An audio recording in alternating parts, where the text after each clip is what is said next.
Prologue after the battle. Rio grabbed Charles Arbor by the scruff of his neck and dragged him down the hill in front of an audience of 5,000 soldiers. Christina bit down hard on her lip, maintaining a composed expression as she watched on intently. Before long, Rio was right beside her, throwing Charles onto the floor without a word. Ha, ha ha. Charles had completely lost his will to fight. He laughed dryly. Is everyone else okay? Rio asked, mainly looking at Celia and Orphea. Along with Vanessa, the two had been on the ground when he arrived. Yup. I was only hit a little, so I'm fine, Celia answered. Vanessa was only knocked out, so it isn't anything life-threatening. Orphea, she had her magic essence sealed with an enchanted collar, but I removed it with Dispello. Celia currently had her hand over Orphea's stomach as she cast her healing magic. Right beside Orphea was the collar Charles had placed on her, a magic artifact commonly known as a sealing shackle. Like its name implied, it had the effect of sealing magic essence. In other words, it made it impossible to release essence from the body. However, it would be more accurate to say it was an item that absorbed the essence of the wearer, activating a sorcery that severely disturbed essence control and prevented them from acting freely. This was why it could activate automatically as long as it had a source of essence to absorb. I'm fine. Cecilia's healing magic is taking effect, Orphea replied with an innocent smile. Just then, Christina, who had been watching the battle while checking on Vanessa's condition, approached Celia. Stay still, Professor. Cura. She placed her hand against Celia's cheek and activated her healing magic to ensure the area Charles struck didn't swell up.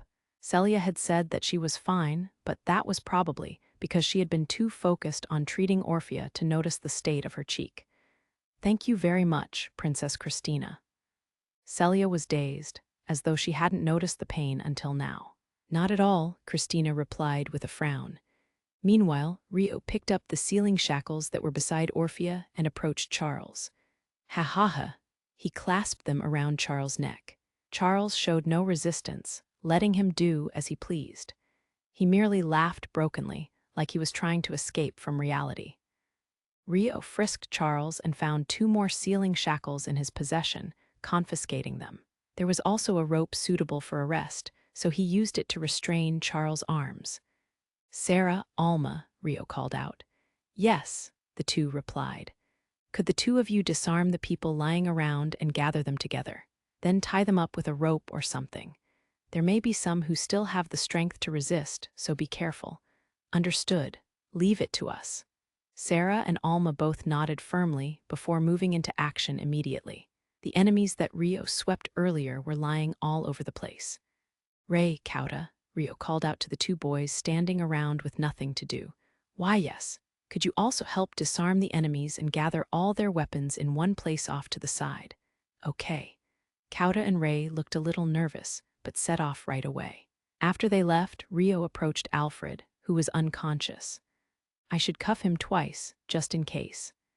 If the wearer's essence control was exceptional, it was possible for them to defy the effects of the sealing shackles and control their magic.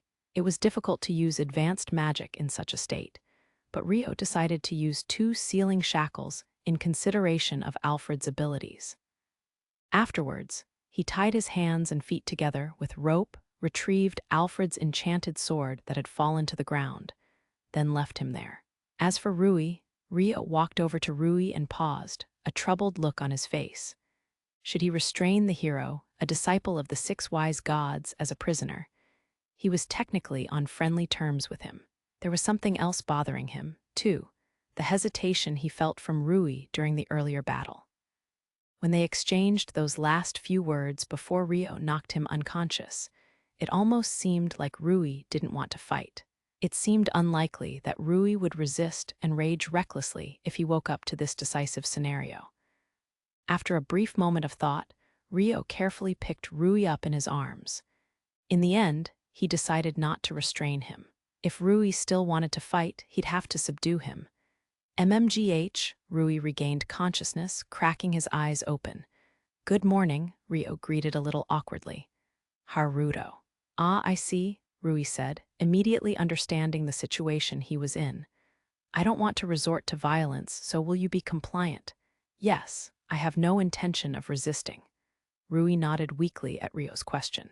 Rio said nothing else as he headed back to Celia with Rui in his arms.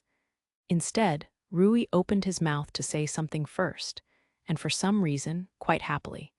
It's the first time in my life that I faced someone head-on and lost, that is.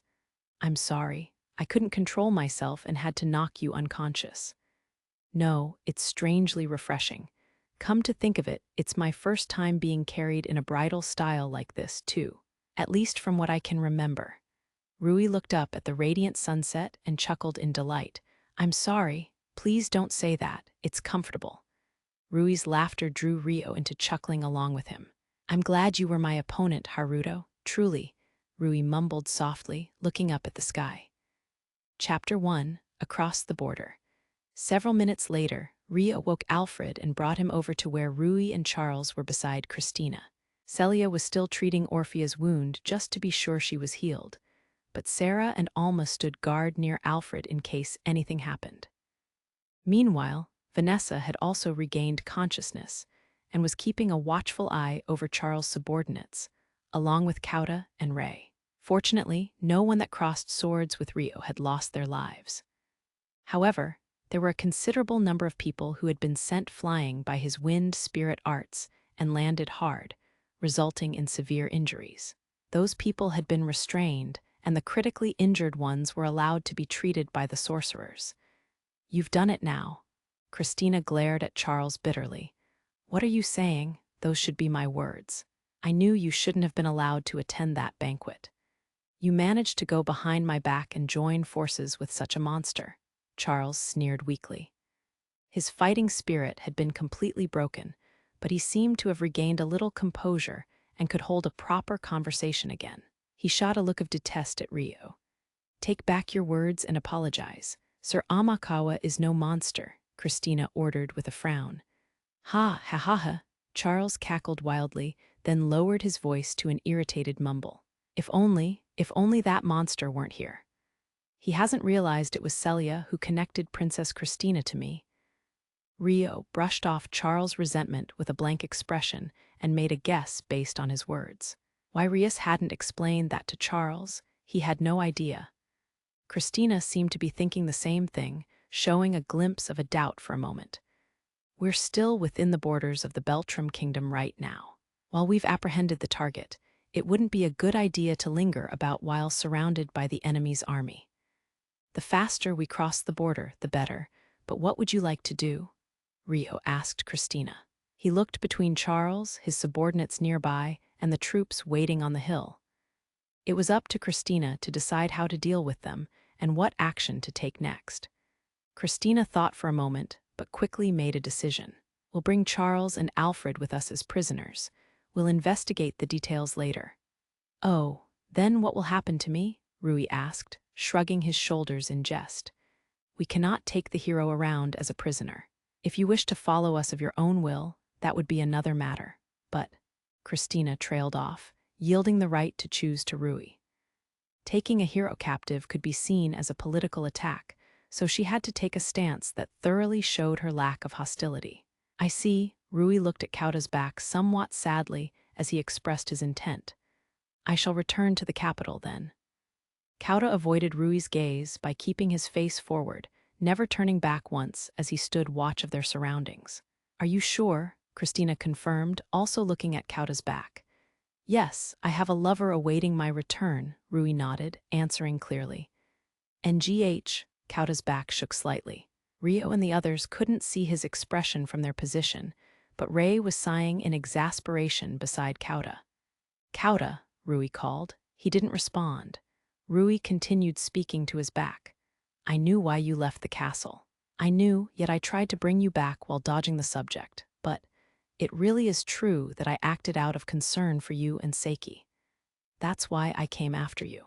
I wanted to see your face and confirm whether you'd be okay outside of the castle, whether you'd be able to live well in this world from now on. If you tell me you'll be fine, I'll believe you. I won't try to force you to come back anymore. I'll believe that we can meet again someday and wait. You're an important friend to me, after all, Rui kept speaking in spite of Kauta's silence. Kauta raised his voice, keeping his trembling back facing them. His bitter words were not in the language of this world, but in Japanese. I've always felt inferior to you. You transferred into our school from overseas, blessed with your looks and brains, and immediately became the school's favorite. You joined the same club as Akane and I, and before I knew it, you were closer to my childhood friend than I was. I was jealous of you. I couldn't win against you in school, sports, or looks. Akane kept praising how amazing you are each time. It filled me with so much jealousy, I almost hated you. Kauta. But you were such a good person, treating me like a close friend. I couldn't hate you. Even when we wandered into this world unable to understand the language, you spent hours every day studying grammar and vocabulary to help us. Acting like we were the ones having a tough time when you had it the toughest out of all of us. That's why Kauta bit down on his lip. Everyone watched his back silently. While they could understand Rui's words due to the automatic translation effect of his divine arms, most of them had no idea what Kauta was saying.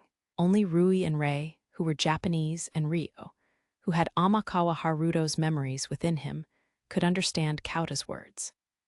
However, it was clear even to those who couldn't understand Kauta's words that he was venting out his pent-up emotions. That's why it was only natural for Akane to fall in love with you. Then you fell in love with her too, but I didn't want to accept that. I was going to go insane with envy if I stayed with you and Akane any longer. I hated myself for feeling like that. It was pathetic. That's why I ran from you too. That's all. Kauta touched upon the truth and clenched his fists tightly. I'm sorry, Rui apologized with a distressed look. Don't be. It must have been hard for you too. Akane's slow on the uptake, after all. She never realized my feelings. But you did, and that left you stuck between a rock and a hard place. I'm the one who should be sorry. Sorry for leaving without a word. It was only natural for you to be worried. Kauta returned the apology, his face twisting as he held back his bitter emotions. It was at this point that he turned for the first time, facing Rui. I'll be fine. I'll do my best to live well outside the castle. So there's no need for your concern. Don't worry about me. One day, when I no longer feel inferior to you, I'll go see you guys. Thank you for thinking of me as a close friend all this time. You're a precious friend to me, too, Rui. Yeah, we'll always be friends. Rui looked down, nodding his head. Look after Akane. Tell her I'll be fine. All right. With that final exchange, Kauta turned his back to Rui once more. Seiki, you take care too, Rui said to Rei. Yeah, well, I'll just be drifting along, Rei replied with a shrug. Right. By the way, I've been meaning to ask, did you dye your hair? Rui looked at their hair and asked. Oh, this is. Kauta exchanged looks with Rei, then trailed off. Rio had asked them to keep the details of the artifacts that changed their hair color a secret if possible. Rio interrupted. It isn't common knowledge, but there's a way to change it, he explained. I see. No wonder the search teams were struggling so much then. Rui smiled in understanding. That aside, Haruto, thank you. You may not know why I'm saying this, but I was able to stop hesitating thanks to my defeat. That's why I was able to face Kauta properly. Kauta also turned back to look at me, Rui said brightly, bowing his head deeply at Rio. I did nothing. Rio shook his head with a gentle smile. Rui turned to address Christina and the others, who had been waiting. My apologies. The conversation dragged on because of me. You're crossing the border before detouring to Roenia, right? I'll accompany you to the hill. There'll be less chance of the soldiers picking a fight if I'm there, he suggested, as he looked at the 5,000 soldiers waiting on the hill. That would be much appreciated. Christina nodded at Rui. Is Orphea doing okay? Orphea was still sitting on the ground as Celia cast her healing magic on her. Yes, I'm fine now. Thank you very much, Cecilia. Orphea thanked Celia, using her alias, then steadily stood up on her feet. Yet Celia still looked worried. Are you sure you're okay? Normally, Orphea should have required much more rest. But they couldn't linger around here for much longer. I'll carry her until we reach the border, Rio offered, approaching Orphea. Huh. Orphea's eyes widened in shock. It's just in case. Just rest some more. Orphea was flustered, which was rare for her. But, is that really okay? Could you please, Haruto? Celia requested. Sure, leave it to me, Rio nodded firmly. He walked over to Vanessa with Alfred's sword in hand. Vanessa, this is Alfred's sword.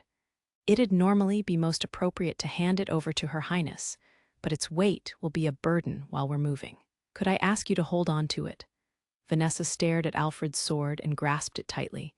Yes, I can do it, thanks. Meanwhile, Sarah and Alma had approached Orphea and were whispering to each other. Since he offered, you should just let him carry you. Indeed, or you may regret it later. The two of them were usually the ones being teased by Orphea, so they were delighted by this chance for revenge. Stop it, you two, Orphea objected with a red face. Is something the matter here? Rio returned and questioned the girls. No, nothing. Orphea just wants to be carried by you. Please look after Orphea.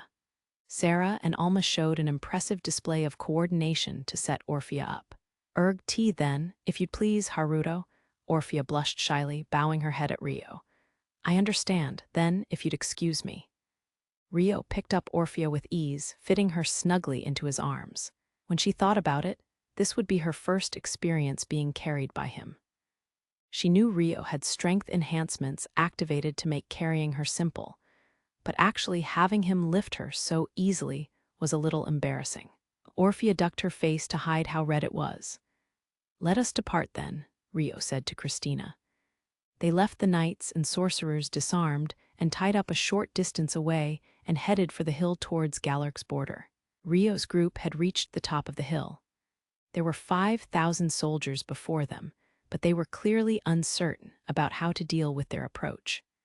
There was evident unrest among the troops, and since they had allowed Charles to be captured without doing a single thing, there was also some guilt involved.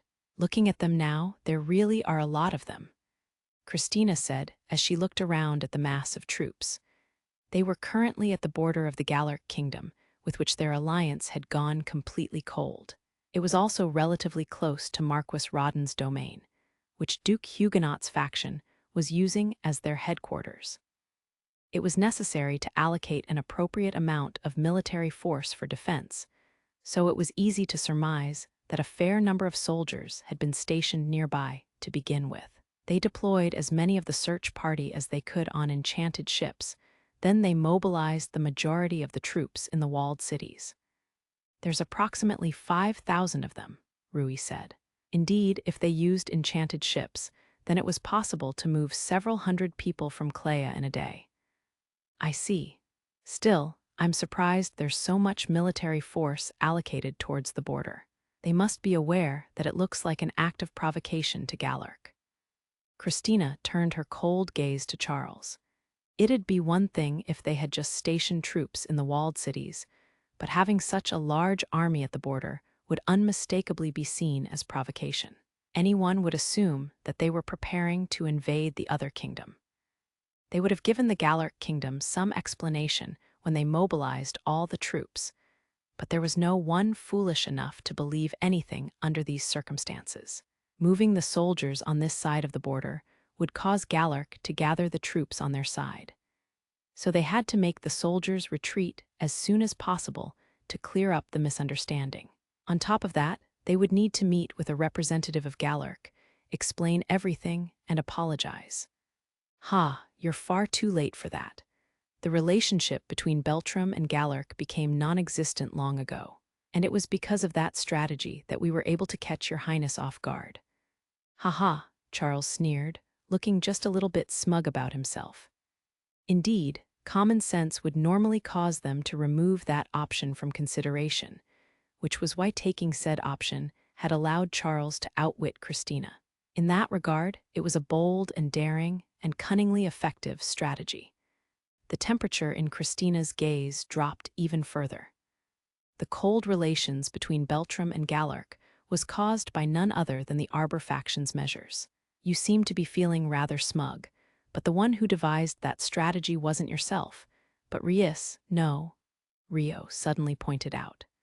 The mysterious way Rius had acted earlier had caused him to conclude that much. Charles' eyes widened in shock. Looks like a bullseye, Christina muttered. How rude, Sir Rius and I thought of this plan together, and it would have worked if not for you.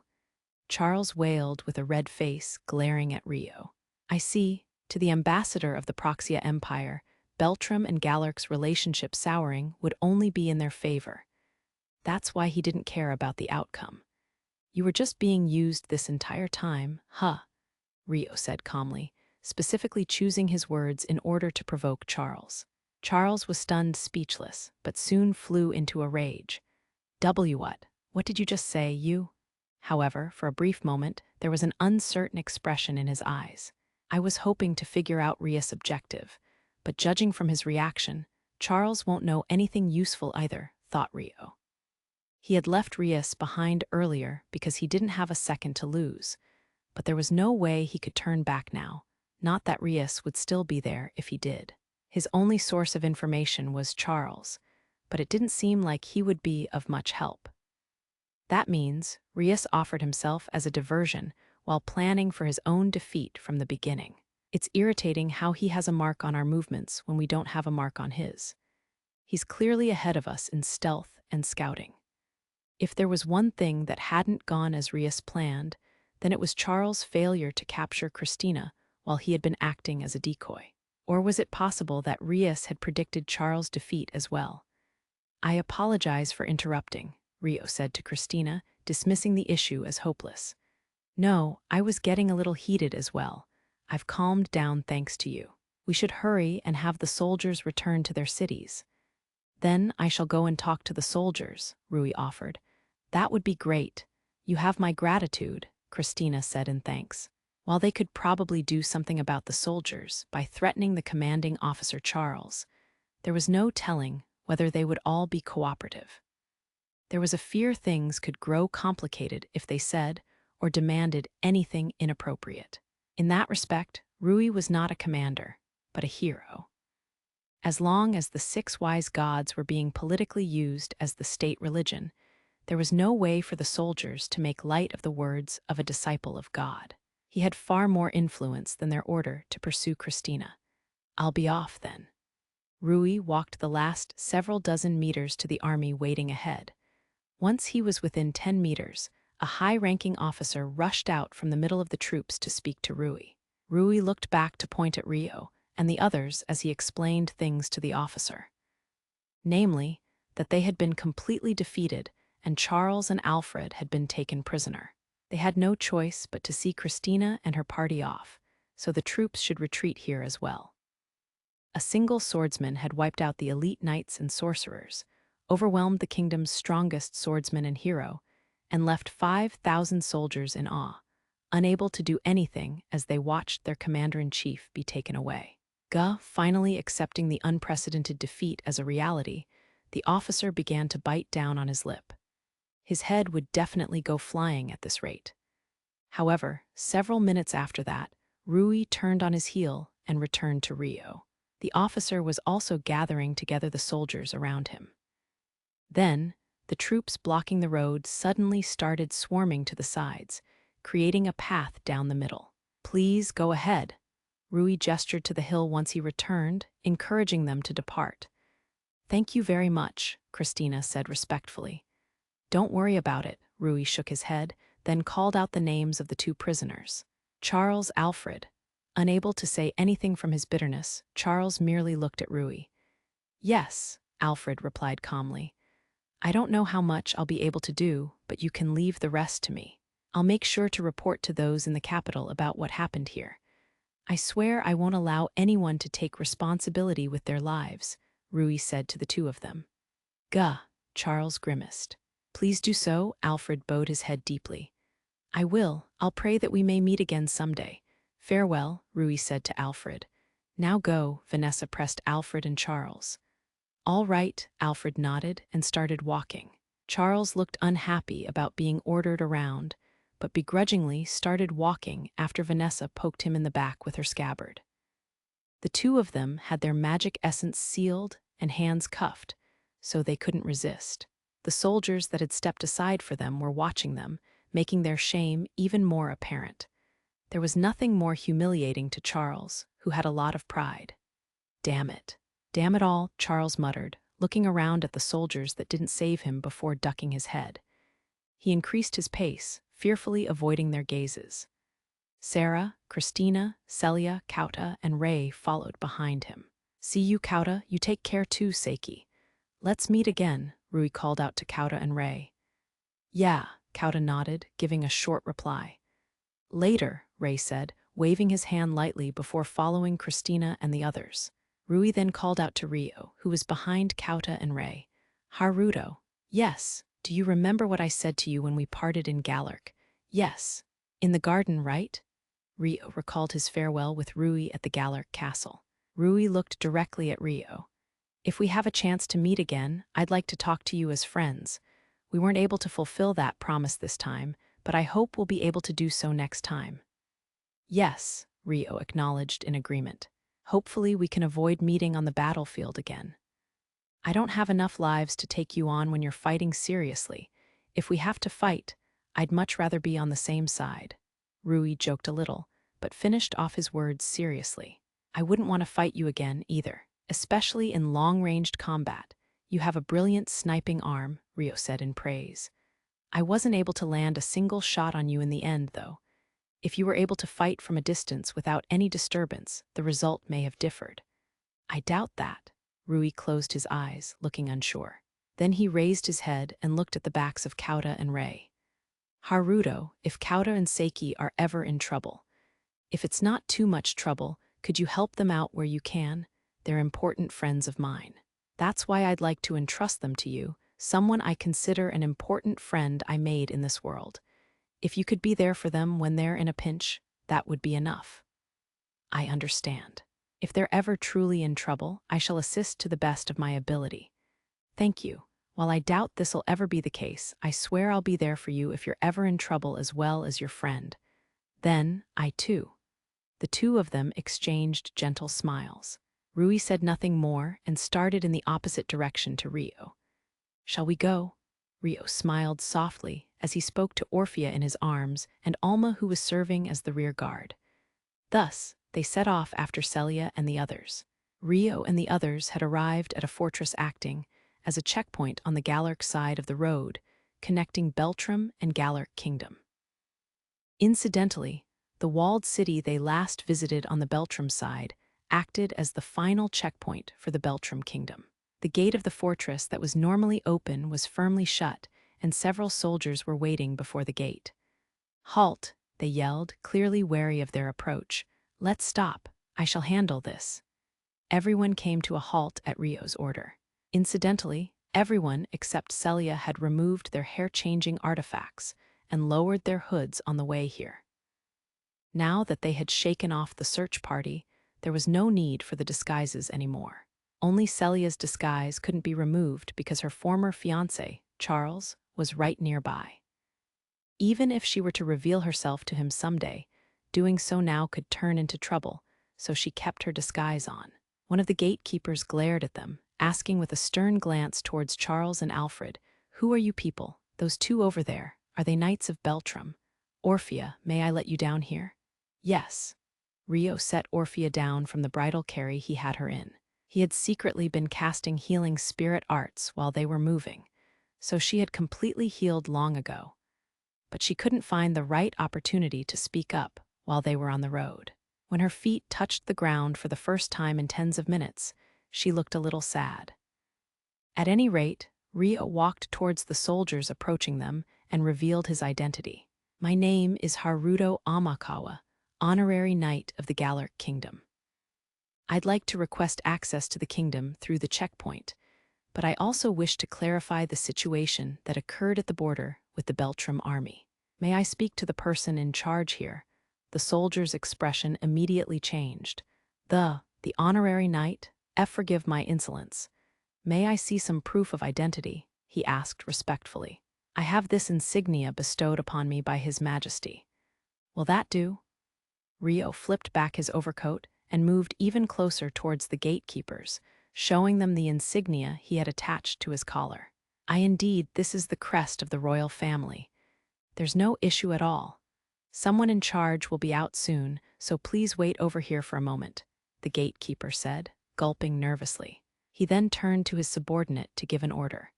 "You go inside and immediately explain the situation." "Why, yes, sir." The soldier that received the order ran off in a fluster, entering the fortress through a small door. "I shall return to my companions in the meantime, then."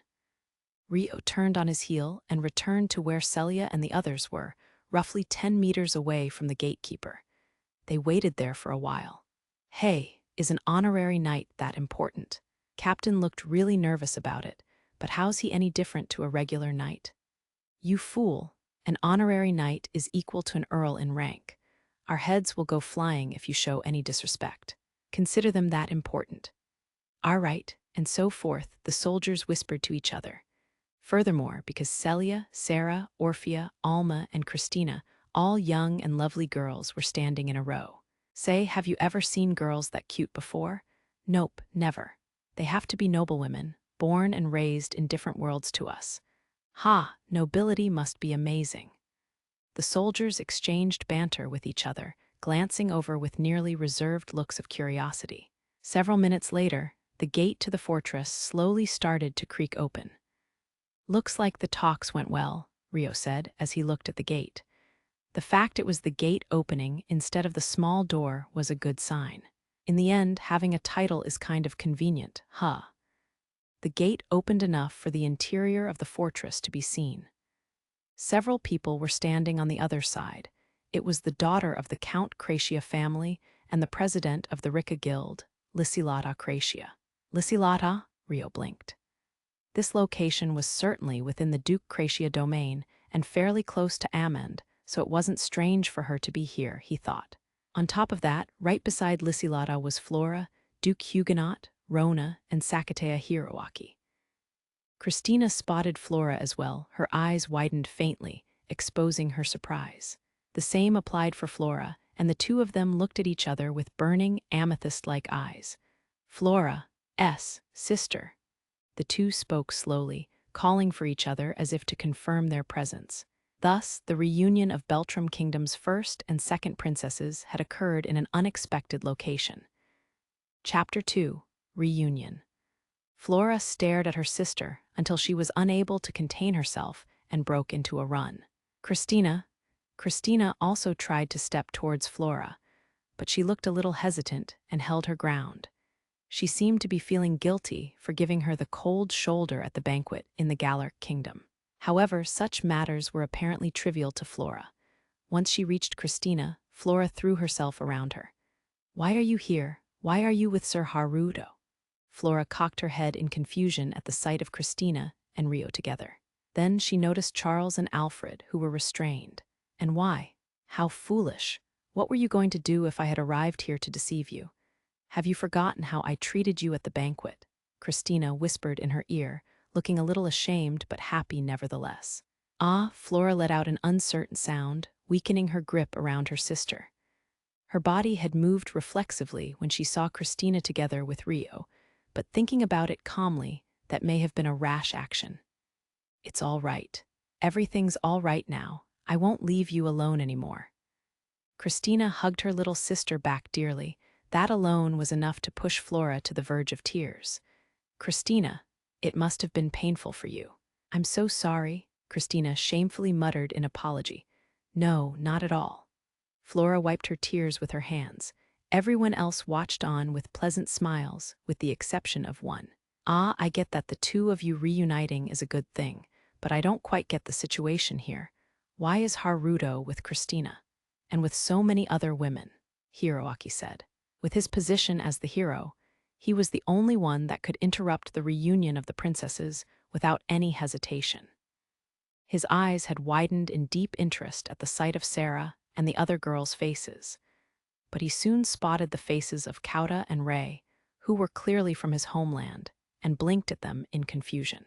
"Oh, are you too Japanese? You don't seem like heroes." Kauta and Rei exchanged looks, then nodded awkwardly. "Well, yeah, Hiroaki hummed without much interest. He then turned to the girls and greeted them brightly, directly addressing them. "Ah, I haven't introduced myself yet. I'm Hiroaki Sakata. I'm what you would call a hero, I suppose." Sarah and the girls looked a little confused, having not expected Hiroaki to introduce himself to them directly. Hiroaki's succession of questions had completely killed the conversation. No one was sure how to proceed under such a situation, so an awkward silence hung in the air. "Why don't we head inside for now? I'll prepare somewhere we can settle down and talk, so we can continue this there," Lysilata suggested. Thus, Rio and the others entered the fortress. 10 minutes later, in a meeting room inside the fortress, Rio and Lysilata's respective parties met face to face. Everyone Rio traveled with on the way here sat on his side, while Duke Huguenot and Flora's group sat on Lysilata's side. Also in the room was Arya, Lysilata's right-hand woman and attendant. Vanessa was also standing behind Christina instead of sitting in a chair. Incidentally, Charles and Alfred were brought to the fortress prison on their way to the meeting room, to be confined there temporarily. Now let us get right down to business. I believe the first thing we should share is our reasons for coming to this fortress. Does everyone agree? Lysilata checked, looking around the room. Yes, I agree, though I can pretty much anticipate Lady Lysilata's reasons for being here, Christina said. As the daughter of the Cratia family and governess of the nearby city of Amand, it was fairly obvious that Lysilata had come to this fortress to investigate the movements of the Beltrum army near the border. What wasn't so clear was why Flora, Hiroaki, Rona, and Duke Huguenot were there as well. Christina had assumed they were in Roenia. As you may have presumed, the reason why I'm here is due to the large-scale movements of the Beltrum Kingdom's army near the border. Princess Flora and the others just so happened to be with me when I received the notice. When I told them what was going on, they stated their desire to accompany me. I brought them here on my enchanted ship under the agreement that they would immediately return to Amand once we confirmed the situation, Lysilata explained. Did Flora and the others have business in Amand? Christina wondered, looking at Flora and Duke Huguenot. Hiroaki took the initiative to answer Christina first. Nope.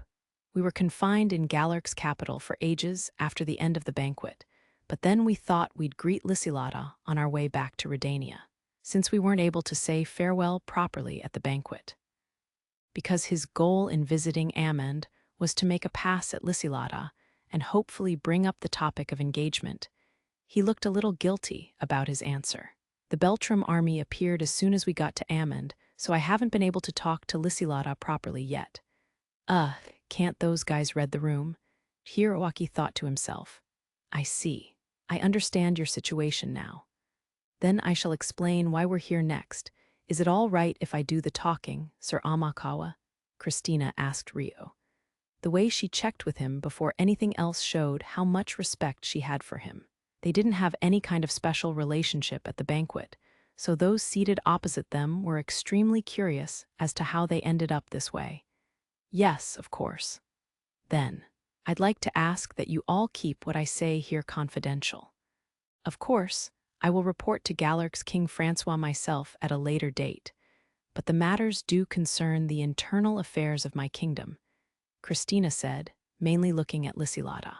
I understand. Shall I have my attendant step out then? Lysilata nodded, turning to face Arya behind her. Your Highness, if I may speak up, Celia interrupted.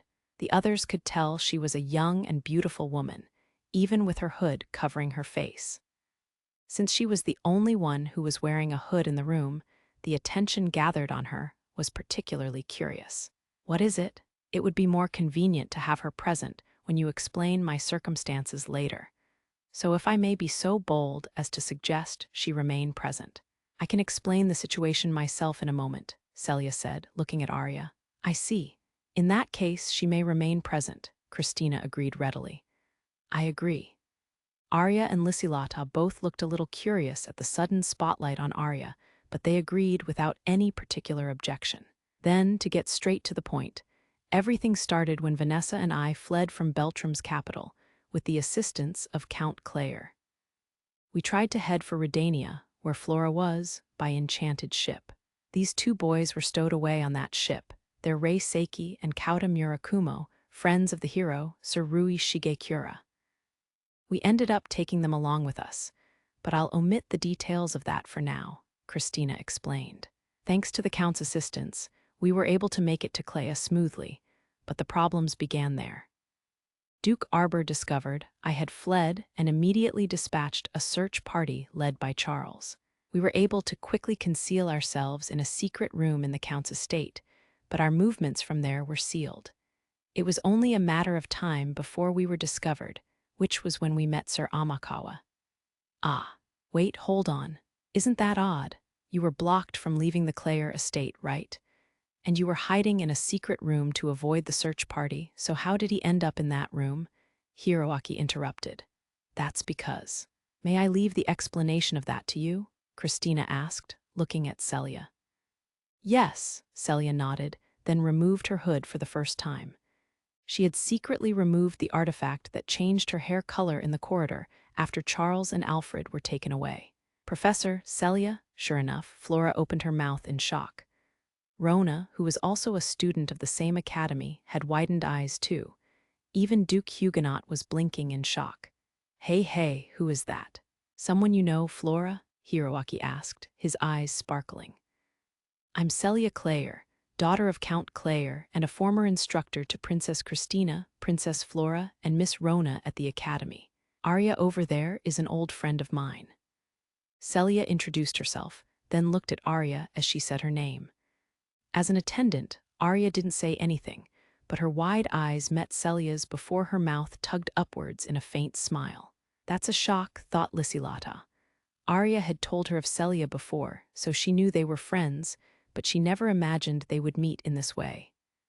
Ah, and what do you mean by professor?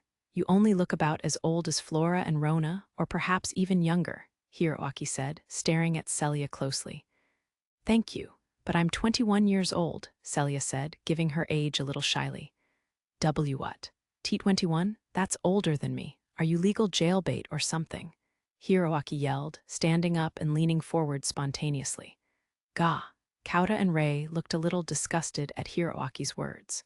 It was the moment they realized he was the polar opposite of the gentlemanly Rui, the hero they knew. Legal, jailbait. Christina and Celia had puzzled expressions, unsure of the meaning. We're not going anywhere like this. Hiroaki's continuous statements, which were made with no consideration of time and place, were giving Lysilata a headache. With no other choice, she raised her hand. Everybody's attention gathered on Lysilata. I happened to be present at the ceremony, but wasn't Lady Celia abducted from her wedding with Charles Arbor? Why is she here? Unless... Lysilata trailed off and looked at Rio with a gasp. He was the first she thought of with the ability to bypass the heavy security at the venue. Yes, I abducted her, Rio nodded. I see. Indeed, if it was you, Lysilata hummed in understanding. Sir Amakawa lent his strength in order to reduce the influence of Duke Arbor's faction. Christina stressed, speaking as though she had been the one who ordered Rio to abduct Celia. This was the story they had discussed in advance for when they arrived at Roenia. Christina had made sure to warn Kauta and Rei against telling others before making this decision. That being said, it wasn't entirely a lie. Sir Amakawa lent his strength in order to reduce the influence of Duke Arbor's faction. At Professor Celia's request, the omitted information was that it had been for Celia, not Christina. Christina had given her consent to legalize Rio's actions, so that the abduction wouldn't be viewed as a problem. But that wouldn't stop anyone who wanted to criticize Rio and Celia for not having Christina's approval at the time of the act. In order to avoid this, they purposefully chose misleading words to make it seem like the act had been at the request of Christina herself. The quick-witted Lysilata and Duke Huguenot instantly picked up on what happened and had looks of understanding on their faces.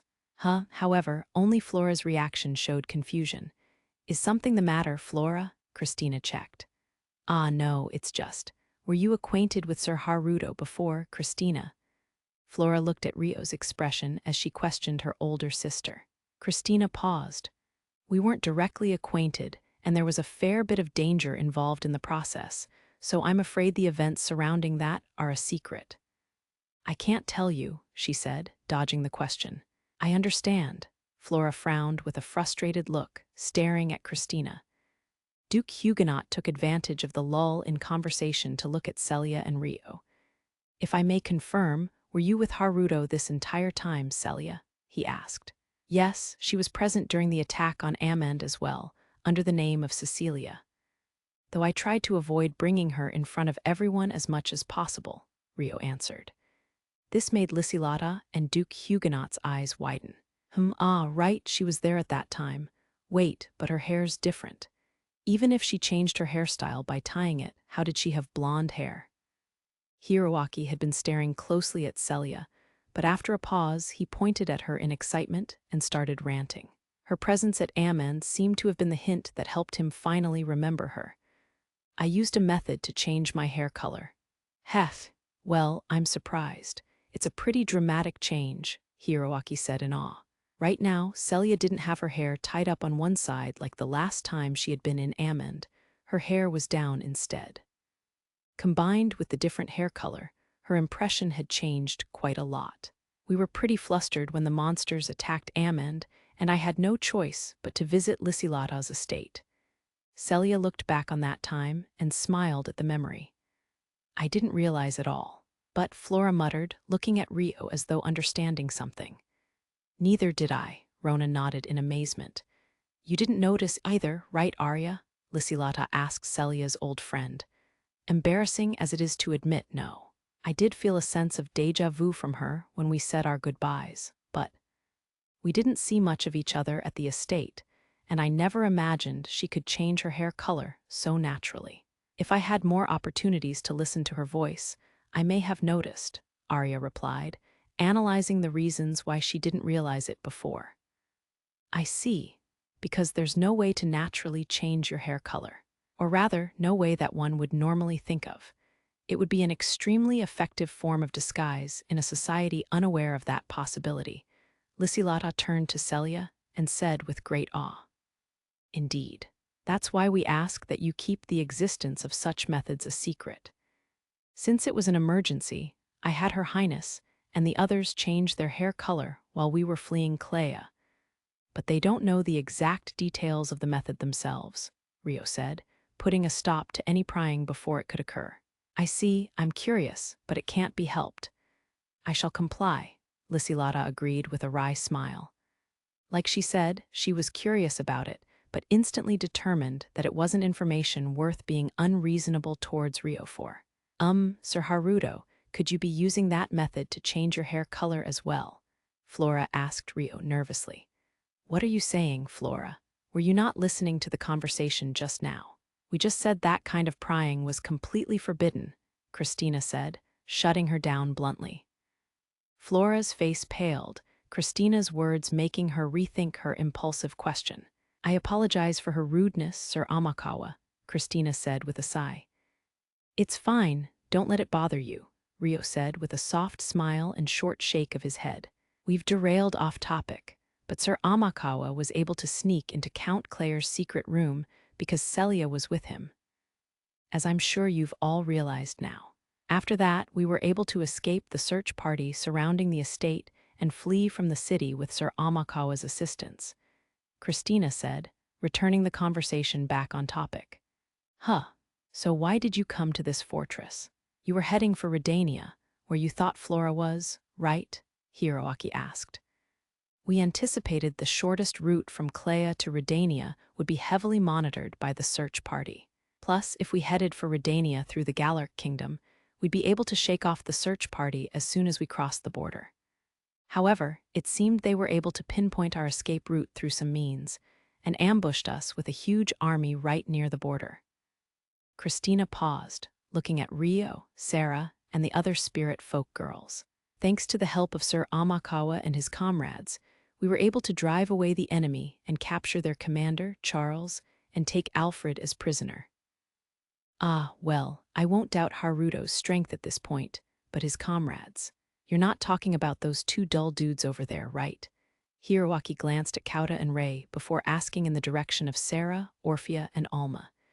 "It seems you've realized it already, but these three are my comrades. From the right, there's Sarah, Orphea, and Alma. All three of them are skilled warriors that can use enchanted swords," Rio answered in their place. Hiroaki hummed, looking at the girls with great interest. Sarah, Orphea, and Alma looked a little uncomfortable at being stared at and avoided eye contact. Meanwhile, Lysilata and Duke Huguenot had expressions of pure awe when they heard there were 3 enchanted sword users present. Wow, that's seriously impressive. You all have such pretty faces, yet you can fight well too, Hiroaki complimented with intense interest. All the girls around me have lived such sheltered lives. Having a warrior position in the harem would be invaluable. Just by having them around, they can protect me, he thought to himself. Thanks, Sarah said on behalf of Orphea and Alma. However, she seemed to be thinking something on the inside, as she almost sounded a little curt. Perhaps he had sensed this, as Duke Huguenot immediately changed the topic. I see, so even Sir Alfred cannot handle 4 enchanted sword users. I almost doubted my eyes when I saw Charles and the king's sword captured as prisoners. How fortuitous, he chuckled. Having an important figure of the enemy Arbor faction imprisoned was truly exhilarating, enough to make laughter surge up within him at the mere thought. That isn't true, Sarah suddenly said. What do you mean? Duke Huguenot asked with a rare look of surprise. Sarah corrected Duke Huguenot as she hated being credited when she hadn't contributed. We merely drove back the other enchanted sword users that were present. The one who defeated that Alfred person was Haruto alone. In fact, the one who captured that man called Charles and drove back the army of 5,000 waiting at the border was Haruto alone. Oh my, Lysilata gasped in surprise, covering her mouth with her hand. The fact Sarah and the girls had driven back other enchanted sword users was impressive enough. But the scale of Rio's achievement was large enough to paralyze the senses. Duke Huguenot had been speechless in shock, but he looked at Christina and asked for more clarification. I don't mean to doubt you, but what do you mean? It's the truth. Sir Amakawa defeated Alfred alone. Or rather, he took on Sir Rui Shigekura and Alfred together in a 2-on-1 battle, and won, Christina stated. He took on the hero and the king's sword together, and won. It seemed like that fact was far beyond anything resembling common sense within Duke Huguenot. He froze, at a loss for words. So he won against that nasty, handsome bastard, huh? Hiroaki's brows twitched in reaction. Nasty, courteous, and gentlemanly. That was the impression of Rui they had from watching him converse with Rio, so hearing Hiroaki's opposite opinion made Sarah and the others cock their heads in wonder. Meanwhile, Kauta and Rei were snickering at the bad reputation given to their friend and underclassmen, respectively. I hope this has clarified everything for you, Lady Lysilata. This is the reason why our army was deployed so close to the border. Though their aim was to capture me, and they have now retreated, this doesn't change the fact we have provoked your kingdom. We must have caused terrible trouble for you and your father. I offer my deepest apologies. Christina looked at Lysilata and bowed her head deeply. It was extremely rare for a princess to bow her head at a noblewoman of another kingdom, but that extremely rare exception had come about because of her. She bowed her head as the princess of her kingdom. Not at all. Please lift your head, Lysilata said to Christina in a fluster. Christina paused for a moment, then slowly lifted her head. Thank you, Lysilata exhaled in relief. That aside, I wonder how they were able to detect your highness's movements. If they were tracking you from the moment you left Clea, then there would have been more chances to ambush you without waiting right until you reached the border. She wondered aloud. The greatest reason is simply because they didn't have the time, I believe. Every 3 days, Sir Amakawa and his group would use their enchanted swords to enhance their bodies and carry us while they ran, which substantially shortened our travel time. When the enemy caught wind of our location, we were around 3 days away from the border. After considering the group's fighting capability and mobility, they probably wanted to avoid surrounding us in a forest or mountain area where we could quickly hide ourselves. Christina said, giving her logical reasoning. Indeed, that hilly area is perfect for troops to hide at the foot of the hills while watching for anyone climbing them. If they had griffins in the sky, escape would be fairly difficult too. Lysilata said thoughtfully, recalling the geography of the area. But even with that taken into account, deploying an army so close to the border is an overly bold strategy. Yes, that's why we believe there was a counterplot behind that strategy, Christina nodded, then frowned in frustration. Bold and cunning. He may be overbearing, but that Charles Arbor must be quite the commander, Lysilata said in praise of Charles. I wonder about that. This is Sir Amakawa's opinion, but I am in agreement. Charles may have been goaded into deploying the army so close to the border by a man named Rius. The true cunning one behind Charles is that man. Christina brought up Rius' name for the first time. Rius, isn't that the name of the mysterious man who previously appeared before Princess Flora and Haruto when Amand was under attack, isn't it? And also the name of the Proxia Empire ambassador. Lysilata and Duke Huguenot recalled the time Princess Flora was kidnapped during the commotion of the attack on Amand. Yes, we'll need to investigate Charles some more, but that man is most likely the ambassador of the Proxia Empire, Christina stated with certainty. Lucius Orgalello, was it? The man who abducted Princess Flora, the target of Haruto's revenge, and the former noble of Beltrum Kingdom, now leader of the Heavenly Knights. I considered the possibility of Princess Flora's abduction being an act of resentment, but if he's connected to the Proxia Empire ambassador and Charles, then there's a possibility Duke Arbor's faction was involved in Princess Flora's abduction. Duke Huguenot suggested, bringing up Lucius' name. It may be too premature to decide that. However, we will interrogate Charles regarding that as well. Although it could be possible that Duke Arbor was the one involved, and Charles may know nothing. We shouldn't hope for anything, Christina said with a heavy sigh. Like Princess Christina said, we can't expect much. If Charles knows nothing about Lucius, then the only clue left is Rius. If this man is the Proxia Empire ambassador, then it's more than possible Lucius is also connected to the Proxia Empire.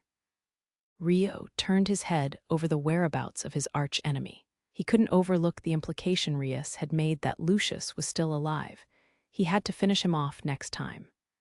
That aside, did you say the leader of the Heavenly Lions is Sir Amakawa's target of revenge? Great surprise lit Christina's eyes as she looked at Rio. Well, yes, he's the man who killed my mother when I was a child, Rio confirmed, giving a short answer as though to hide the feelings in his throat. Oh, is that so? Christina fell silent and didn't ask anything else. She had probably read the room, her expression like she was thinking of something. I'd like to question him about Lucius, so may I attend the interrogation as well? Since his connection to Lucius had been brought up, Rio used this chance to make his request. Christina closed her eyes and nodded slowly. I understand. In that case, of course. Thank you, Rio bowed his head respectfully. Watching him from the side with slightly conflicted expressions were Sarah, Orphea, and Alma. They must have been curious about Rio's connection to Lucius. Flora had a similar look on her face as she watched Rio. Christina seemed to notice Flora's gaze, but acted like she was unaware as she looked around the room. Are there any more questions? Ah, yeah. Sarah said something about Haruto driving back an army of 5,000, but I don't quite get that. It'd be one thing if he was a hero with divine arms like me, but if he was up against Alfred and that bastard Rui, he couldn't have taken on 5,000 people on top of that at the same time, right?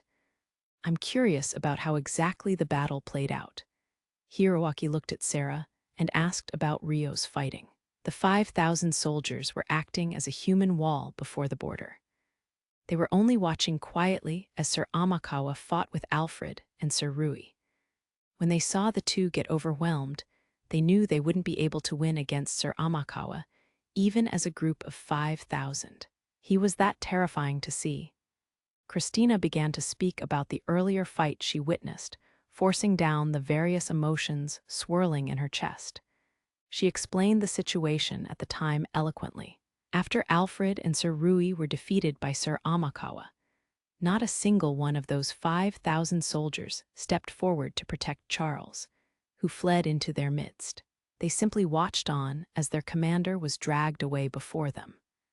Hey, were those soldiers incompetent? Their enemy charged right into the middle of their formation, right? This isn't some low-budget stage play. If you all charge at once, you can kill him with your numbers. There must have been someone who thought that. Heck, if I were the commander, I would have ordered it. Oh, was it the commander who was incompetent? Hiroaki complained, seemingly displeased by this fact. The soldiers present instinctively understood that they would be no match for Sir Amakawa. Even I feared him, and he was my ally, so I'm sure what the soldiers felt couldn't be compared to me. Only those who were there would know what that shuddering fear felt like. It may sound like a dramatized heroic saga to those who weren't there, but it's the truth. Nobody wanted to die. No one would challenge someone in a battle they knew would end in pointless death. Those who did had either resigned themselves already, had gone mad, or were pure fools. Christina maintained an exceedingly serious face as she spoke to Hiroaki. I've been thinking this for a while, but doesn't this guy stand out too much? He's always there wherever I go, snatching all the glory. He's playing a bigger role than the hero, and now his reputation's going to rise again. In front of Lysilata, too. Plus, he always has different women with him each time I see him. Don't tell me they all belong to him, other than Christina and her lady knight. What a downer. Hiroaki ripped out the dregs of his heart as he looked in turn from Rio to the girls all sitting opposite him. He didn't like that the focus of the conversation wasn't on him, the hero, but a regular knight. You must be a big deal if you could do that. Equal to a hero. No, since you defeated Rui, you must be better than a hero. Well, that's if Rui was using his divine arms at full power, of course. But still, it's impressive. Hiroaki seemed to know that if he had completely denied these achievements, his own reputation would be affected. Instead, he begrudgingly accepted Rio's feats.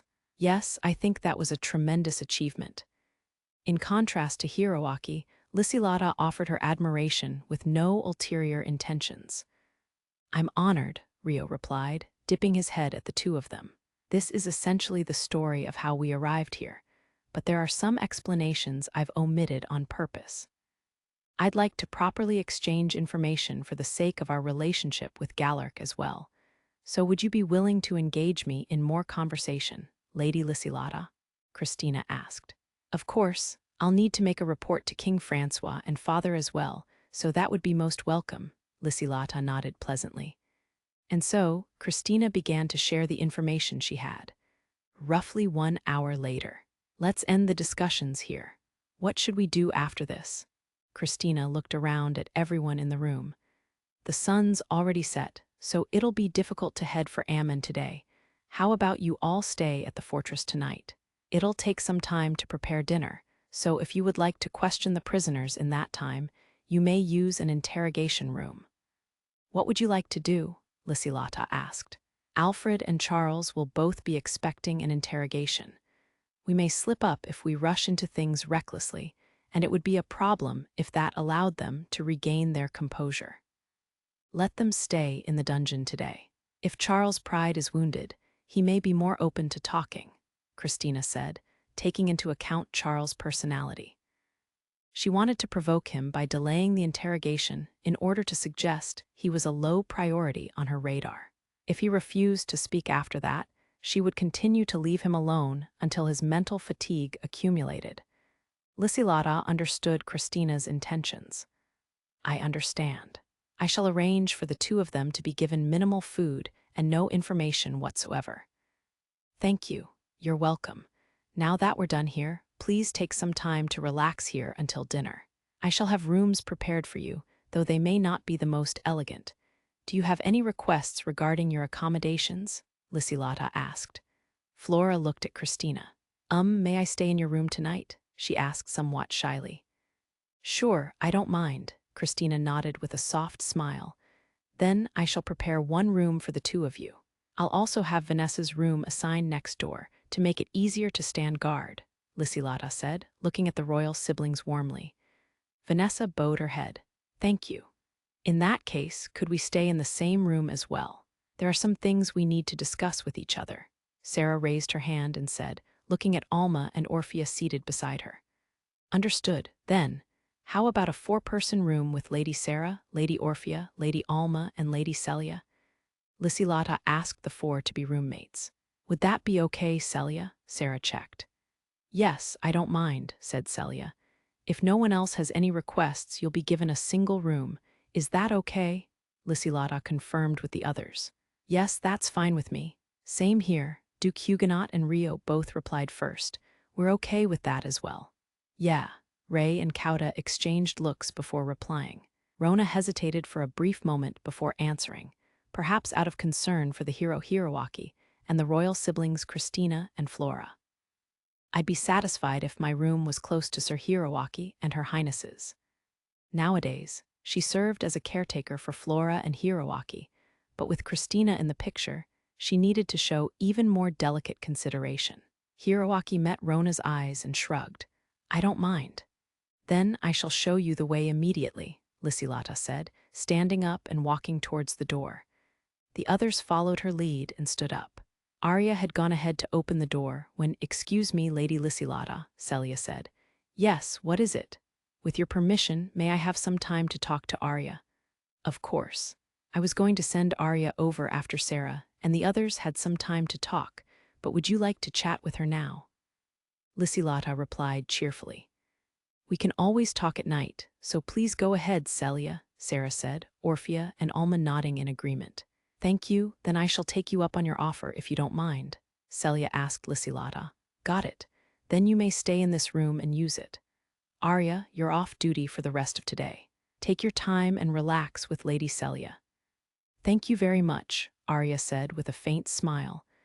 Cosette, Natalie, Lysilata called to the two attendants waiting outside. Did you need something, Lady Lysilata? Natalie responded respectfully. Meanwhile, Cosette was casually trying to meet Rio's eyes, smiling cutely once he looked at her as though to say, Long time no see, Sir Haruto. Rio flashed a brief smile and gave a short nod in response. Show the people of the Restoration and the two boys to their rooms. Princess Christina and Princess Flora are in the same room. Keep everyone else in rooms next to each other. Understood. Natalie and Cosette both bowed their heads. Chloe, you escort Sir Haruto's friends to their room. They'll be using a room for 4, along with Lady Celia, Lysilata said to Chloe, who was waiting nearby. Yes, my lady, Chloe nodded. Once she confirmed that, Lysilata turned to Rio behind her. Sir Haruto, I'm sorry to keep you occupied like this, but what is it? Rio asked with a tilt of his head. Before I show you to your room, may I have a bit more of your time? There's something which I'd like to discuss with you separately, Lysilata said. Sure. I was just thinking the same thing, so it'd be my pleasure, Rio answered immediately, accepting the private conversation with ease. Hiroaki watched them from the side with an unamused expression. These two are ignoring me to run off and be alone, and he had gone out of his way to drop by and visit Lysilata, too. Was she prioritizing a freshly promoted knight over a hero? That being said, there were other girls that had his interest right now, Sarah's group. He was slightly discontented by the fact Haruto had brought them along, but all 3 of them were blessed with looks on par with Lysilata. They were so attractive, it'd be a lie to say he wasn't interested in getting to know them. Even during their discussions, he kept glancing their way out of curiosity. Or rather, he had no particular interest in the discussions, so partway through the talks he just kept staring at them. Because of them, Hiroaki decided he would turn a blind eye to Lysilata and Haruto's private meeting, and instead use this chance to invite the 3 of them to tea while Haruto was occupied. What should I do now? There's nothing to do once I return to my room. Being a hero sure is boring, Hiroaki suddenly started to say. It was unclear who he was talking to or whether he was just monologuing, but his tone was incredibly exaggerated. The parts he had emphasized were the fact he was free and the fact he was a hero. It was an attention-seeking scheme to lure anyone with a slight interest in heroes, most effective when used against noble daughters. They would swarm Hiroaki even uninvited, which was why Hiroaki specialized in being on the accepting side and had no experience on the inviting side. Presently, neither Sarah, Orphea, nor Alma had any particular interest in heroes. They found the way Hiroaki suddenly cleared his throat and started speaking odd and cocked their heads slightly. but then dismissed his words as irrelevant to them and addressed their guide, Chloe, instead. "Could you show us to our rooms then, please?" "Ah, yes, please come this way." Chloe also seemed to find Hiroaki's sudden action strange, as she snapped back to her senses at Sarah's voice and resumed her duties. That must have seemed hilarious to Cosette, who nearly burst into laughter. However, as expected for an attendant of Lysilata, she naturally turned her face away so that Hiroaki and the others wouldn't see. "Are you stupid?" Natalie whispered into Cosette's ear.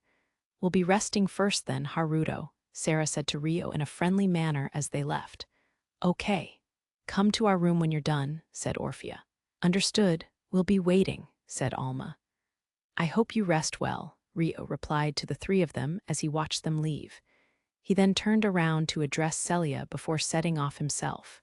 "Please enjoy your reunion with Miss Arya, Celia." Celia, because Rio had addressed Celia without a title.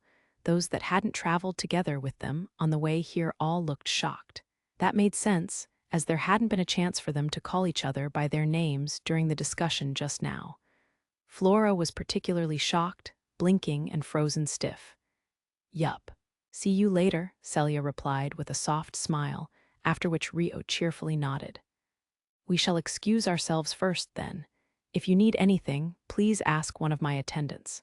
Sir Haruto, come this way." Lysilata nodded at Christina and Duke Huguenot's group before calling Rio away. "Excuse me," Rio said, leaving together with Lysilata. "Ah, so that's what this is. Well, I had a vague suspicion this was the case. So he's in the picture already. I don't know if they're actually dating, but the slightest hint of another man is enough to turn me off. It's unwanted real estate." "Ah, that was unnecessary information. Seriously, I did not need to know that. What a letdown." It was indeed a cold wake-up call. Hiroaki was terribly dejected in his mind, lightly grinding his teeth as his mouth twisted. What if Lysilata starts showing favor towards him too? What do they even have to talk about alone, walking side by side like they're showing off? With an impressive amount of resentment over a misunderstanding, he glared at Rio's back. He had avoided interacting with him until now, since it was difficult for him to gain the upper hand. He might need to consider a way to put Rio's reputation in question, he thought. Just as he was thinking that, someone who had been observing Hiroaki without him realizing it opened her mouth. It was Christina. "Shall we go too?" she asked with feigned ignorance. "Indeed." Rona, Duke Huguenot, immediately responded.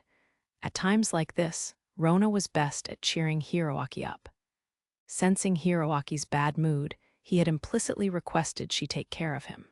Rona quietly drew closer to Hiroaki and touched him, speaking to him from a close proximity.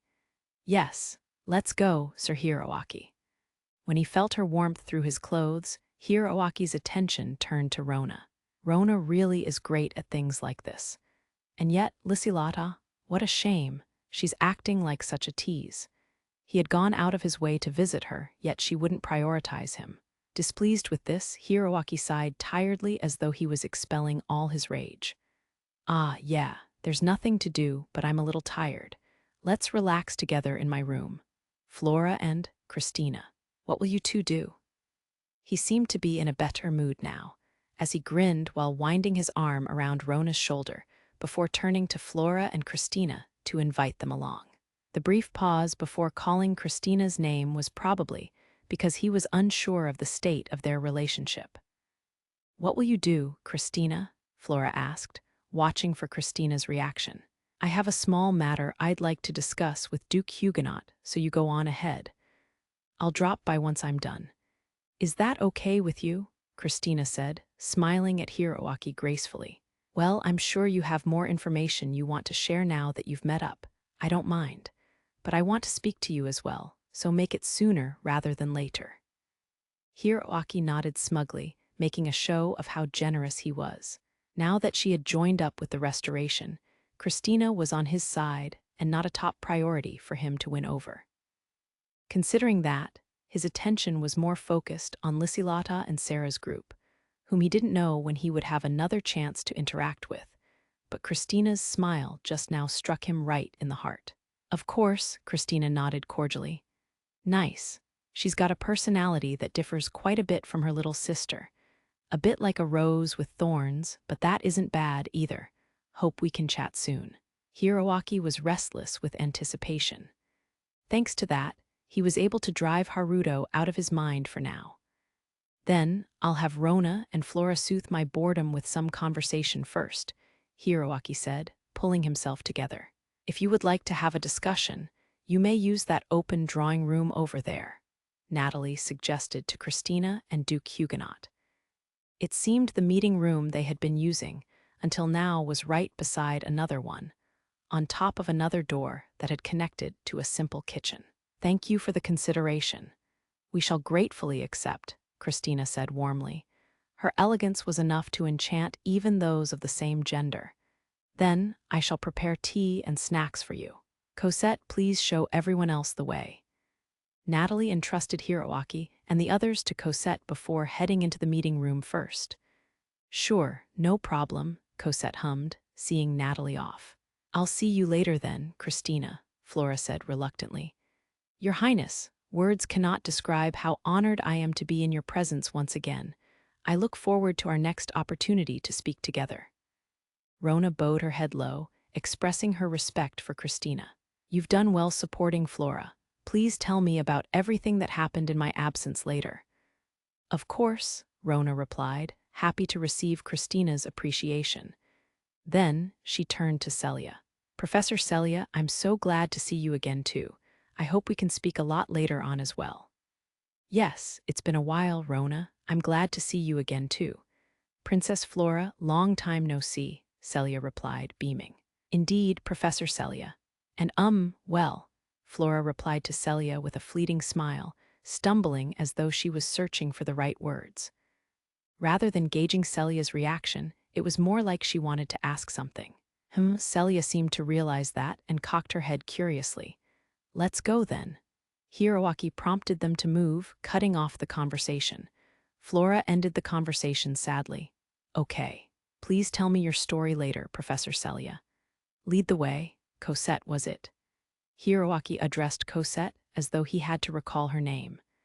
However, Lysilata's attendants had all caught his attention as top-tier women, so he had memorized every one of their names and faces. He pretended he had to recall it because of an indescribable sense of shame that he felt. It's an honor for an attendant like me to be remembered. Please come this way. Cosette smiled pleasantly, but immediately started leading them without any idle chatter.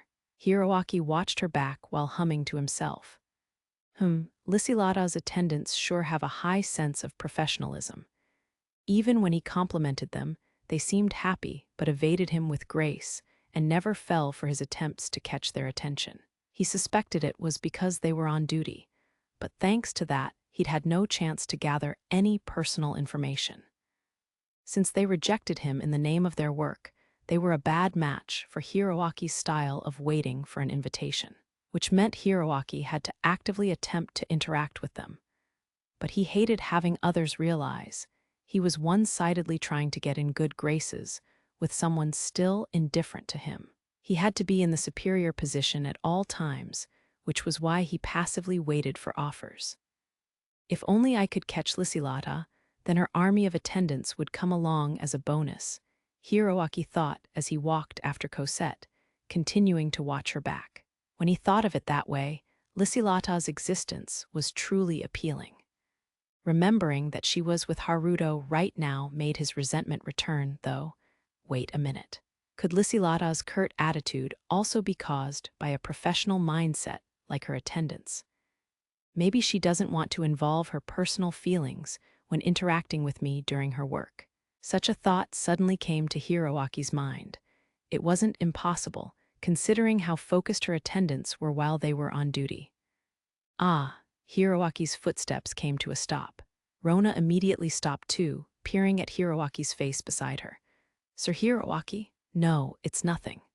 Hiroaki shook his head and started walking again. Behind him followed Rona and Flora, then Kauta and Ray. Christina had been watching Flora's back as she left, but then she addressed Celia as she started entering the other meeting room. Then, we shall go inside the room as well. Until later, Professor Celia. This left Celia and Arya as the only ones remaining. After you, Arya invited Celia inside the meeting room in an attendant-like manner. Geez, what's with that? It's just the two of us now, so you don't have to be the attendant, Celia said a little uneasily. Hee. Now let us go inside. I'll prepare some tea. Arya showed a rare glimpse of a soft smile and entered the room with Celia. Meanwhile, Rio had arrived at the room Lysilata led him to. I hope you don't mind if we use the room I'm staying in. Please, go inside, Lysilata said, opening the door and inviting Rio inside first. Is it okay for a man to enter the room of a noblewoman? She doesn't have her attendants around, either. There had been situations where they met one-on-one in meeting rooms before, but Rio still wasn't quite familiar with the etiquette of nobles. However, since Lysilata was okay with it, he was probably just overthinking things. More than anything, the fact they were alone like this was proof of Lysilata's trust in him. It would be weird for him to hesitate for too long, so Rio answered Lysilata's trust by bowing slightly before entering the room. Excuse me. The room was like a studio apartment with a simple kitchen, bed, wardrobe, table, and chairs to sit on. I'll prepare some tea for you now. I'm afraid there isn't much space, but please have a seat. Lysilata pulled out the seat at the head of the table and offered it to Rio. Thank you very much, Rio said as he sat down. No problem at all, Lysilata said cheerfully, standing in the kitchen behind Rio. She began preparing tea with skillful movements. It feels kind of strange, Rio thought as he watched Lysilata's back. She had a strong image of being a noble lady, so seeing her pour tea was rather domestic. Do you often prepare tea by yourself? Rio asked her as she heated water with a magical artifact. Yes, whenever I'm alone. I've rarely ever prepared it for anyone else though, so I can only hope this is good enough, Lysilata said shyly, her cheeks a faint shade of red. It's tea poured by you. I'm really looking forward to it, Rio chuckled. Gosh, don't put more pressure on me.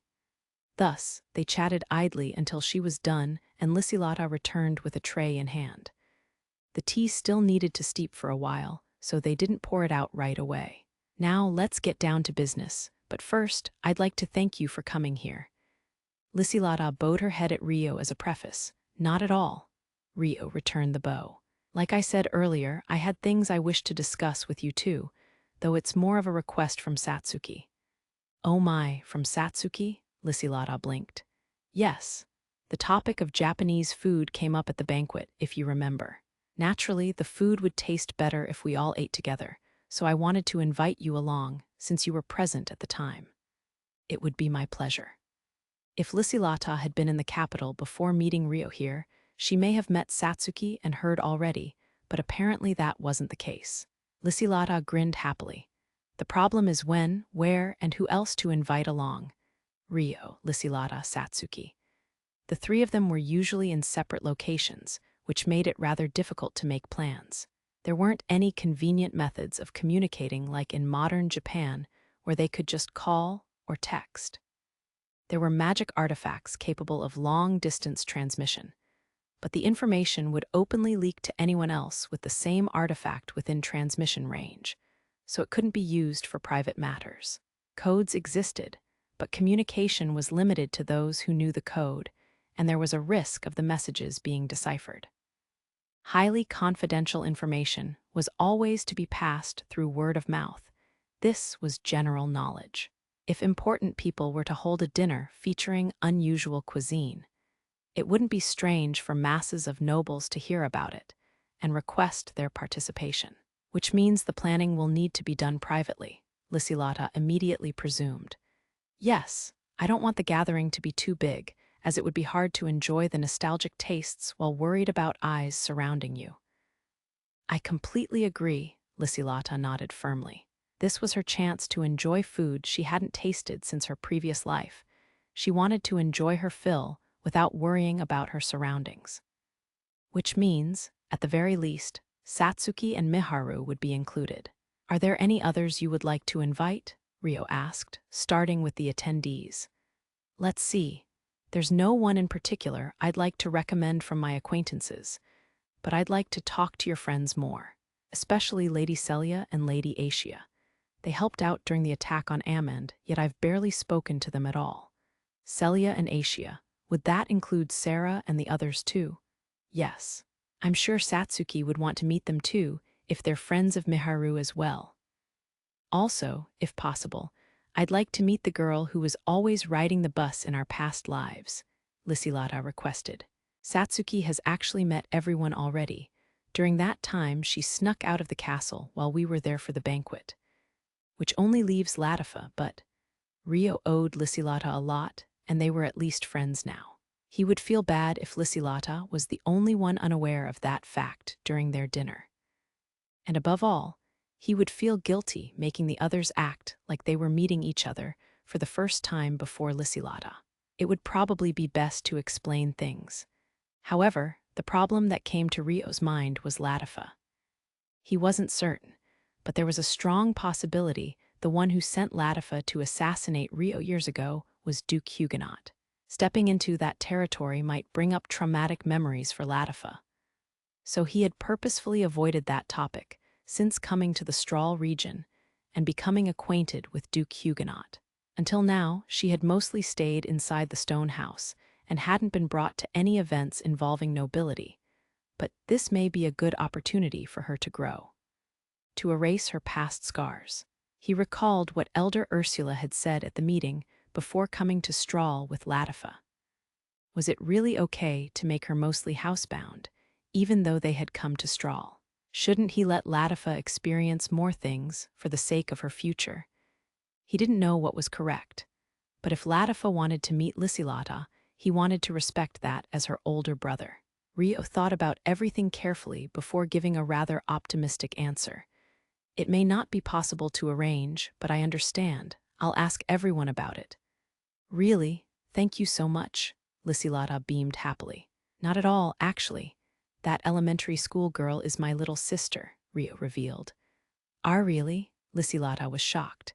Yes, we're not related by blood, but she was reborn into a rather complicated environment. Certain events led to me becoming her guardian. She's a bright girl now, but she may harbor negative feelings towards nobility, especially certain nobles of the Beltrum kingdom.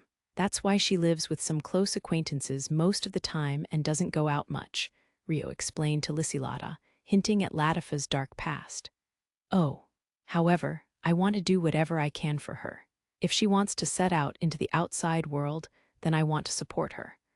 I wouldn't have any objection to introducing you to her. That's why I should be the one asking you, please meet with my little sister. I'm sure she'll be delighted. Rio quietly bowed his head. I understand. In that case, leave all the arrangements to me. I'd love to meet her as well. I'll prepare a venue where she'll be comfortable. I'll also make sure her name and face aren't revealed to outside parties.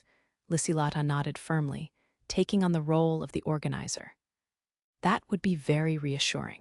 Like I just mentioned, I especially want to keep her away from the nobles of Beltrum Kingdom. At least, as long as she doesn't want something to the contrary. Rio said with a slightly troubled look, his words carrying deeper meaning.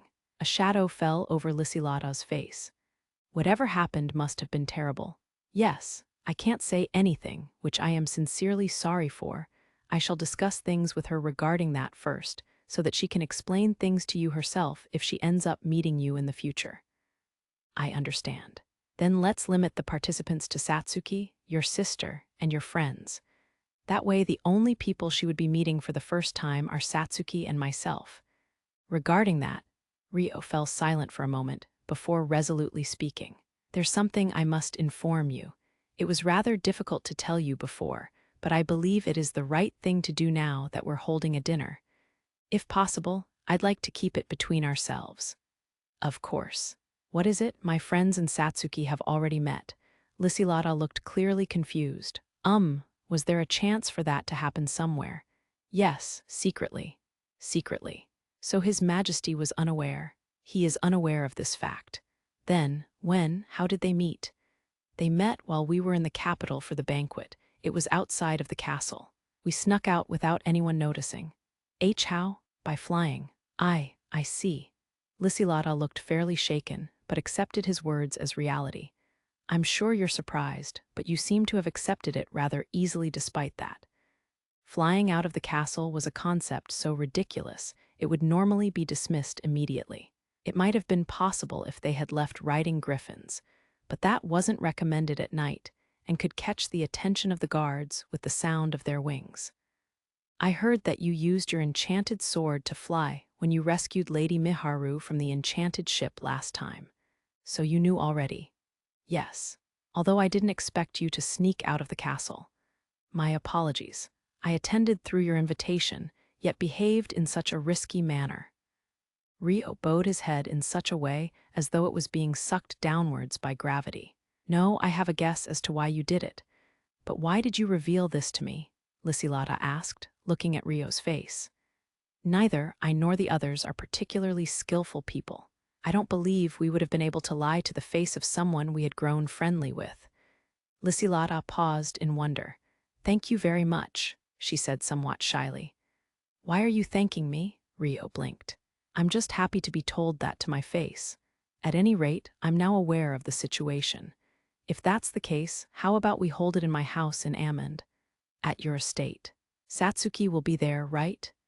He couldn't bring her out of the castle by flying like last time, and Amend was too far away from the capital. They would definitely notice if she went missing, he thought. We can't have you bring her by flying again, no. I intend on going through the proper route of asking His Majesty for permission to invite her over. I see, in that case. Is it possible? There's a good chance it could happen. If you say so, then it must be a fact. Can I leave it in your hands? I'll need to let the others know. Yes, you can count on me. Do you have a preferred time as to when we should hold it? If you can host it within the next month or two, I'll arrange things on my end. Any longer, and I may need to travel again, however. Then, I'd better make a move before you need to leave again. I just so happen to plan on going to the capital next to make my report on this incident, so we may be holding it sooner than expected. I know you'll be heading to Roenia after this, but what will you do afterwards? Lysilata wondered if he would stay in Roenia or if he would accompany her to the Galarc kingdom's capital. I don't have any plans of staying in Roenia in the long term, but Celia. I plan on leaving after I've confirmed her safety, as I owe her a lot, Rio answered. Though she hadn't said so out loud, Celia would surely remain in Roenia. It was a little sad to think they couldn't live together anymore, but there was nothing they could do about it. Celia was a noble of Beltrum, after all, while part of him wanted nothing more than to head for the Proxia Empire right away. He had to take some time and make sure there were no problems regarding Celia's circumstances. That's why he had no intention of rushing out of Roenia. The fact he calls her name without a title means they're fairly close, right? I wonder what kind of relationship Sir Haruto and Lady Celia have. Lysilata was curious about it, but it wasn't good to pry into things purely out of curiosity, and so she exercised her self-control. I see, Lysilata responded, though she still had a curious look in her eye. Aishia's also looking after Miharu and my sister at the moment, so I'll have to meet them to tell them about the dinner. But it would be best if that waited until after I meet you either in Amend or Galtuk, so that I can confirm the details of the dinner with you. You can decide the date based on what suits you and Satsuki. By the way, if you were to bring Lady Miharu to Amend right now, how many days would it take? If we walk normally, it could take 1 to 2 weeks depending on the weather, but if I carry her while I run, we could arrive in 2 or 3 days. What a wonderful time reduction. Out of curiosity, but how many days would it take you to travel from Amend to Galtuk? If I'm alone, 2 days. His fastest time would actually be if he flew, but T2. It seemed that to Lysilata, even 2 days was plenty of a surprise. As you know, I can use my enchanted sword to fly. As long as I'm not hindered by bad weather, I can reduce my travel time dramatically. That was why the number he had given accounted for the weather. The wilderness had especially abnormal weather, so it wasn't rare for him to spend some days safely waiting out the weather in the stone house. Then, let's say it'll be some time between 3 weeks to 2 months from now. Would that work for you? That won't be a problem. Then I shall move ahead and presume the dinner will take place in that time frame. If transporting the ingredients is too much of an effort, I can prepare an enchanted ship depending on your location. Lysilata hummed. There's no need for that. Rio shook his head, then looked thoughtful. I should inform you about this as well. What is it? A method of transporting items. If we're going to be trading alcohol with each other in the future, it would be best to clarify this. Only those close to me know about this, but I trust you would be able to keep this a secret. I'm quite honored you think so, but just how was he transporting things? This is what I use. Dissolvo, Rio extended the hand that held the time-space cache and recited the spell. The space around his wrist warped and a ceramic bottle appeared. WH. What is that? Lysilata froze with her eyes wide open, barely managing to get her question out. It's an ancient artifact called the time-space cache. There are certain limitations to its use, but it can store things in a subspace isolated from time and space. As you can see, you can take items out whenever you need them, Rio explained. His disclosure of the magic artifact's existence to Lysilata wasn't a completely impulsive idea. He had been considering doing so since they signed a contract during the banquet for Lysilata to sell Rio's homemade alcohol. This was a good opportunity to reveal it. An ancient artifact that can store items in a subspace isolated from time and space. Based on that information, it sounds like you can store food without it rotting. Lysilata asked cautiously, unable to believe what she was hearing. Yes, that is correct. Lysilata's voice audibly shook with surprise. That is quite an unbelievable item you have there. An enchanted sword that could control wind, artifacts that could change hair color, and high-grade sake that could make a noble groan with a single sip. Just how many treasures did he have hidden? She was starting to feel more exasperated than impressed at this point. Possessing this many impressive goods was abnormal in itself, yet because she was aware of Rio's irregular strength, even this abnormality was faint in comparison. An artifact that can transport goods without taking up space. I want it. I want it so badly, but I can't say such unreasonable things to Sir Haruto. The time-space cache was an item any merchant would kill for. Lysilata nearly blurted for him to give it to her, but swallowed her words with difficulty. Because it was an ancient magic artifact, it was probably impossible to manufacture or acquire. There's alcohol in this bottle if you'd like to have it. Rio placed the sake bottle on the table as an offering. Thank you very much. Lysilata bowed her head. And so I'm able to transport goods using this artifact. There's no need to worry. I understand. Lysilata smiled wryly, accepting that her worries were needless. Also, Dissolvo. Rio held his hand out over the table and recited the spell once again. A plate of finely cut chocolate appeared. This is Miharu's homemade chocolate. Miharu's? Lysilata gulped. Unfortunately, there were no snacks in this room, and the only thing on the table was their tea. This would be the perfect snack to go alone with it. You can't condict him to put it away, Rio said flatly, storing the chocolate plate back inside the time-space cache. Lysilata let out a half-surprised, half-disappointed sound.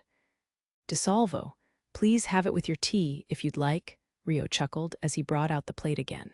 He had only put it away as a demonstration of the artifact's effect. He intended on giving her the chocolate from the start. Tea, then, I shall gratefully accept one. Lysilata shyly reached for the plate of chocolate. Knowing how delicious Miharu's homemade sweets were, she couldn't resist. It's so good.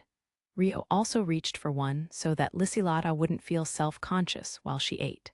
A sweet but not too thick flavor spread in his mouth. It's delicious, Rio commented. A sound of joy slipped out from Lysilata, who nodded enthusiastically as she beamed. Her lovely reaction made Rio smile softly. Come to think of it, you said you had something you wanted to discuss too. I wanted to ask you about the 2 Japanese boys that traveled with you. I don't know if they've realized it yet, but the moment they hear the names of Rika Guild's products, they'll notice the use of Earth words in the product names. In order to prepare for that, she wanted to know what kind of people they were like. Once Lysilata answered Rio's question, She lifted her teacup in a picture-perfect show of etiquette. I see. It hasn't been that long since I've met them myself, but I don't think either of them are bad people. Kauta is an honest person with a strong sense of justice, and Ray can be a little silly at times, but he watches his surroundings carefully and is always considerate of Kauta. The only thing you have to be wary of is that the two of them are completely normal Japanese high school students, so they're not really familiar with this world. Perhaps that was why Rui was so worried about Kauta and Ray, Rio thought. Do you know what they plan on doing after this? I don't think either of them have decided yet, but it's very likely they'll end up joining the restoration, I believe, Rio answered, thinking back to how their conversation with Rui made it seem like they left the castle in a spur-of-the-moment decision. Christina had also said they were stowaways on the enchanted ship. I understand. Thank you for telling me this. I hope it helped. Yes, I have no intention of telling them about my past life for now, but depending on how it goes in the future, I may reveal things to them. They had only just met, so this was probably the most appropriate decision. Out of curiosity, how would you have explained your company's secret if someone untrustworthy asks about the products? Rio inquired with interest. The explanation I have prepared is that the production method was recorded in ancient documents that were discovered. I've also prepared those documents. You've covered it all. Since there were Japanese people who had transferred into this world in the present, it wouldn't be a stretch to think similar people had done so in the past. It was a huge pain to create, though. Lysilata smiled bitterly, recalling how she made the documents. She couldn't let anyone realize the handwriting was her own, so she had Arya pen the documents on her behalf, but it took quite some time to make it look convincing. Would you like me to indirectly mention that to the two of them? Rio suggested.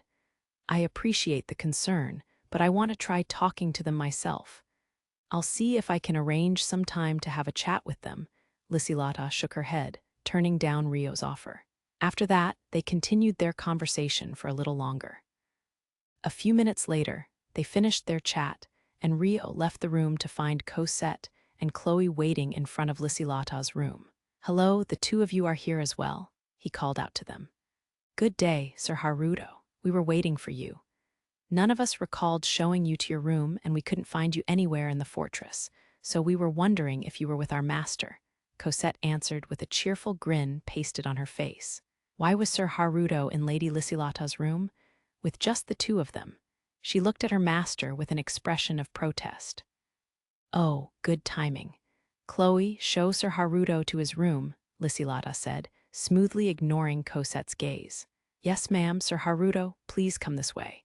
Chloe immediately moved, inviting Rio along. Well then, Lysilata, Cosette, please excuse me here. Rio gave his farewells without realizing the exchange going on behind the smiles of the master and attendant. Please enjoy your time here and rest, Lysilata replied with a bright expression. Then, as soon as Rio and Chloe disappeared down the corridor and out of sight, hey, why didn't you let me show Sir Haruto the way? And more importantly, why were you two meeting alone? In Lady Lysilata's room, no less, Cosette protested. There weren't enough people, so I simply dealt with it accordingly. I also had something to discuss with him.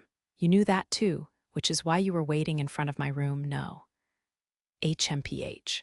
Still, inviting someone into the room of a high-ranked noblewoman with no attendants around is a clear display of favor towards them. Why haven't I heard that you have Sir Haruto in your sights? That means I have no hope. I don't recall saying that I liked Sir Haruto in that way, though. Lysilata's reply was nonchalant, as if to say that she shouldn't misunderstand. I wonder if it's even being conveyed.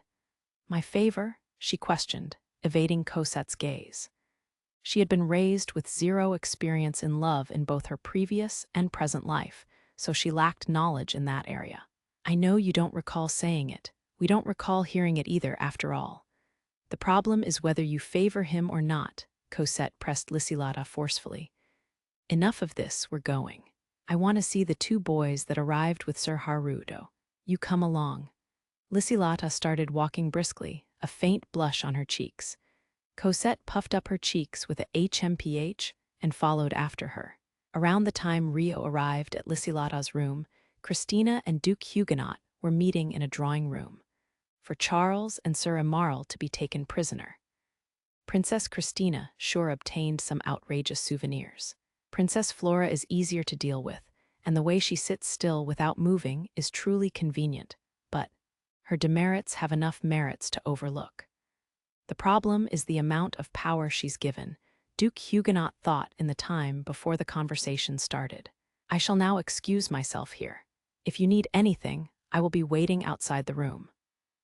Natalie had been preparing tea for them, but she naturally couldn't stay and listen to the conversation between two foreign nobles, so she voluntarily exited the room. This left Christina and Duke Huguenot alone to finally start their conversation. If I may express my amazement, Your Highness, for Charles Arbor and Sir Alfred to both be captured as prisoners. It's a splendid feat, Duke Huguenot said as soon as the door closed. The one who apprehended them was Sir Amakawa, not myself, Christina replied coolly. However, getting acquainted with him and tasking him with your safety was all Your Highness' skill. I thought it was such a shame that the Galarc kingdom acquired him already, but then Your Highness brought him out as a trump card. And I hear the 3 other girls are also skilled enchanted sword wielders. Celia is the genius sorcerer from our kingdom, too. There'd be nothing more delightful than to have them all join the restoration, wouldn't you say? Duke Huguenot raised both his arms. The restoration had been concerned by their lack of reliable personnel who were skilled in combat and sorcery. If that insufficiency could be amended in a single go, he would have no choice but to welcome them all wholeheartedly, even though Christina had the potential of becoming a thorn in his side. It's still too early to say that. Professor Celia aside, Sir Amakawa and the other 3 girls are not nobles of the Beltrum kingdom. I am indebted to them, but they are still outsiders. There's no guarantee they will continue cooperating with the restoration in the future. You shouldn't assume otherwise, Christina warned stiffly. However, didn't Sir Amakawa kidnap Celia from the ceremony in order to strike a blow to the Arbor faction's influence and serve in guarding Your Highness? They must have had some political interest in common for him to have offered his support, and so there should be a way to continue receiving his support, Duke Huguenot implied in his question. The common interest that made Sir Amakawa and the girls cooperate with us is unrelated to our goal of reducing the Arbor faction's power. By which you mean? Christina hesitated, wondering if she should stay quiet about Haruto and Celia's relationship, but realized the way they interacted with each other made it fairly obvious. With that thought, she decided to say it. It also made her story coherent and served as a warning. Professor Celia's rescue. I could tell Celia and Sir Amakawa are close by watching them, but what exactly is their relationship? Professor Celia is Sir Amakawa's savior, although it seems that now she is the one feeling more indebted to him. Well, it would be difficult to repay a debt as large as Sir Amakawa's achievements. However, he isn't the kind of person to think his debt is repaid so easily, is he? Duke Huguenot asked, implying that this was their chance to get him on their side. Right, that's why there's no way he'd oppose us as long as Professor Celia joins the restoration. But if we ever harmed her in any way, that sword of his would be pointed right at us without a hint of mercy. Christina cut in sharply. Of course, we have no intention of harming Celia. Duke Huguenot shrugged his shoulders with a nihilistic smile. Naturally, but there's no guarantee that someone else in the restoration won't harass Professor Celia in order to gain Sir Amakawa's cooperation, is there? We wouldn't allow something like that, but Duke Huguenot didn't deny the possibility. You need to keep a thoroughly watchful eye on things so that no such fools appear. Professor Celia will be under my protection hereafter, so I will be merciless in my judgments against anything strange. Whether that was an order or a warning was unclear. That sounds rather overprotective. Will you be giving Celia your patronage then? Duke Huguenot asked jokingly. Isn't that a given? Sir Amakawa easily brushed aside the elite squad of knights and sorcerers that Charles led, shut down Alfred and Sir Shigekura in a head-on fight, and made 5,000 soldiers tremble in fear. It would be best to keep a favorable relationship with someone like that. which is why Professor Celia will be the most important person in our connection to Sir Amakawa. I thought you would have understood this much. I am aware of this, but I know many are anticipating Sir Amakawa's assistance as well. In my humble opinion, we should be pursuing a favorable relationship more proactively. I agree. That's why I won't go as far as to say that we should give up. However, I can't approve of persistent attempts to solicit him when he isn't interested. This is a matter of showing Sir Amakawa our good faith in order to win over as much of his trust as we can. That's why I'll say this again. You need to watch that no such fools appear, Christina said, strongly emphasizing her point. Understood. Being too persistent and creating animosity would indeed be a foolish plan. For the time being, I shall keep it at an invitation to Roenia and a seat at the celebration. Duke Huguenot placed his hand on his chest and nodded respectfully. That's quite some enthusiasm on her part, but I understand her reasoning. He defeated a hero, one of the living legends in this world, and Sir Emarl, Beltrum's strongest, possibly Strahl's strongest. His achievements this time will raise his name even further. He's a piece that I want to obtain no matter what. Duke Huguenot thought to himself with his face ducked down. However, he understood that using forceful methods against Haruto, who was currently as famous as a hero, would be a bad move. He was a desirable combat force, and Duke Huguenot would have all the options in the world if Flora had been the one opposing him. But he couldn't take such risks against Christina. I wonder what kind of face this man would make if he knew the incident his son made a mess of was what drove such a person out of the Beltrum kingdom. And how would he move afterwards? No, there's no proof Sir Haruto is the same person. There's no point in thinking about it, Christina thought, then immediately erased those thoughts herself. This much warning should be enough to hold Duke Huguenot back. All that's left is Flora. Perhaps she... There were several things about the earlier discussion that bothered Christina. She'd have to confirm them later. She ended that train of thought there and returned her focus to the person sitting opposite her. There were still things she needed to ask. In addition to this, I'd like to hear about the events that occurred while I was away. Why, the most notable event would be Your Highness's arrival with Charles Arbor in tow as prisoner, but Duke Huguenot placed a hand over his mouth in thought. First, as I'm sure you've heard already, Princess Flora was kidnapped by a man named Lucius in Amend. And he stared closely at Christina's face. I heard about that from Sir Amakawa on the way here, but I'll ask Flora for the details later. And what else? Christina asked while concurrently thinking to herself. Princess Flora and Sir Hiroaki are now engaged. Christina's expression flickered. What did you just say? After the banquet, marriage offers for Sir Hiroaki increased rapidly. This was decided just the other day, when we decided that it would be bad to prolong the decision of Sir Hiroaki's first wife. Sir Hiroaki and Princess Flora have both given their agreement, and King Francois of Galarc has been informed. Duke Huguenot reported eloquently. Has it been announced publicly? Christina asked in a stiff voice. No, it hasn't been announced yet, and not even Lysilata should be aware of it yet. The plan was to make the announcement upon arriving back in Roenia. Christina fell silent. Political marriages were the natural duty of women in royalty and nobility, but marriage was still too early for Flora. That's what her heart was telling her, but was she just being a needlessly worried sister? Flora surely didn't have any other choice. She must have accepted the engagement prepared for her without knowing anything about what marriage involved. Is there anything problematic about it? Duke Huguenot asked innocently. With Hiroaki's agreement and Francois' knowledge about the engagement, not even the first Princess Christina could make an objection so easily. The Duke was asking this while knowing that. Besides, it was only logical to offer something commensurate when trying to obtain beneficial personnel. If Princess Flora and Sir Hiroaki's engagement works out, it'll make it easier for me to intervene. It was worth rushing the engagement. Duke Huguenot chuckled amiably. No, I was just a little surprised. Christina shook her head with the utmost calmness. There was no telling what Hiroaki would hear if she got emotional and said the wrong thing here. That's why she had no other choice right now. If only I had come a bit sooner. She would have been able to take her place. She would have been able to lighten Flora's burden. Christina cursed her own helplessness from the bottom of her heart. Meanwhile, in the meeting room beside Christina and Duke Huguenot, Celia and Arya were holding their long-awaited reunion.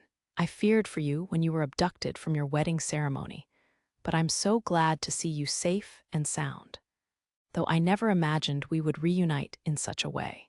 No, I suppose it would be more accurate to say we've already, Arya smiled. Ahaha, I couldn't reveal myself as Celia Clare to anyone at the time.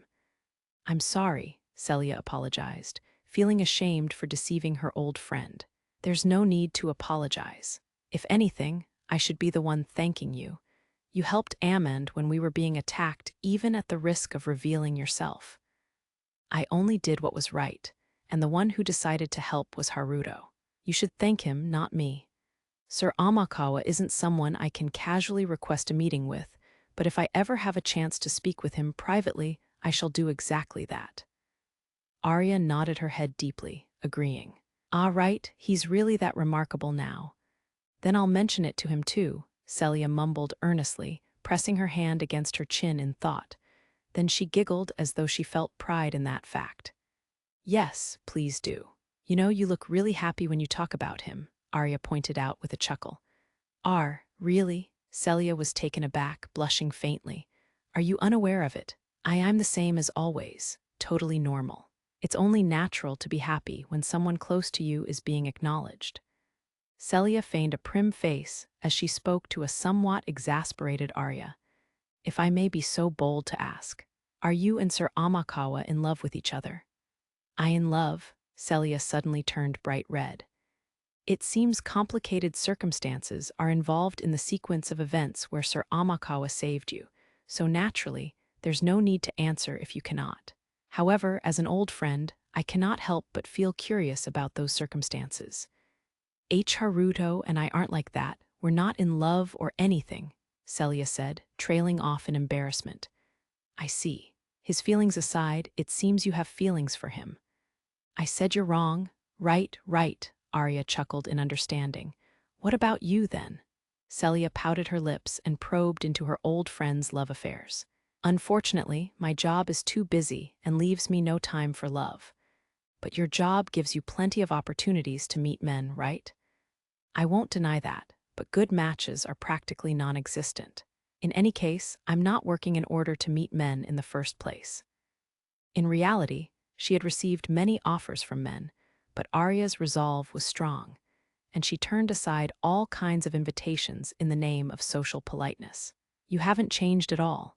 Don't be so focused on your work that you miss your chance to marry, Celia said tiredly. That goes for the both of us. She had brought that upon herself. The retort was sharper than the enchanted sword Arya wielded. At any rate, we're both getting on in years. Let's take care not to have any regrets.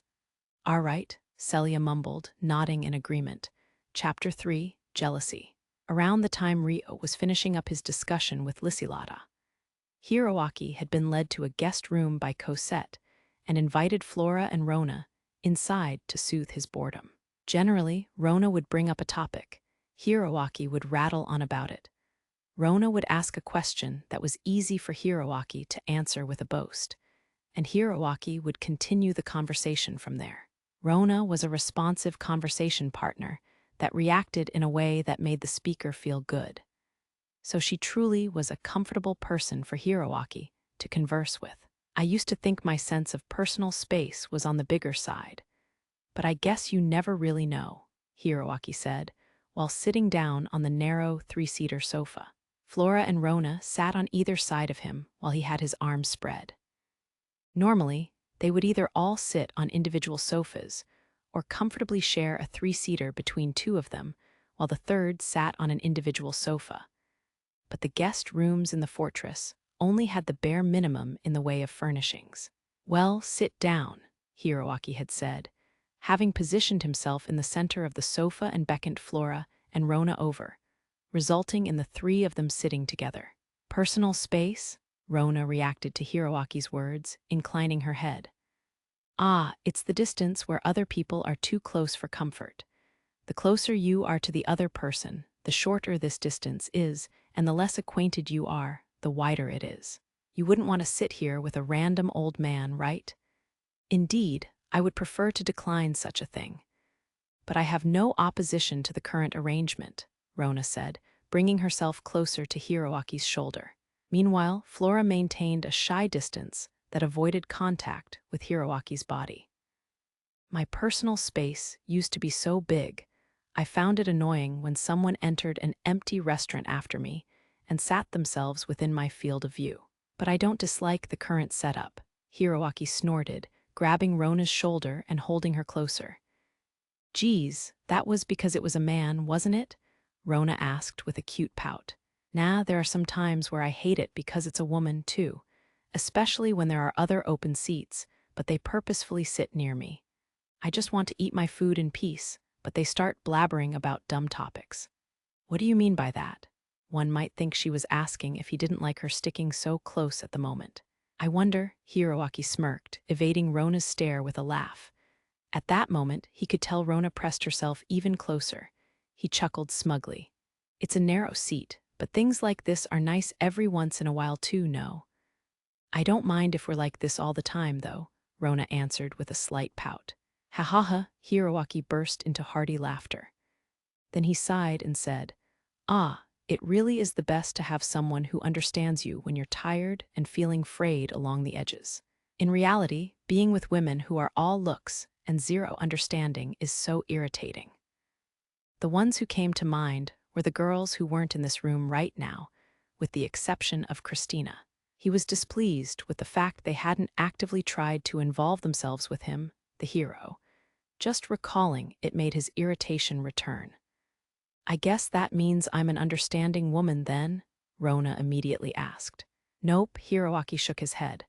Then he added, You're understanding and you have the looks. A truly charming lady indeed. Geez, Rona blushed in embarrassment. So, what's with you, Flora? You've been silent this entire time. Satisfied with Rona's reaction, Hiroaki turned to Flora, who hadn't participated in the conversation at all. No. Flora was unable to come up with any words at the moment. She seemed distracted, like her mind simply wasn't there. Hiroaki sighed disapprovingly. I was thinking about my sister and Sir Haruto. I was wondering what they were up to, Flora answered with naive honesty. Who knows, Christina should be talking to Duke Huguenot, right? But why bring up his name? Hiroaki frowned openly at the mention of Haruto's name. Not again, he thought. No, I was just thinking that a lot must have happened while they were traveling. Between Christina and that bastard. That's not what I mean, but Professor Celia was there too, Flora trailed off. With even Celia's name mentioned, Hiroaki hummed with disinterest. But on the inside, his displeasure was rapidly building. Is it really a big deal that he defeated the king's sword or whatever? It seemed like people were making a rather big fuss about it, he said, expressing his doubts towards Alfred's abilities. Sir Amaral has been acknowledged by the king as Beltrum's strongest. He can use an enchanted sword to release powerful blades of light, and his strength is so well known that they say it's an understatement to call him a one-man army. Rona said a little hesitantly, knowing that the answer wasn't what Hiroaki wanted to hear. Yet he and that Rui bastard were beaten up by that fresh-off-the-farm greenhorn. That Rui bastard, it impacts me too if he loses in a way that sullies the name of heroes. Hiroaki mumbled sullenly. So the king's sword uses blades of lights to attack. Sounds like setting off my divine arms at full power would definitely be stronger. But Satsuki already lost to him in a sparring match, and that Takahisa bastard also had a bad time against him. He appeared around the same time as the heroes, yet he's standing out more than us. At this rate, he'll be valued higher than us. Even his name is similar to us Japanese people. If only there was something he could do about it, he thought as he felt a sense of danger from Haruto's recent activities. Is there anything I can do to lower that bastard's protagonist characterization? By making him lose face or something? He folded his arms in discontent, falling silent in thought. Meanwhile, Rona sensed his mood and quietly waited for Hiroaki to begin speaking again, while Flora awkwardly remained silent. It'd be so convenient if someone could just go and defeat him once. Seeing how the so-called kingdom's strongest, the king's sword, was no match for him, no one in the Restoration will be able to beat him in a close-ranged match either. Everyone was just so worthless, all name and no substance. There wasn't anyone who was the real deal, as it were. However, though he was irritating, Haruto Amakawa's abilities were probably real. Hiroaki had witnessed Haruto fight in the flesh from up close, and his combat powers were indeed impressive. He didn't want to admit it, but Haruto was strong. However, hold on a minute. There's no need to fight in a close-ranged battle where the bastard has the upper hand, is there? If I can maintain a distance while one-sidedly attacking him, then... A brilliant idea suddenly came to Hiroaki's mind. That's right, fighting in his ring would be nonsense. That fool Rui also went out of his way to fight him at close range when he's a bow user, or so I hear. That was probably why he lost. He should have just camped somewhere advantageous and defeated him with long-ranged attacks. Hiroaki analyzed the cause of Rui's defeat and sneered. Dragging your opponent into your own ring to win is the ultimate tactic. Since the power I obtained is too great even in an incomplete form, I've rarely had the chance to test it out properly, but wouldn't he be the perfect opponent? If I say I want to test my ability, it might work. He could see a way for him to win against Haruto Amakawa. Of course, it would be a sparring match, so they wouldn't fight for real, but it would be a good form of stress relief. There was no telling if Haruto would agree to the match, but it wouldn't hurt to ask. Ah, great. In the end, I have to be the one standing out. The only ones who could cull the genuinely strong were the stronger. Ah, I've just thought of something. I'm going to see Haruto. Hiroaki immediately began his plan. Around the same time, Chloe was leading Rio to his guest room after his discussion with Lysilata ended. Here you go, please use this room. This is the key, Chloe said, stopping in front of the room and handing Rio the key. Thank you very much, Chloe. If you don't mind me asking, where are Sarah and the girls who came together with me? Rio asked. I showed them to their room right over there. Chloe gestured with her right hand, pointing out the room where Sarah and the others were staying. I understand. If you would excuse me, Rio said, then started walking towards Sarah's room. Sure, I wonder what kind of relationship he has with the three of them. Chloe wondered, watching Rio knock on the door before she left. The door opened, and Sarah stuck her head out from within. Haruto, sorry to keep you waiting. Not at all, please come inside. After that exchange, Rio entered the room as Chloe quietly left. Pardon the intrusion, Rio said as he stepped inside. We were waiting. You've worked hard today. Orphea and Alma welcomed Rio from where they sat on the beds. Please have a seat. Thanks. Rio sat down on one side of the three-seater sofa that Sarah offered him. There was something we had to tell you, Rio. Sarah used Rio's real name since only those in the know were in the room. What is it? Now that Princess Christina has joined up with her allies, we were thinking of returning to the stone house. We don't think we should get too deeply involved with the noble class of humans or human politics in general, Sarah began. I see. I agree. That would probably be for the best. The spirit folk girls were eye-catching enough with their appearances, but they must have attracted a lot of attention by showing up in a group while wielding enchanted swords. If they continued to Roenia like this, they would definitely receive some form of invitation. We do want to continue accompanying you, but, Sarah said worriedly. Orphea and Alma frowned too. No, you've been a tremendous help coming this far. The journey will shift to enchanted ships once we reach Amend, so you've done enough. I'd appreciate it if you could protect Miharu and Latifa instead. Of course, the girls nodded energetically in unison. In contrast, Rio had a shadow over his face. Thank you so much, and I have to apologize for how much danger you were subjected to. Especially to you, Orphea, you were injured as a result. What are you saying? Celia isn't important to just you, Haruto. She's important to us as well, Sarah said. Yes, exactly, Alma agreed. We've all recovered completely and nothing terrible happened. We were all really happy to be able to travel around and learn about the world with you. We've never had the chance to travel on foot before, so everything felt new, Orphea said, flashing a bashful smile. You even got Rio to hold you in a bridal carry at the end there. That's right. Wait, what are you saying, Alma? Orphea protested with a faint blush. Sarah watched the two of them and sighed. We learned a lot from this trip, especially in that final fight with the mercenaries. If you hadn't taught us how to fight against people, we may have had a much tougher time, she said, looking back on the battle. Indeed, it was great that we were able to get real experience fighting. Yup. And now we know there are lots of strong humans out there, too. The one I went up against was especially tough. Alma and Orphea added to Sarah's words with serious expressions. The king's sword was what they called him, right? From what I saw of Rio's battle, we wouldn't be able to win against him, not with the limitation of fighting, while we pretended our weapons were catalysts for sorcery activation, at least. Sarah analyzed with a stern look. However, if you were able to use your spirit arts freely, warriors as skilled as yourselves should be able to hold your own. If things ever get really dangerous, please don't hesitate to fight using your spirit arts. I do not wish to see anyone else getting hurt from fighting, Rio requested with a worried face. He had been beside himself with worry when he had arrived to see Orphea and Celia down on the ground before Charles and the others.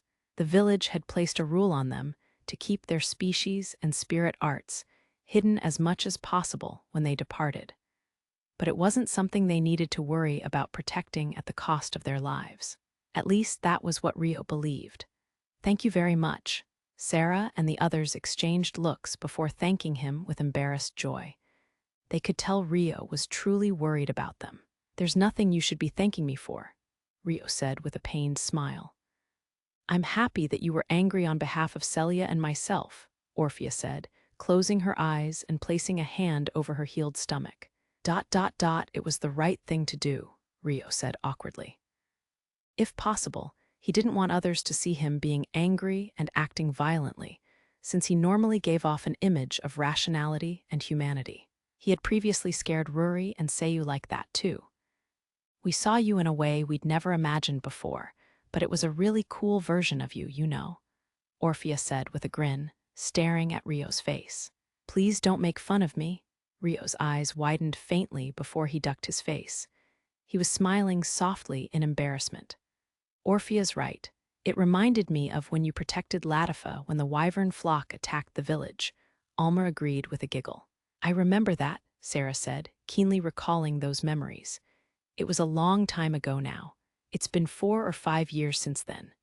Orphea and Alma reminisced with distant looks in their eyes. Perhaps that was why the room filled with pensive silence. Come to think of it, what were you discussing with Lysilata? Sarah asked, changing the topic. We were making plans for next month. Lysilata was thinking of bringing Satsuki to her home and hosting a meal, and invited me to attend with everyone in the stone house, Rio said. Oh, we'd love to attend, but we just decided it would be best for us not to get involved with human nobility and politics. Sarah and the others were rather attracted to the offer. The amount of politics involved in attending Lysilata's personally hosted meal was completely different to the act of going to Redania. But the fact they were contradicting themselves already was apparent. If he had asked at a later time, they may have answered differently, but what do we do? Alma asked Sarah and Orphea. We'll pass this time. Even though having a meal together shouldn't have any political impact, creating exceptions so easily could lead to a slippery slope of making more exceptions in the future. Sarah declared regretfully, her tone extremely serious. It's too bad, but you're right, Orphea agreed. There's nothing we can do about it, Alma shrugged sadly. However, since we're passing this time, we'll definitely participate next time, if there's a next time. Definitely, Sarah said, adding a condition to their refusal. Doesn't that defeat the point? Alma laughed at Sarah. It's fine. We have to demonstrate our self-control here so that the next time we can reward ourselves for doing so, Sarah said, turning away in a huff. Right? Orphea giggled. Ah, but Latifa can go ahead and attend. She'll probably be sulking when we return to the stone house anyway, saying we got to have all the fun. It'll be a good social experience for her to meet Lysilata, Sarah added. I understand. I'm sure Latifa will be delighted as well. I'll pass on what you've said to Lysilata about your attendance, too, Rio nodded with a gentle expression. Just then, a knocking sound came from the door. Was that a knock? Everyone's attention gathered on the door. Maybe it's Celia? Sarah stood up and walked over to the door, opening it with a clack. Sup, the door opened to reveal Hiroaki, standing there with Flora and Rona. The hero, Princess Flora and Lady Rona. Rio immediately stood up, eyes widening in surprise as he greeted the three of them. Hello, Sarah met Hiroaki's eyes and nodded her head in greeting. Sorry to disturb you in the middle of your fun. I heard from this lady that you were in this room. Hiroaki looked around and snorted.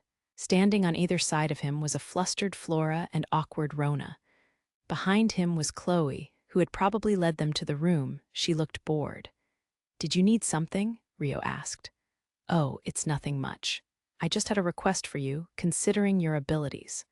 By which you mean, do you want to have a mock battle with me? May I inquire as to the reason why? Rio looked confused at the sudden challenge.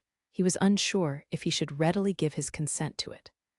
Well, I'm sure you've heard the legends of how mighty the divine arms the heroes possess are, but there haven't been any opportunities for me to unleash mine at full power. It's a bit of a nuclear weapon, like magic capable of genocide. Using it carelessly could change the terrain of the land, causing all kinds of secondary disasters. I suppose it can't be helped, since there's no knowing how much damage might occur. But if I don't practice fighting while drawing out its power to some extent, I might not be able to control myself when the time comes, you know. Hiroaki lamented with a sigh, stating his perfectly reasoned argument. Well, I suppose, Rio said in a dull tone, still unable to read Hiroaki's intentions. The statement wasn't entirely incorrect, but it had come too quickly out of the blue. But if I fight with my divine arms abilities activated, even in a mock battle, the average person is unfit to be my opponent. Even if I have no intention of killing them, I fear they'll be unable to evade my attacks and die on me. I need to fight a warrior that's actually strong. That's when I realized you'd be a good opponent, since you defeated Rui and the King's Sword. I feel bad for singling you out like this, but can I ask this of you? Hiroaki said, then glanced over and watched for Rio's reaction. I'm sorry for the unreasonable request. We haven't consulted with my sister about it yet either, so it's okay if you refuse him.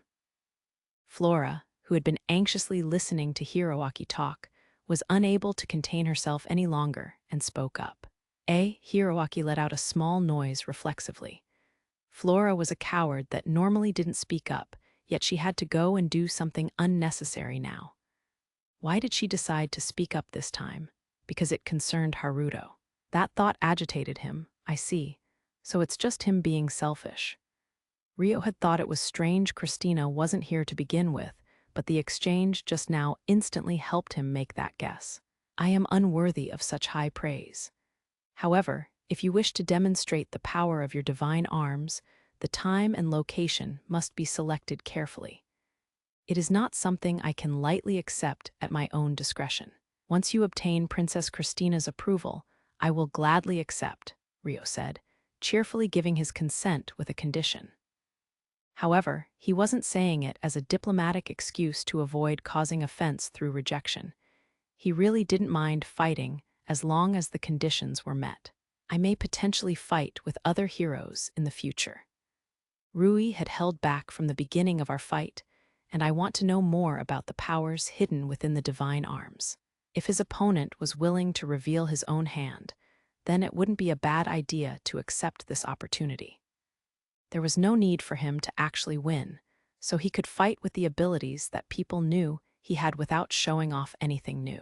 If he couldn't win like that, that was fine.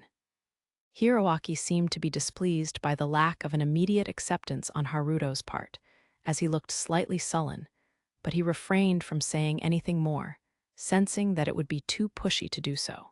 Thank you very much. Then we shall inquire with Princess Christina. Rona said her thanks and promptly wrapped up the conversation. She must have disagreed with deciding this without Christina's permission, as she looked somewhat relieved. Please do, Rio bowed his head respectfully, closing the curtain on this discussion. Later that night, Christina summoned Rio to her, as she wished to speak to him directly. He walked to the designated meeting room to find Flora and Christina together, which made him slightly confused. There was no one else in sight. It feels kind of strange being with these two together. It was something that had never happened once throughout his days in the Royal Academy. The reason why he was called here was almost certainly because of the mock battle with Hiroaki. But considering the events of the past and what happened after reuniting with these two, Rio couldn't help but feel a little awkward. "Thank you for coming so late at night. Please have a seat," Christina said, politely gesturing at a chair. Rio nodded and sat down. "Thank you. I called you here because I want to discuss the mock battle with the hero." Flora said she wanted to sit in and listen too. "I hope you don't mind," Christina asked. "No, of course not." Then, to get straight to the point, "Are you really okay with having the mock battle?" "Yes. As long as your highness has consented, I don't mind." Rio nodded his head easily at Christina's prying question. "If you're wary that refusing the hero will cause problems or offense, you're allowed to decline without concern for others. I will deal with things on my end." The partial agreement between Rio and Hiroaki made it hard for Christina to decide whether to give her permission or not. However, it would be a different matter if Rio expressed a desire to refuse. "I am not acting out of concern for others. If anything, I am concerned as to what your highness thinks. If a mock battle between Sir Hiroaki and myself would cause inconvenience for you, I will readily withdraw at your word," Rio replied with a smile as he looked at Christina. "The matter that worries me the most is whether this is troublesome for you. If so, I can only offer my utmost apologies. It may become a problem if I receive frequent challenges to mock battles, but this one case doesn't particularly bother me." Rio would have preferred more thought to have gone into the timing of the request, but Christina understood that without Rio having to complain, which was why she looked so apologetic. "And what is the next matter that worries you?" If she had a matter that worried her the most, then there must be something else, Rio thought. This is less of a worry and more of a request. "Can you win against Sir Sakata in the mock battle?" Christina asked with a serious expression. "I'm afraid I won't know until we actually fight." Rio still didn't know of the extent of the divine arms. The abilities of Satsuki and Takahisa's divine arms were sealed in close combat when he had sparred with them. And Rui had been aiming to immobilize rather than kill when they were fighting. Above all, Rui had hesitated, making the bad choice of approaching Rio even though he was an archer. Based on his experience fighting the other heroes until now, Rio didn't think they were opponents worth fearing when brought into close-ranged combat, as they hadn't received any combat training while in Japan. Veterans like Alfred, Goki, or Yuzuma were more formidable. However, depending on the extent of the power within the divine arms, that could change. If they could maintain a distance, as they attacked him freely with attacks on the level of natural disasters, then they'd be much more of a problem. "Would it be better for me to lose the mock battle?" Rio asked. If the hero was allowed to use his abilities and seriously take him on in the mock battle, losing would be a bad look for the restoration. That's what Rio assumed, and why he didn't mind losing in the first place. "No, the opposite. If you can win, I'd like to ask that you please do." "Huh." Flora let out a sound of confusion from beside her, possibly because she hadn't heard of this in advance. "May I inquire as to the reason why?" Rio asked. "I first noticed this when we met at the banquet, but after reuniting at this fortress and speaking more, I'm now certain. The hero seems to be a little arrogant," Christina stated plainly. It was a difficult statement to both agree and disagree with, so Rio was silent and waited. At any and every moment of time, he has to be treated with the highest priority. If things don't go his way, he shows his displeasure, and it's so obvious that everyone around him can see it. It may have been part of Duke Huguenot's plan, but I believe he's been spoiled a little too much in the time it took for me to reach Redania. Of course, I cannot completely fault the plan if it was for the sake of the organization, Christina said with difficulty. But there's a limit to how far you can go. I believe there are no exceptions to this, whether you are the princess of a kingdom like me, a king, or a hero. Above all, if things continue like this, neither the hero nor we will benefit from it. That's why I believe it would be good for him to lose some of that pride of his. Not even royalty could speak out too strongly against heroes, said to be the embodiment of divine majesty. However, that didn't mean they could allow his arrogance to continue unhindered. And your wish is that I play a role in doing just that. Is that correct? It's not a matter that can be left to the average person, and I cannot ask anyone I do not trust. No one even knows about this apart from the three of us here. I am voicing my private thoughts for the first time here. Which meant, she hasn't consulted Duke Huguenot or Rona then. No, Rona aside, she couldn't consult with Duke Huguenot. Their plans oppose each other. Christina got to work as soon as she joined the Restoration. She was a fast worker indeed. Perhaps that was why Flora was also surprised to hear this for the first time. I have no one else I can ask right now other than you, Sir Amakawa. Of course, I am aware that it would be too convenient for us to force the role onto you when we should be bearing the responsibility.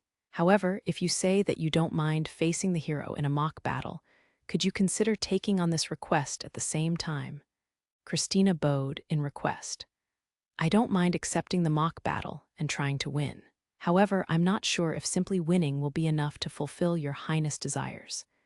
In other words, whether that would hurt Hiroaki's pride or not.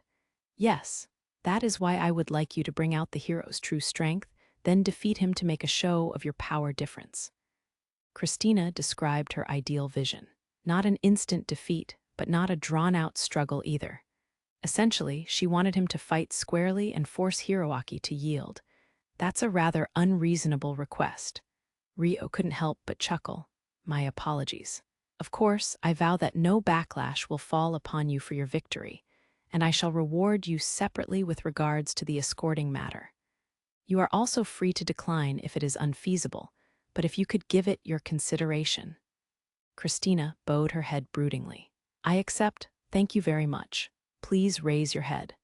Ryo protested in a slight fluster. Having her bow her head to me so many times really doesn't feel right. Their first meeting had been what it was. And with how their relationship during his academy days was like, he still couldn't shake off the odd feeling he got from the way Christina was now.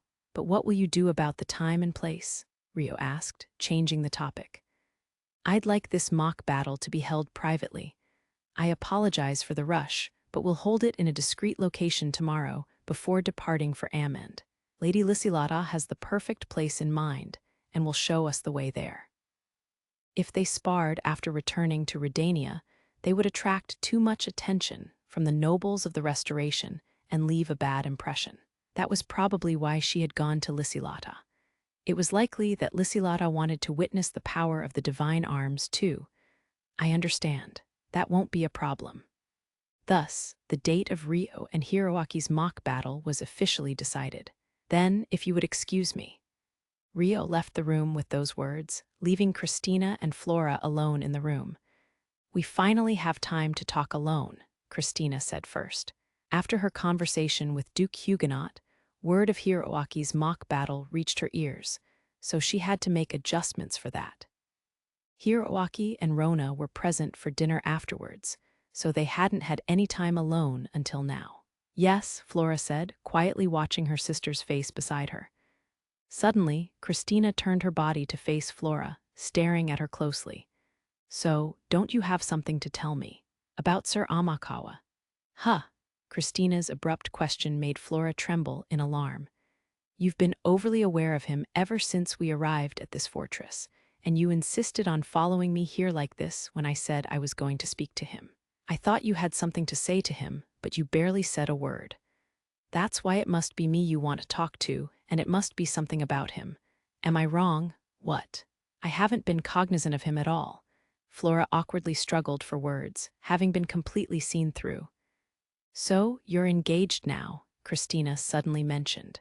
At a glance, there was no change in her expression, but it looked like she was faking her composure. You heard about it? Yes, from Duke Huguenot. Christina offered no words of congratulations. I haven't thought much about marriage. Flora hung her head. She was still just a 15-year-old girl, after all. A woman with a fiancé shouldn't be paying so much attention to a man other than her fiancé. While the hero's ego may be hard to tolerate, that is a different matter. One of the reasons why he's displeased right now partially has to do with you, Christina pointed out sharply. I am sorry, you can just fix things starting tomorrow. Yes, Flora responded dejectedly to Christina's curt words. She hadn't wanted to see her little sister make this face. These weren't the words she wanted to say, and yet she could only say it in this way. So, what about Sir Amakawa has your interest? If something's weighing on your mind, try saying it out loud. I'll hear you out. Christina cursed her own incompetence as she addressed Flora in a slightly gentler tone. Now that Flora was engaged to Hiroaki, keeping the fog in her heart bottled up wouldn't be good for the restoration's future. I said, there's nothing. Flora looked like she wanted to say something, but quickly looked down and swallowed her words. That's not what it looks like to me, Christina said with an ambiguous smile. She had her suspicions, but she wasn't about to utter them herself without any hard evidence. After a while, Flora spoke up. How did you travel here from Clea? How? We either walked or I was carried while running. Sir Haruto carried you. Flora's interest grew stronger. No, he didn't. Sarah, the silver-haired girl, carried me. Sir Amakawa carried the two boys that traveled with us, Christina said with a slightly exasperated laugh. I see. Then, what kind of person is Sir Haruto? It was another sudden and vague question, and about Haruto no less. He's an amazing person. Christina couldn't reply with a mean-spirited question as to why Flora was asking such a thing, so she replied vaguely instead. Amazing. Yeah, he's amazing. For some reason, Flora looked delighted, and Christina was able to guess why. Yes, so she's noticed. She's noticed, and for the same reasons as me, she wouldn't bring up the subject of Haruto's identity herself. Instead, she was sounding out whether Christina had noticed too. What a hopeless child, honestly. Christina found that a little bittersweet and pitiful at the same time. It was too obvious like this. At the very least, it was instantly clear that she had feelings towards Haruto. Hiroaki was probably displeased by that too. How do you feel about him? Huh. What do you mean? Flora cocked her head curiously at Christina's question. What kind of person is he to you? Christina explained with more detail. Flora thought carefully, facing her feelings before giving a short reply. He saved me. Do you want to do something for him? Yes, gratitude. Isn't what I want to do, though. Then what can you do for him? I can't do anything. Flora's shoulders suddenly slumped, vexed by her own answer. Then you don't have to do anything, Christina said plainly. Huh, Flora was stunned. If you can't do anything for him, then that's fine. There's no need to be impatient about it.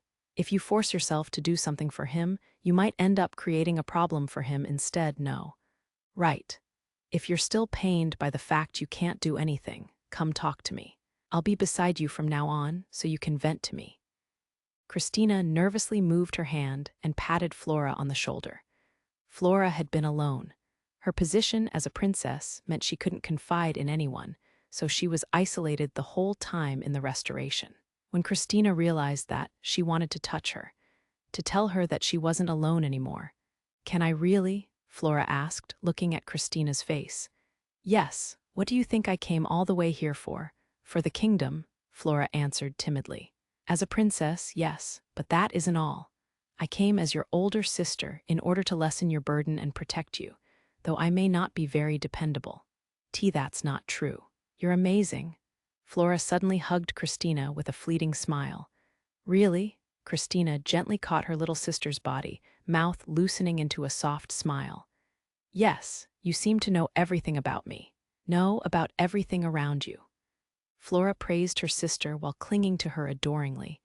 I know you because I'm your sister. As for anyone else, I don't know everything. But because I've observed so many people, I've simply learned to predict what emotions people feel at certain times. Christina had a faintly bitter expression as she patted Flora's head. She had seen more exchanges between corrupt nobles than she had ever wanted to. Because of that, she thought she understood things when she really didn't know anything. If she had known, she wouldn't have been cornered like this. She should have been able to conduct things better. "May I sleep in the same bed as you tonight?" Flora asked, tightening her hold. "How spoiled of you." Christina gently patted her little sister's back. Around the same time, Rio visited the room where Celia and Sarah were staying. "Excuse me for intruding," he said before entering. "Welcome back. How did it go? What did you talk about?" Celia immediately asked worriedly. "It's going to be tomorrow after all. There's nothing to be worried about, so please rest assured," Rio replied gently. "I see. But is it really okay? I don't doubt your strength, but Sakata is going to use his divine arms, right? Like Sir Shigekura did," Celia said, worrying anyway. "Well, it's a mock battle, so we won't be fighting with the intention of drawing blood," Rio said, glossing over his answer. He expected Hiroaki would attack him by manipulating a phenomenon of considerable scale. In fact, Rio was accepting the challenge with the intention of bringing out the power of the divine arms. "Don't get hurt, of course. I don't want to see you falling down wounded," Celia said while looking at Orphea. She must have recalled the image of her wounded in the battle with Alfred. "The same goes for me." Rio didn't want to see Celia and Orphea fallen over ever again. Of course, the same went for Sarah and the others too. With that thought, Rio nodded. "Good evening." Light particles gathered in the middle of the room to form Aishia's image. Aisha, Celia and the others were shocked. Rio was the only one who smiled softly. "So, you were nearby after all." "Yup. The stone house has been set up a fair distance from the fortress. Miharu and Latifa are looking after the house. It looks like there was a battle by the border. Was everything okay?" Aisha asked. "A lot happened." Celia looked at Sarah's group. "As you can see, nothing is wrong." Orphea clenched her hand into a fist. "That's good to hear." Aishia's face softened slightly. "Or so it seemed, but it was probably a trick of the eye." "Just to be sure, are there any soldiers still near the border?" Rio asked. "Nope, they all retreated to the nearby fortress cities." "I see, that's good then." Rui must have kept his promise. "It's a relief that everyone is safe." Miharu and Latifa were worried too, Aisha said, which was why she was visiting. "Everyone is as healthy as can be, so please tell them not to worry." Sarah cutely flexed her biceps to show off how healthy she was. "Also, it's been decided that we'll head to Amend by enchanted ship tomorrow, then stay one night before heading to Redania via enchanted ship again. It would be better for Sarah, Orphea, and Alma to avoid too much contact with human nobility, so they'll be returning to the stone house from Amend." "Could you pass on that message?" Rio requested. "Got it. If Sarah and the others are returning to the stone house, shall I go to Redania in their place?" "I can stay in spirit form as Celia's guard," Aisha suggested. "I would be very grateful if you could do that." "Okay, I'll be off then." Thus, it was decided that Aisha would accompany them after their arrival in Amend. Chapter 4, Yamada no Arachi. The next morning, Rio and the others boarded the enchanted ship that was waiting on the lake, which was used as a natural watering hole beside the fortress. It was time to head for Amend. However, before they were to arrive in Amend, there was his mock battle with Hiroaki to deal with. The stage selected for them was an open field with a good outlook located on the way to Amend.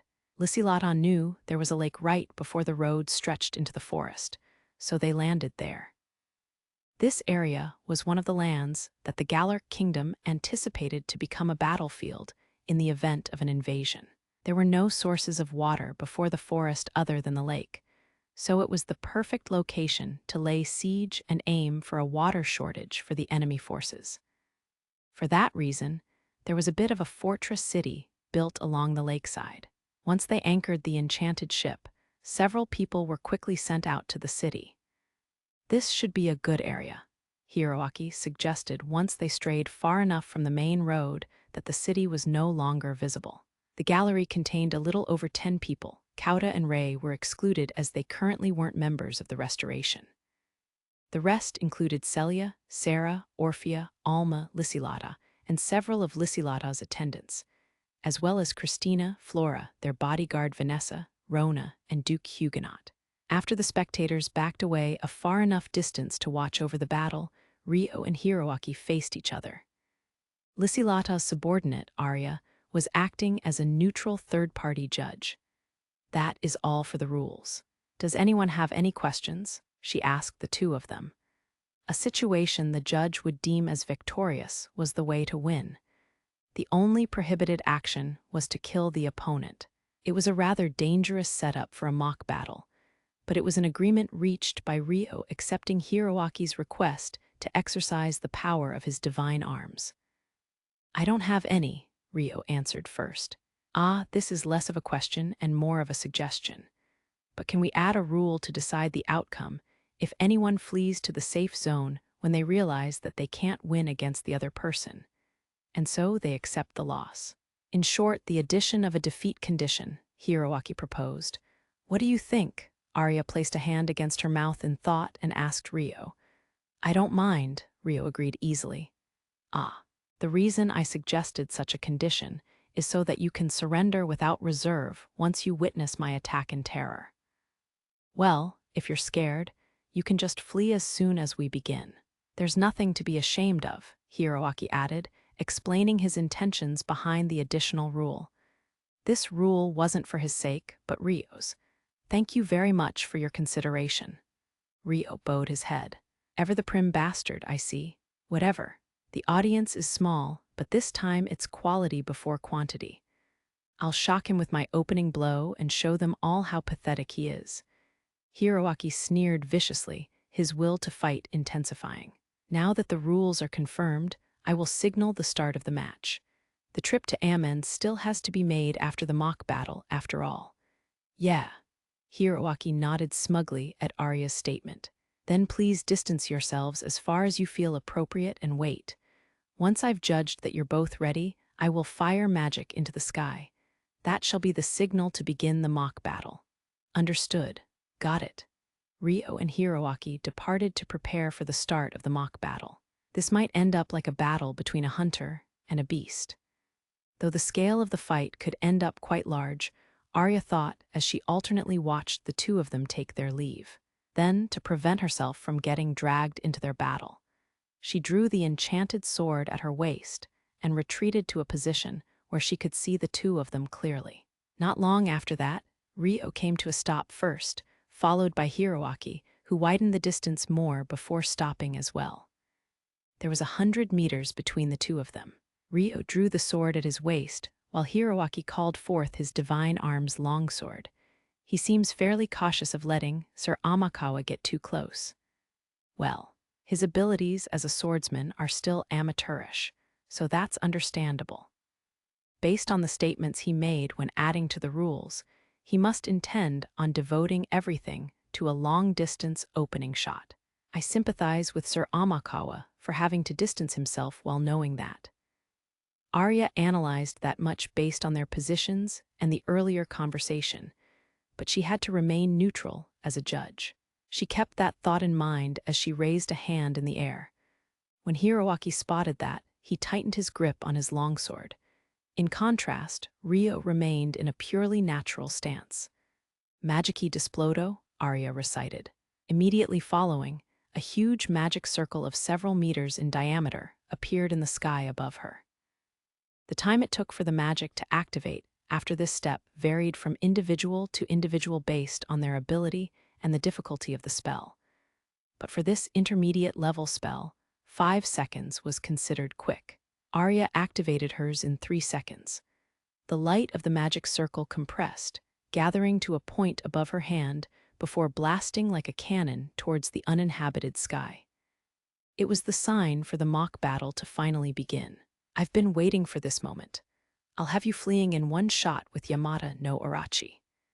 Hiroaki yelled the moment they began, raising the divine arm's long sword in his hand high in the air. Then a huge mass of water spouted from the tip. The water rose into the air, splitting into 5 currents. The phenomenon that was activated instantly exceeded the scale of advanced magic. Each of the water currents carefully formed the shape of a dragon's face. He's activated some tremendous sorcery right off the bat. Christina muttered to herself bitterly as she watched the attack that exceeded her expectations. Only 5 came out. Hiroaki looked at the number of currents diverged in the sky and made an unhappy face. The Yamada no Arachi that he named his divine arms after was a water god with 8 heads. Thus, he actually intended on releasing 8 currents of water. The fact that only 5 came out meant he would have been humiliated in front of anyone that knew of the original legend. But I guess this'll do. I can control it too, all right. Considering the speed at which the currents were flying, even a single one of the heads excelled an intermediate-level attack magic. Even if he had enhanced his physical body, a direct hit had enough power to seriously wound someone. And yet, hey, is he still not fleeing after seeing this? It'd be dangerous if it hit him. Read the room and run. Hiroaki frowned at the sight of Ryo remaining still. Well, if he's not running at the sight of this, then he'll probably be fine. As expected of the Black Knight, as they say, that, or he's just a fool. Who cares? For a moment, he considered intentionally landing the attack in a random direction, but that could have been his aim, and he didn't want his control questioned. He proceeded to send all 5 water currents to crash into Ryo. Sir Haruto isn't running. Is this really okay? Flora worried aloud from a distance, questioning Sarah and the others with an anxious face. Christina, Rona, Lysilata, Cosette, Natalie, and Chloe also turned to look at Sarah's group. It's fine. An attack like that won't bother Haruto, Sarah declared without hesitation. Still, to activate something of that scale in an instant, Alma said in surprise. She didn't have a very good impression of him due to the looks and words he had sent their way, but it seemed he wasn't all talk, at least. Indeed, it's remarkable, but his control of the phenomena is sloppy. The 5 heads can only make the same movements. Exactly. Sarah and Orphea analyzed Hiroaki's attack with precision. To use spirit arts as an example, it was as if the caster's ability was inconsistent with the scale of the phenomena created. If bringing out 5 heads lowered the control he had over each one, it would be better to only activate the number that he could control for certain. Meanwhile, the water currents Hiroaki released landed at Ryo's position. Eek! Flora squeezed her eyes shut reflexively. Rona was unable to bear it and averted her eyes too, whereas the others were all intently gazing at the landing point of the attack. Water poured from the point Ryo had been standing, flooding the area and obstructing their view. The match is pretty much decided now, Sarah said.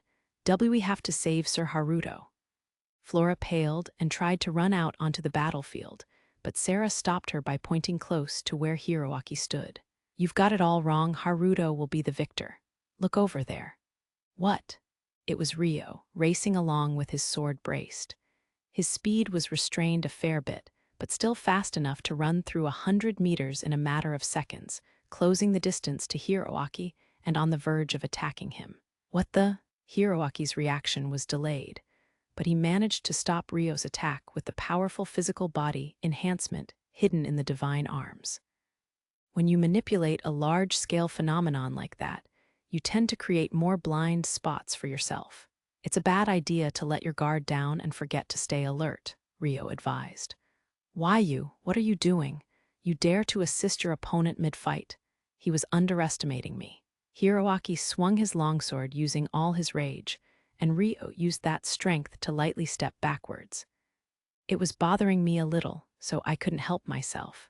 Even though this is a mock battle, it's common to collect information and search for ways to disturb the opponent even in actual battles.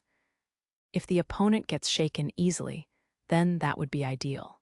Just like you right now. Why, you bastard? Hiroaki forgot about his earlier thoughts of how he was no match for Ryo in close-ranged combat and charged forward in irritation. It was exactly what Ryo was aiming for. He saw through Hiroaki's attack and caught it with his sword, letting the force escape behind him. Hiroaki was thrown off balance and stumbled forward. Gah! Hiroaki tried to pull back immediately, but in the next moment, Ryo was stepping forward, shoving a frightened Hiroaki until he was flying backwards. Whoa, oof! Hiroaki lost his balance and caught himself on the ground. It was possible for Ryo to take that chance and close their distance, thrusting his sword at Hiroaki's throat. But he paused, purposefully choosing not to pursue. His first goal of this battle was to probe the abilities of the divine arms, and if he won too easily, he wouldn't be able to satisfy Christina's request. In other words, he had to crush Hiroaki's pride. A defeat with a potential escape route meant that Hiroaki's pride wouldn't be hurt. You're looking down on me, aren't you? A vein bulged at Hiroaki's temple as he questioned Ryo. I am not. You wanted a chance to fully exhibit the power of your divine arms, so I didn't think it was right to decide the match right here and now. Ryo answered with a blank look. Is this all you have? He implied. You jerk. For all that humility you pretend to have, you sure turn arrogant during a battle, huh? Is that your true nature then? Hiroaki yelled in fury.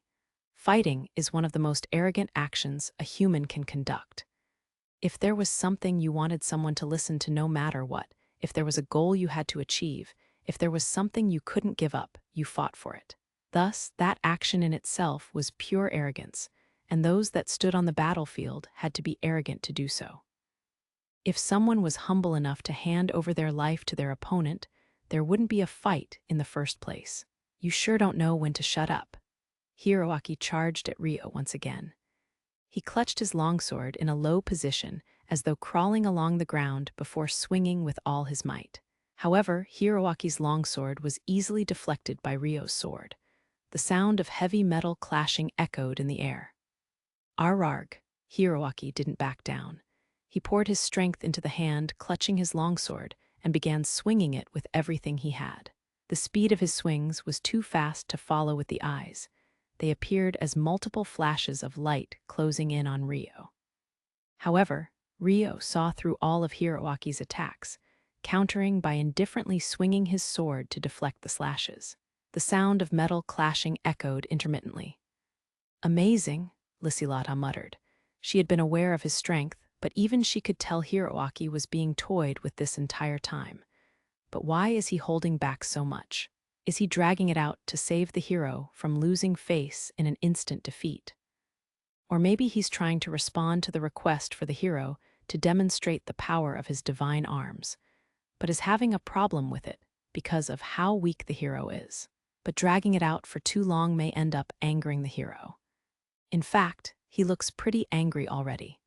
It looked like Hiroaki was flaring up at Ryo in rage, but they were too far away to hear their conversation.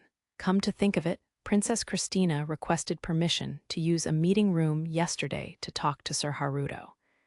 Did she entrust him with some matter at the meeting? If so, Duke Huguenot is unlikely to be involved.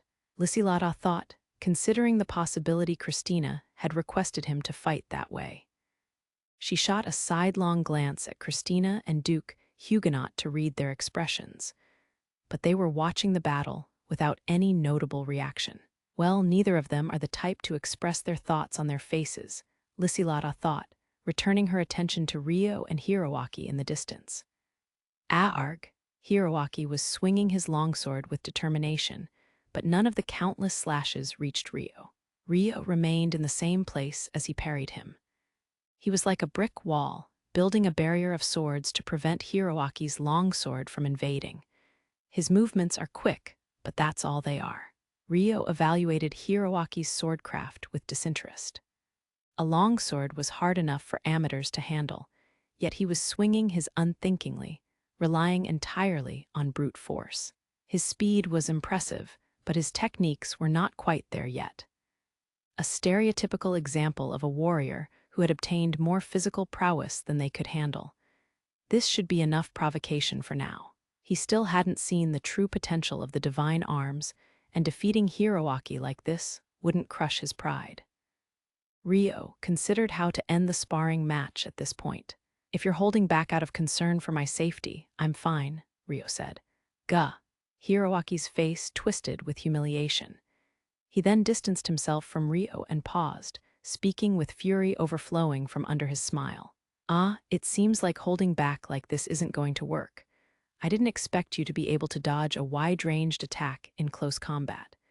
though it's a shame that you seem to think this is my full power. I accepted this mock battle in response to your request to train well using all of the power that normally can't be used. Your current level is no problem for me, so feel free to bring more of that power out. His words were courteous, but his manner of speech sounded extremely arrogant in Hiroaki's ears. You'll regret this? Hiroaki's brow twitched. Give me all the power you have. He poured even more of the magic essence from his body into his longsword. He didn't even understand the principles of it himself. He just knew instinctively that doing this would give him more power. Then his longsword began emitting a blinding light. This is impressive. My physical enhancement is stronger than before. The physical body enhancement he had used until now had been powerful too, but he was now certain that he had the potential to become even stronger. It gave him a boost of confidence. Let's test it out before I use another area attack, Hiroaki thought. Haya, he immediately charged at Ryo, pouring his fighting spirit into a shout. He was even faster than before, but shit, Ryo caught Hiroaki's sword with ease once again. In contrast to Hiroaki's grimace, Ryo admired him with honesty. As expected of a hero, you've increased your physical enhancements even more. So what does that say about you when you can deal with it so easily? Huh. Hiroaki didn't interpret Ryo's praise as sincerity. With all due respect, it seems that you are relying entirely on physical abilities to fight. I would advise against doing this, as it makes your movements easy to predict, Ryo said, hinting at where Hiroaki was lacking. Incidentally, Ryo hadn't enhanced his body with spirit arts. Just because Hiroaki was moving faster didn't mean he had filled the gap in their techniques. It was easy enough to deal with him without reinforcing his own strength. Huh, are you saying my swordcraft isn't good enough for you? Hiroaki lashed out. Not at all. What you're doing isn't swordcraft. It's just an illusion of sword mastery by forcefully swinging around a sword that's difficult to wield in the first place. You were never taught swordsmanship from an instructor, were you? Shut up. Hiroaki raged at the bullseye comment. However, Ryo easily redirected the trajectory of his longsword, and he ended up slashing uselessly through the air. Hiroaki became even more worked up at that, swinging his sword even more roughly than before. His anger was clear to all the spectators, and it was evident at a glance that the cause was Ryo's handling of him. If you become fixated on repeating an ineffective attack, your movements become monotonous and easy to counter. Please find another factor that you can win in and challenge me with that. What happened to your wide-ranged attacks? Ryo advised. It was no longer a mock battle, but an instruction course. Silence, whether it was intentionally or otherwise, Hiroaki swung his sword and fired a powerful blast of water from the blade. The attack swallowed the entire area, but Ryo himself had evaded it by leaping away. You finally moved to evade, huh? Hiroaki was pleased by that and grinned. You finally put out an attack worth evading. Shut your mouth. Hiroaki broke into a run, provoked by Ryo's words. This time, he didn't try to slash at him from a close distance, but fired a blast of water from mid-range. His dull attacks are still as easy to read as ever, but, considering the force behind each shot, they were rather problematic to deal with. Ryo moved nimbly around Hiroaki while avoiding the water shots. Quit scurrying around. Hiroaki's attacks increased in intensity, but they still didn't reach Ryo. Is it just me, or does it look like Sir Hiroaki's movements are improving? Duke Huguenot spoke up for the first time here, having watched the battle silently until now. He's getting better. Haruto must be teaching him as they fight, Sarah replied plainly. Why would Sir Amakawa do such a thing? Duke Huguenot asked dubiously. He must have noticed that Ryo would have won the moment he drew close if he had been fighting seriously. I don't know. The great hero made a request to show off the strength of his divine arms, so maybe he's responding to that. As spirit folk, Sarah didn't particularly believe in the legends of the heroes, but she referred to Hiroaki respectfully while in front of the others. Well, he probably wants to confirm the power of the heroes and their divine arms. That, and the request Princess Christina made of him, for Celia's sake. Either way, the power of the divine arms is. Sarah thought as she stared at Hiroaki's longsword. If it'll make the hero stronger, then he's most welcome to try, Christina added. Well, I suppose. Duke Huguenot nodded with a vague reply. In terms of abilities, the difference is as clear as day. The table should be set now. Now Hiroaki wouldn't be able to excuse himself if he lost. He was fighting desperately enough for everyone to see that. Christina narrowed her eyes as she watched over the battle. This guy is seriously a monster. Meanwhile, Hiroaki was beginning to panic. His attacks weren't making contact at all, and he couldn't see an end in sight to the strength of Ryo's abilities. He would lose at this rate, after all his boasting. I can't lose. More. I need more. I need to attack an even wider area. Should I bring out Yamada no Orochi's finishing move again? I should be able to call more water dragons than earlier. I just need some distance. Impatience showed in Hiroaki's expression as he took a large leap backwards, away from Ryo. Then he lifted his longsword into the air once more. I've got this, I can do it, he yelled, raising his own morale. It worked. A fierce grin was carved on Hiroaki's face, now convinced that he could fire a more powerful Yamada no Orochi than the first time. His magic essence output increases each time he's cornered. Is he drawing out the power of the divine arms? The only ones who had noticed were Hiroaki himself, Ryo, and the spirit folk girls. Just how much stronger could he get? Ryo sensed the power of the divine arms was limitless. If the scale of the battle grew any more than this, Ryo would have to use some stronger moves himself, which would put the area around them at risk of being damaged. This is a good time. He'd tide over the next attack and claim victory. He had no choice. Ha, here I go. Better hope you don't get wiped out instantly. Hiroaki yelled loudly, summoning 7 water dragons into the air. Not only had their numbers increased, but they were slightly larger than before too. He really has gotten stronger, and faster at strengthening himself too. As soon as Ryo determined that, Hiroaki's sword came swinging down. The dancing water dragons moved in response to his action, swooping down on Ryo all at once. This isn't that different from before, but their speed had increased. Ryo looked up at the 7 water dragons approaching from the sky and saw through them instantly, then glanced at Hiroaki on the ground. He's full of openings. He's increased his output and strength, but everything's so inconsistent. No, it could be a trap. He considered charging straight in and finishing things just as he did at the start of the match, but with this many openings in his opponent, he questioned it. It's weird for something called Yamada no Orochi not to have 8 dragons. Wait, is it meant to have 8 tails too? There was the possibility that Hiroaki's abilities were too weak to bring out the 8th head, but the scale of the activated phenomenon at the moment wasn't to be underestimated either. Some spirit art users could remotely control the phenomena they invoked. The weakness of ranged spirit arts was that the caster was unable to move freely. If their ability was too low, they'd be so occupied with control they wouldn't even be able to move. However, experienced casters could move about normally and even cast other arts just to be safe. Hiroaki wasn't a spirit art caster, but the phenomenon of his divine arts wasn't all that different. Ryo determined that it would be best to treat this as a fight against another spirit art caster. Just then, one of the dragon heads descended to swallow Ryo up. Ryo let it draw close until the last moment, then moved away at a rapid speed. Immediately following, another one of the water dragons descended on the spot Ryo had been standing moments ago, crashing into the ground and spraying water everywhere with a tremendous sound. Heh, I missed. But this isn't all I've got. I'll show you the power of the stage only heroes are allowed to stand on. 5,000 retreating soldiers is nothing. I can do that much as well. You'll see once I show you the power of being a hero. Hiroaki yelled smugly. The power-up he received had him suddenly returning to his usual self, like a fish in water.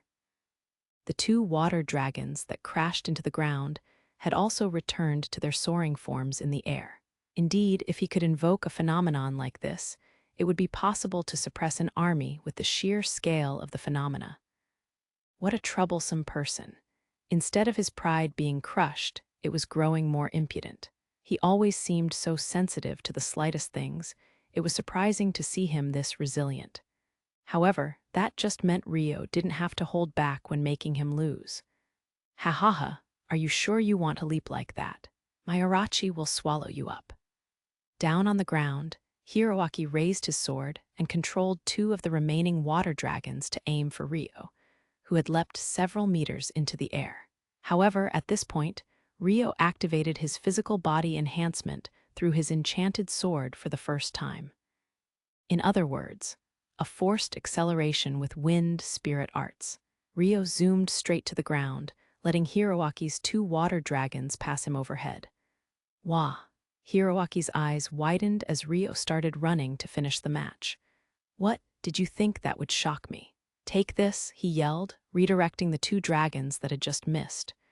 Rio glanced behind himself to confirm, but continued charging without a care. At this point, the two dragons in the rear were a fair distance from him, but boom, there was a sound like a dragon's roar from behind him. Immediately after, the head of the dragon opened its mouth to fire a laser-like blast of water at Rio's back. Get blown away, Hiroaki yelled, but Rio started running in a zigzag pattern, as though he had eyes on the back of his head. Both water lasers traced along the ground trying to hit Rio, but Rio smoothly evaded the attack. What? Why you cheater? Unable to understand how he had evaded the attacks coming from behind, Hiroaki yelled without thinking. Of course, there was a trick to it.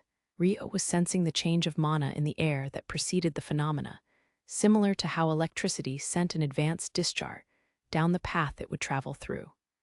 How did he evade that just now? Celia had been watching the battle with a nervous face, but Rio's unbelievable movements had her unintentionally asking her question out loud. At that, everyone's gazes gathered on Sarah and the others. They had completely settled into the role of being commentators. Only Haruto could pull off such a thing. If it were me, even if I knew the attack was coming, I'd have to change directions to deal with it, Sarah said, half exasperatedly. Right, of course. Only Rio could do such a thing. Celia was entirely convinced. Does he intend on keeping his enchanted sword's power sealed as much as he can while he's winning? Orphea wondered to herself. Most likely.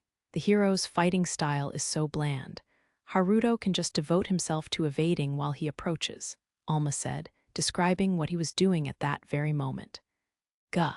In that case, try and ride this big wave. You'll drown if you touch it carelessly, though. Hiroaki fired 3 of the water dragons next to him towards Rio, intending to swallow him up. He seems to be struggling with control after all. Controlling 7 phenomena of this scale at once would be difficult for even an experienced spirit art caster. Rio thought, tracking the position of all 7 water dragons Hiroaki was sending out. Other than the 3 beside Hiroaki, there were 4 water dragons behind Rio, 2 of which were beyond controlling and showed no signs of attacking. The ones he had to be wary of were the 3 closing in from the front and the 2 firing water lasers from behind. Should he evade by detouring around the side or leaping into the air? In the end, Rio accelerated towards the advancing tsunami-like water dragon. You're going for it, Hiroaki yelled, spotting Rio approaching from head-on before his water dragons blocked his view. I'll counter him the moment he shows his face. He held his longsword at the ready, on guard for Rio's jump attack. In the next moment, Rio appeared, stepping on the head of the water dragon. He was running while using Hiroaki's water as footholds. Their gazes met. Gah, I told you you'd drown if you touch it carelessly. Hiroaki swung his longsword even as his body trembled. However, no water came out of it. Instead, the water dragon Rio was stepping on twisted dramatically, trying to swallow Rio. But Rio spun as he leaped, enshrouding his sword in a fierce wind and slammed it into the water dragon. The long torso of the dragon was unable to endure the impact and snapped in half. A gust of wind blew. Whoa! A large mass of water sprayed everywhere. Hiroaki averted his face so the water wouldn't get in his eyes. Some of the water splashed in them anyway, creating a fatal opening.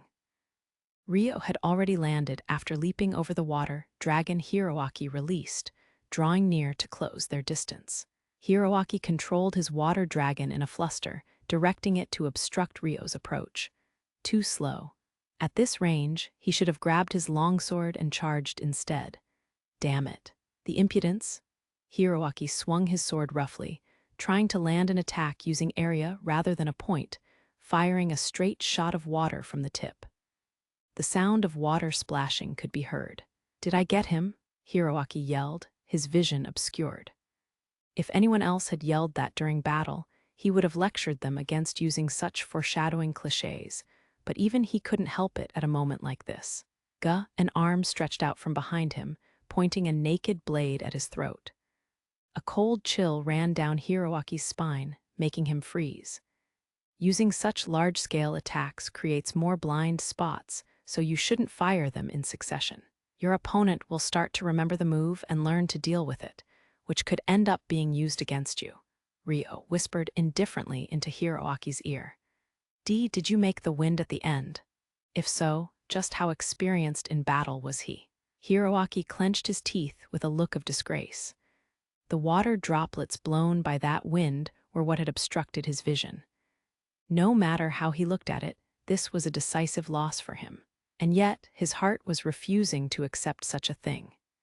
He had often watched movies where weapons were thrust from behind and imagined himself being able to handle it easily, but reality was cruel. He knew Rio wouldn't kill him, but he couldn't think of any way to overturn this situation.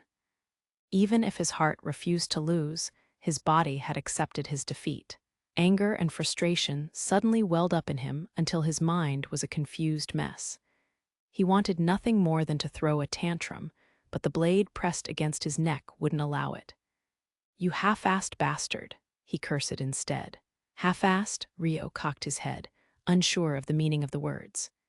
"It's what we call jerks like you who fight without giving it their all, holding back their powers and going easy on their opponent for no reason. Fight with all your strength from the start," Hiroaki explained. He had fallen to the level of a snappy child. There's no telling what trump cards the opponent may be hiding, and there could be traps too. "I don't think revealing your hand from the start can be considered wise," Rio said with mild confusion. There was meaning to his actions. Of course, it varied depending on the time and place, but it was generally a risk to show off one's abilities unthinkingly before evaluating your opponent's strength. The more of his hand he revealed, the more he could be analyzed and countered. Thus, Rio generally fought by only revealing the hands he didn't mind revealing. The only times he would go easy on his opponent would be when he was aware of all the cards in the opponent's hand from the start, and when he was fighting without a particular goal. Rio's goal this time was to ascertain the potential strength of the divine arms in the unlikely event that he would have to battle a hero in the future. In order to do that, he needed Hiroaki to bring out everything he had, so he had dragged the battle on until this point. Well, it makes sense he would think that way of me. Hiroaki didn't know Rio's objective, so none of that mattered to him. Rio wasn't about to argue that point in particular either. Arguing would be pointless. Now Arya should be on her way soon. Rio turned his gaze to where Celia and the others were spectating over the match. Meanwhile, a few moments later, "Hey, isn't that water dragon the hero launched kind of heading this way?" Celia pointed in the direction of the battlefield and asked the spirit folk girls beside her. The two water dragons Hiroaki had failed to attack Rio, were soaring unsteadily towards where the spectators were. At this rate, it was possible they would land near them. The shock of his defeat may have made him lose control over the spell, Alma said tiredly. Losing control over a phenomenon you activated yourself was something a child would do back at the village. The result could be very dangerous depending on the spell, so the children that messed up would always be scolded, though to an appropriate degree. "Orphea, can you intercept that?" Sarah asked Orphea, who was standing beside her. "Yup," Orphea nodded, holding her bow ready and stepping forward. "First one." She poured magic essence into her bow and formed arrows of light, taking her aim. "That's Rio." She spotted Rio leaving the battlefield for the mock battle, running their way. Rio had also spotted Orphea with her bow held at the ready. "I'll leave one to Rio," Orphea decided, taking aim on the water dragon she would shoot down. Rio had spotted the rampaging water dragon a few moments ago. "Sir Hiroaki, please regain control over that immediately," he said, pointing to the water dragon moving wildly about. Hiroaki was in a sulking mood and was refusing to listen to Rio. He could only give a dull reply. With that, Rio gave up on relying on Hiroaki. He couldn't waste a single second. It'd be faster to solve things himself than rely on him. Abandoning Hiroaki where he was, Rio started running at a speed several times faster than he'd been during their battle. He immediately activated his wind spirit arts to accelerate to his fastest speed. He spotted Orphea with her bow ready to intercept the water dragons. Their eyes met. Based on the movement of her eyes and the faintest angle of her bow, Rio instantly deduced which water dragon she was aiming for and set his eyes on the other. The sword in his hand was already wrapped in a tremendous amount of magic essence, containing a compressed storm of wind. Orphea fired an arrow of light from her bow. The outer appearance of the attack suggested a force far exceeding the Magici Displodo aria used to signal the start of the mock battle. Celia and the others could tell at a glance that it contained the equivalent force of an advanced magic spell. Meanwhile, Rio had come to a sudden stop before condensing the windstorm surrounding his sword to a point, firing it like a bullet of essence. The blast of light and blast of wind passed each other midair, and the water dragon's Hiroaki had lost control over exploded dramatically, turning into a mere spray of water. Christina, Lysilata, and the other spectators watched that scene with wide eyes. At the same time, Hiroaki finally noticed the mess that his lapse of control had created. "Hugh," Rio sighed in relief. Thus concluded his mock battle with Hiroaki. Chapter 5. Onwards to Roenia. After the conclusion of the mock battle, Rio and the others returned to the nearby fortress city and immediately boarded the enchanted ships to head to Amend. The problem was that Hiroaki had lost control of his divine arms and nearly harmed the spectators. Causing a phenomenon of that scale and being unable to control it was simply appalling. If this had occurred before Christina arrived, Duke Huguenot would have just thanked Rio and Orphea, evaded the rest without blaming Hiroaki. But that wasn't the case this time. The battle ultimately ended without incident thanks to Rio and Orphea's teamwork. But Christina insisted on addressing the issue, stating that some things deserved an aggressive response. In addition, Hiroaki's attacks towards Rio being far too unreserved was also a target of criticism. However, that was partially at my request, as I goaded him to do so. At the request of Rio himself, no punishment was given. Hiroaki also seemed to be aware he had made a mistake, as he accepted Christina's scolding while the enchanted ship headed towards Amend. Upon arriving in Amend, the time finally came to interrogate Charles and Alfred. The interrogation was to take place in a meeting room on Lysilata's estate. Christina, Duke Huguenot, Rio, Lysilata, and Arya would participate. Originally, Christina's guard, Vanessa, was also meant to be present, but Christina had revoked her attendance due to the uncertainty of whether she could remain calm before her older brother, Alfred. Rio and Arya were there as her replacements. With their magic sealed with sealing shackles and bodies restrained, Charles and Alfred were brought before them. "It's time for the interrogation. I have several questions," Christina said. She was seated on the sofa in front of them while they remained standing. "An interrogation now, rather belated, isn't it?" Charles asked dubiously. Of course, he had expected there to be an interrogation, but there should have been many opportunities to question him in the time it took them to arrive at Amend, which was probably why he was curious for the reason behind the delay. Christina remained silent with a straight face. Besides, there seemed to be outsiders present.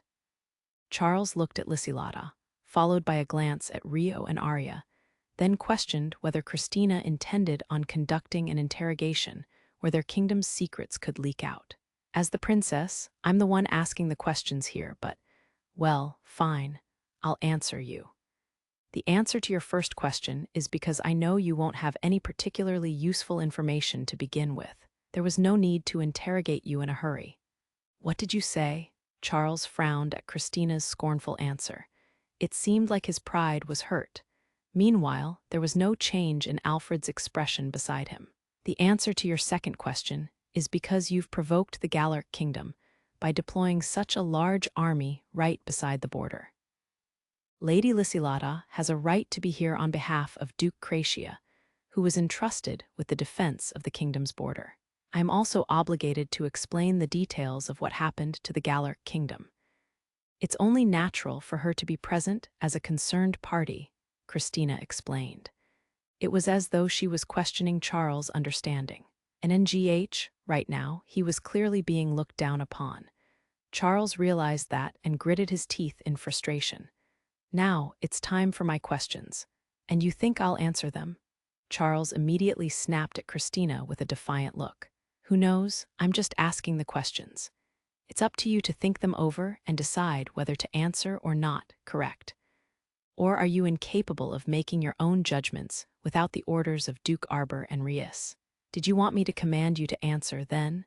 Christina cocked her head in wonder, coolly brushing off Charles' rebellious attitude. Wah! The completely unexpected response rendered Charles speechless.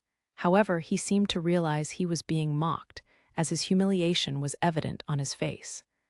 Are you satisfied your doubts have been cleared now? Christina smiled insincerely. Why, you liar. If that were true, you wouldn't bother with an interrogation at all. You must be holding this interrogation because I have information you want. Charles objected in shock. Christina sighed dramatically. As I said earlier, I do not see you as a source of information in this situation. This interrogation is more of a show of good faith towards the Galarc kingdom. By having Lady Lysilata in attendance, I can convey my intention to share information with the Galarc kingdom and obtain their trust. I intend on doing the same with the Galarc king as well, if necessary, she explained with heavy exasperation. No, she purposely created the illusion of doing so, in order to show she had no expectations of him whatsoever. In reality, it was extremely important to give the concerned parties a chance to ask questions when trying to resolve conflicts. So you're saying my interrogation is only for show, nothing more than an example. To Charles, there was no greater humiliation. It would depend on whether you had any useful information, that, and your attitude, I suppose. If I can deem you to be a proud noble of the Beltrum kingdom, then I won't shame you any more than necessary. She had no expectations of him. That was what Christina conveyed through the shrug of her shoulders, before leaving a thread of hope for Charles at the end. The disgrace so prominent in Charles' expression flickered faintly. His pride had been stirred by the possibility of not being looked down upon. He was hopeful that he could turn the circumstances in his favor with just his attitude. I will now begin the questioning. What information are you seeking? Charles asked with a conflicted face. The fact that Duke Arbor's faction has strong ties with the Proxia Empire, and that the intermediary between the two is a man called Rius, has been as good as proven through the incident this time. If this is the case, facts based on this premise will be proven in due course. This is the major premise, but I wonder if you can understand it. He couldn't deny it. He didn't think they would believe him even if he did. Charles bit his lip in bitter frustration. I won't judge the impact of the Duke Arbor faction's actions on the kingdom for now.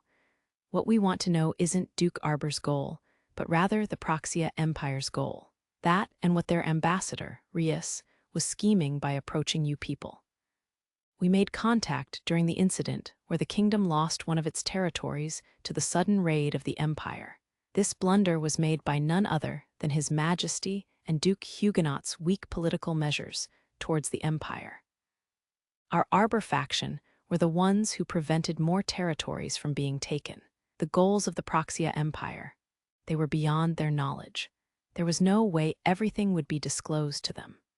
Of course, Rius had stated, we don't wish to needlessly expand the war front either during their negotiations, but even Charles knew that Christina wasn't asking for that.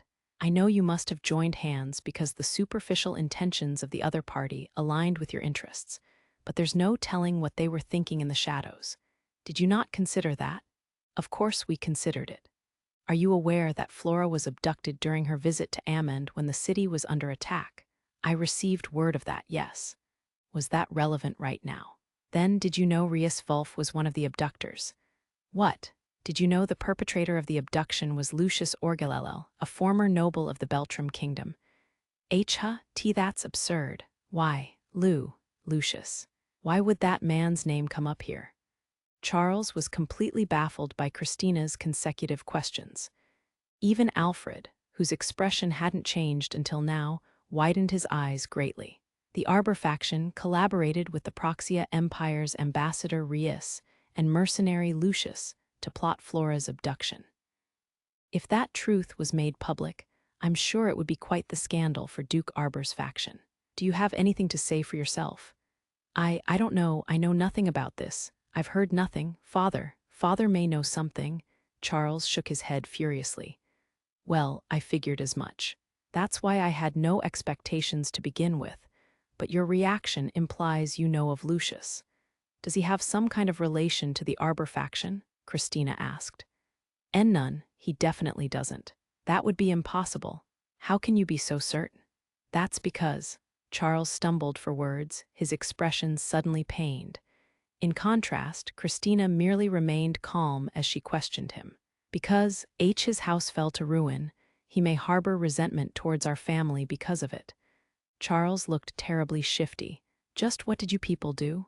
I don't want to say it. It's too hard to say out loud. Alfred spoke for the first time. The details are a little peculiar, but in short, he was a scapegoat. Come to think of it, Lucius was a prominent candidate for the king's sword. Naturally, you were acquainted with him, is that correct? Yes. Christina glanced at Rio, who was standing on guard beside Alfred, then asked about Lucius. What kind of man was Lucius Orgelello? His behavior was a little problematic, giving him the reputation of an insincere hooligan, but he was a man with exceptional talent in the sword. Problematic behavior. Is that to say his loyalty to the royal family was non-existent enough that it wouldn't be strange for him to plot Flora's abduction? He was the prodigal son with little awareness that he was a noble heir, but I would disagree with the statement that he had no loyalty to the royal family at all. However, I cannot say that remains the same now that his house has fallen. When did the Orgelel house fall? Alfred thought for a second before answering. Roughly 15 years ago, I would say. You called him a scapegoat, but why did the Orgelel house fall? The Orgelel house had paper-thin influence in the royal court to begin with. It wouldn't be an exaggeration to say the fate of their house rested on Lucius' success. However, to their own demise, Lucius had too much talent. That wasn't amusing to those around them that held too much pride in their social standing. Lucius also had the tendency to look down on those without talent, so he caught a lot of resentment. As a result, his father lost his job when a scandal was forced on his head. Criticism towards Lucius grew stronger, and he suffered terrible harassment. The one who pulled all the strings in the shadows was Charles over there. Charles averted his eyes awkwardly. Then one day, he completely disappeared. Of course, there were those who recognized his talents and wanted to keep him, but Lucius wasn't the type to live tied down to begin with. He would have ran away someday, Alfred said with a distant look, reflecting on the past. I see. Sir Amakawa, was there anything you wanted to ask regarding Lucius? Christina suddenly invited Rio to speak, wondering if there was any information he wanted to know. Then, do you know where Lucius is now? Rio got straight to the point. No, I don't know the details of what happened afterwards, though I did hear rumors he was actively working as a mercenary. Why do you want to know? Do you have some kind of connection to Lucius? Alfred looked at Rio as though he wanted to ask that. After becoming a mercenary, that man killed my mother for no reason other than his own pleasure. I cannot ignore his existence knowing that he's still alive, Rio answered plainly. I see. Alfred was somewhat shocked, falling speechless. Charles was also listening silently. In the end, they gained no information of use. Learning about Lucius' past only increased Rio's irritation further. So it's exactly as I expected, huh? If I want to obtain any clues, I'll have to make a move myself. In other words, he had to march into the enemy territory himself. Rio quietly steeled his resolve. The questioning continued for little under an hour after that, at which point the investigation came to an end. Charles was led out of the room by Duke Huguenot, Lysilata, and Arya. This was in order for Duke Huguenot to conduct his own investigation on Charles. However, Alfred remained in the room. Rio also remained as a guard, leaving the three of them, including Christina, in the room. With all due respect, would it be better to call Vanessa over to act as your guard instead of me? I am aware there may be things you wouldn't wish to discuss before me, Rio suggested to Christina before she began questioning Alfred. It's fine. Vanessa lacks the composure to be in attendance right now, and she falls far behind in ability as a guard to you. Of course, I'd like you to refrain from spreading word of what you hear here, but I promise you won't be disadvantaged by your knowledge of the discussion. Please, Christina said a little shyly. I understand. In that case, allow me to remain. Thank you very much. That's how it is, so there's no need for your consideration, Alfred. Have you mentally prepared yourself? Christina turned to Alfred and asked. Ready when you are, Alfred nodded obediently. The fact the king's sword joined the search party means father gave some kind of command for you to do so. Is that correct? Christina asked, first confirming the facts. Yes, what kind of command was it? Were you told to apprehend me and bring me back to the capital? Christina's expression was disgusted, but at the same time, somewhat hopeful. At the time of departure, His Majesty gave me this order: follow Charles and fulfill your duty. What duty would that be? To protect your highness, Alfred answered stiffly. Protect me? Christina's face twisted with suspicion. Yes, what does that mean? Christina asked after a long pause. The duty bestowed upon me by His Majesty was to protect you. Your actions contradict your words. If Sir Amakawa hadn't arrived, I would have definitely been captured by you. Are you saying you intended on changing your mind during that battle and betraying Charles? No. Then what do you mean? Christina asked with slight irritation. I cannot say any more than this at the present. Alfred slowly shook his head. Christina pursed her lips in displeasure. The one who had ordered her out of the castle was none other than her father himself. What order had that father given Alfred? What was this discrepancy between the man that joined the search party to capture Christina and the explanation that Alfred just gave? She suspected there was a particular aim at play here. May I ask for your opinion, Sir Amakawa, as the one who actually crossed swords with him? Where do Alfred's true intentions lie? Do you think this man's words can be trusted? Christina took a small breath and questioned Rio imploringly. Alfred wasn't the type of man to lie easily. Christina knew that better than Rio would, but she still sought Rio's opinion. I cannot imagine his words to be a fabrication. However, do you have other concerns? I suppose you could call it an odd feeling. I can't explain it well, but looking back on it now, it seemed like there was hesitation to Alfred's actions. Hesitation? Yes. If he was truly trying to capture your highness, I believe he would have been able to settle things much faster. Charles and Rius were aware of our combat strength beforehand, so they set up an ambush after splitting our forces. In other words, if he captured Princess Christina before Sarah's group, or I could come running, he would have obtained a hostage and settled things immediately.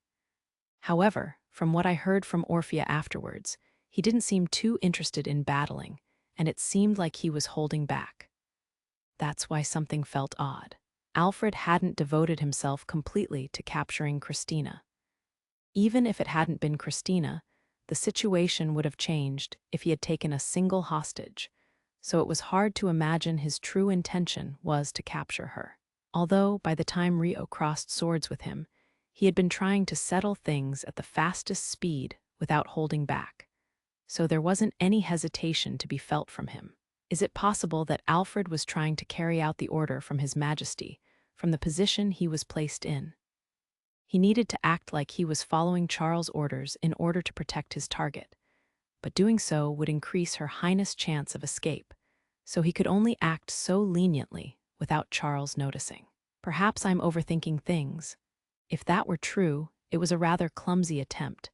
However, once Rio spoke that far, Alfred's expression twitched. Christina stared at his face closely so that she wouldn't miss any change in expression. Which is it, Alfred? No, I. Alfred averted his eyes awkwardly, struggling for words. Silence fell across the room. That's quite the guilt-ridden look, Christina eventually pointed out uneasily. I am already your prisoner. I am prepared to take whatever punishment that befalls me. Alfred bowed his head like he was offering his neck. Are you seeking judgment from me, perhaps? Enough. I will put aside your punishment for now. Put up with being a prisoner for the time being, Christina said with a sigh. Understood. Alfred nodded, bowing his head. The morning after arriving in Amend, the night before, Rio and the others had stayed at Lysilata's estate. Today, Sarah, Orphea, and Alma would be leaving separately in order to return to Miharu and act as her guard. We'll be going now, then. Sarah and the others offered their farewells in front of the estate. They were seen off by not only Rio and Celia, but Christina, Vanessa, Cauda, and Ray, who had traveled with them. Furthermore, Lysilata, Flora, Duke Huguenot, and Rona were present as well. Having received a house arrest order at his scolding the day prior, Hiroaki wasn't present. Thank you so much for everything. If it weren't for Sir Amakawa and you all, we would have been captured in Clea for sure, Christina said, in parting on behalf of the others. Not at all. I don't mean to belittle how we feel with such an oft-used phrase, but I wish you good fortune in your future endeavors. Sarah also answered on behalf of Orphea and Alma. Thank you, truly. I didn't think we'd be parting so soon, Celia said sadly, her eyes filled with tears. Please don't be upset. We may just pop up all of the sudden somewhere, Sarah said. Yup, I want to go visit you again too, said Celia. Orphea chimed in. Let's meet up again sometime for sure. I'm looking forward to it, Alma added. Yup, Celia nodded happily. Such a shame. I would have loved to welcome them in Redania and invite them to our cause. However, that Miharu they mentioned is something else. With Sir Amakawa included, not even royalty would have this many capable figures as their guard. I've heard the Asia girl is also on another level. Just what is going on with his surroundings? Duke Huguenot thought, looking at Rio. Not only did he have miraculously powerful abilities himself, but he was surrounded by other brilliant people. He was like a treasury of exceptional personnel. By making an enemy out of Rio alone, one would be making an enemy of Satsuki, Lysilata, and even the Galarc king at worst. A terrifying thought. And now Christina was also included in that group. Perhaps the incident with Sir Hiroaki turned out for the best. If Hiroaki had gone too far with his envy, he could have caused an even more problematic situation, though that meant Christina's foresight was on the mark. At any rate, he drove away 5,000 soldiers. This is a fact. His fame will only grow exponentially from here. I need to find a way to tie him to the restoration, Duke Huguenot decided. After seeing Sarah and the others off, it was Rio's group's turn to depart. They were to head to Redania from here via the Restoration's enchanted ship. Their farewells were said in the garden of Lysilata's estate, just like when Sarah's group left. I will come pay a visit on a later date then. Thank you for handling the matter involving Satsuki, Rio said to Lysilata. No problem. I'm sure His Majesty will give a favorable answer once he hears of your services. Please look forward to it, Lysilata said with a giggle. I will be hopeful. Rio accepted her words as flattery. However, Francois would come to rate this incident much more highly than Rio was imagining. See you again, Arya. I was so happy to speak to you again. Celia also wrapped up her goodbyes with her old friend. Same here. I was relieved to see you were safe. Let's talk again if you have the chance to visit Amend. Yup, I may be visiting the estate again for a dinner party in the future, so on that occasion. I cannot wait, Arya smiled gently at Celia and nodded. A short distance away, Arya's colleagues, including Cosette and Natalie, watched on. So Arya actually had friends outside of work. Right? I thought work was her friend. Surprised at the glimpse of a face she didn't normally show, the attendants whispered amongst themselves curiously. "I can hear you, you know," Arya said coldly. That afternoon, Rio and the others finally arrived in Redania. After landing on the giant lake beside the fortress city, they sailed towards the harbor.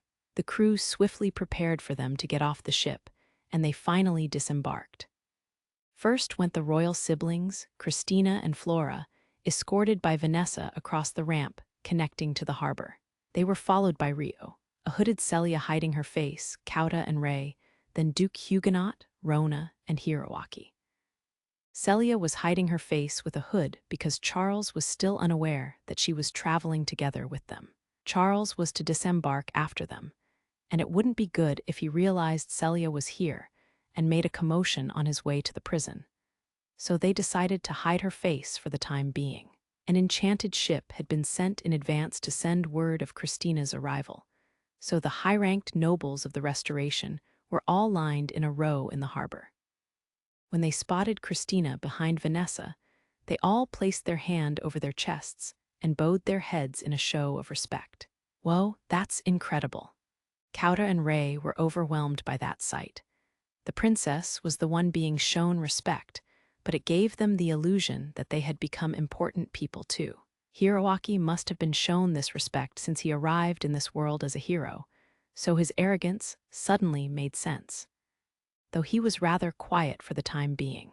It had been difficult to tell during Kauta and Ray's travels on the run, but it was at this moment they were reminded that Christina was truly a princess. Then, from the mass of nobles that had gathered to greet them, one man in remarkably fancier clothes than the rest stepped forward. It was the Rodden Marquis. "Welcome, Princess Christina," he said in greeting, stepping out in front of the others. "Thank you for the reception," Christina said as she looked around at her surroundings. Donned in a spare dress borrowed from Flora, she was beautiful and orderly, giving off the imposing sense of royalty.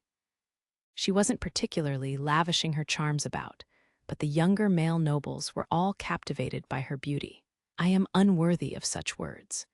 We have all waited for this day with every fiber of our being. According to the reports, we've heard that your highness has taken captive Charles, the right-hand man of our archenemy Duke Arbor, and Sir Alfred Emarl, the king's sword. How splendid indeed," Marquis Rodden praised Christina while beaming. "The capture of Charles and Alfred was the work of Sir Amakawa. Make sure you give him the warm welcome of a state guest." "As you wish," Marquis Rodden bowed. "Now we can't have your majesty standing around speaking for any longer. Let us move locations. I must also prepare for your welcome." "Yes, but first, can I entrust the transport of the prisoners to you?" Christina turned to face the enchanted ship behind her. Alfred and Charles appeared at the top of the ramp, restrained in cuffs. "Ooh," the nobles all stirred noisily at that sight. The two of them were well-known figures in Beltrum, Alfred being the strongest knight of the kingdom. They were aware of this from the advance notice they received, but seeing the actual prisoners was still surprising. Alfred ignored the gazes, standing with dignity. "Gah!" Charles averted his eyes, humiliation on his face. "Lead them away," Duke Huguenot sneered, ordering the knight leading them by the chains connected to their cuffs. "Yes, sir." The knights pulled them down the ramp by the chains. They then led them elsewhere while under the eyes of the public. After observing that, Rio and the others also began to walk. Afterwards, Rio and the others relocated to the guest house beside Marquis Rodden's home. A small party could be held in one room.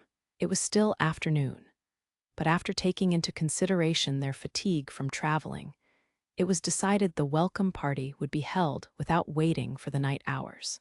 The attendants were kept to the minimum, participation restricted to a select few nobles chosen by Duke Huguenot and Marquis Rodden.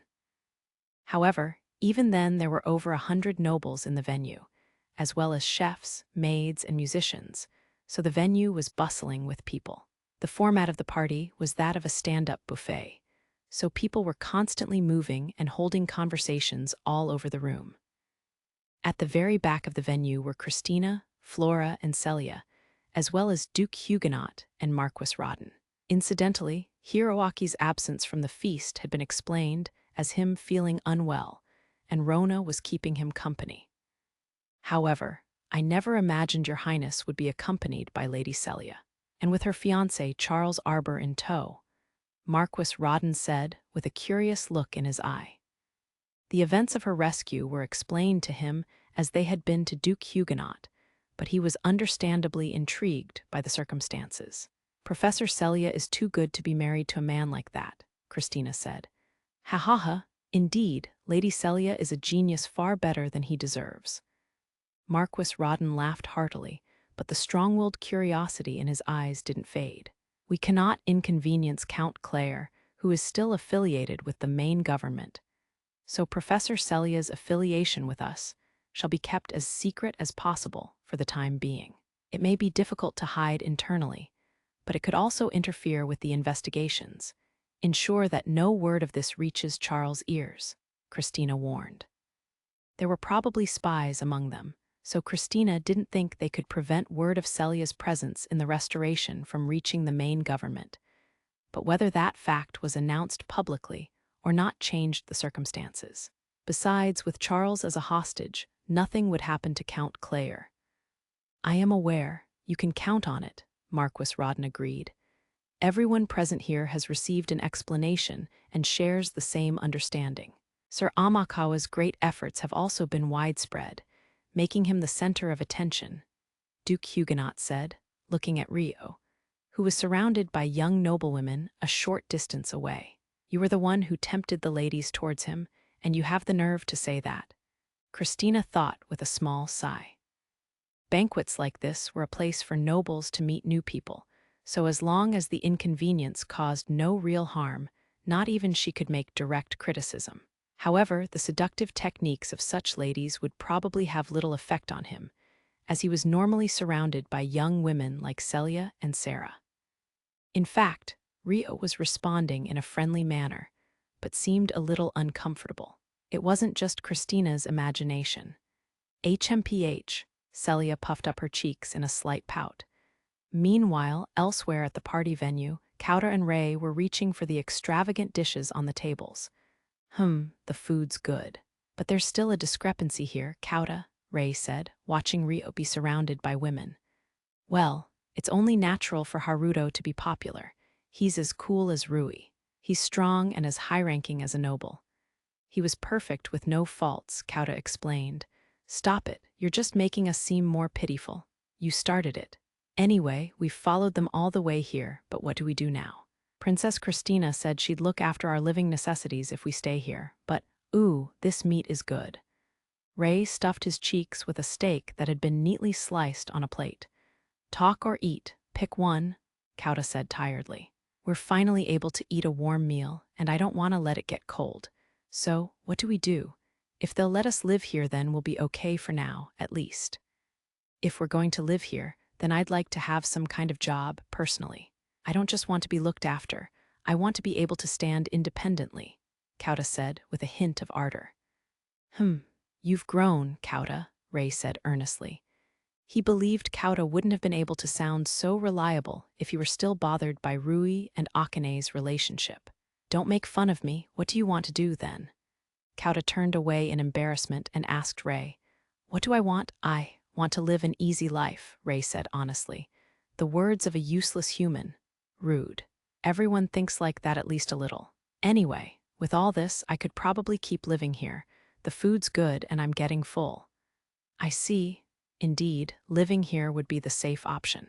However, Kauta wanted to be able to face Rui again proudly, so he wanted to be a better person.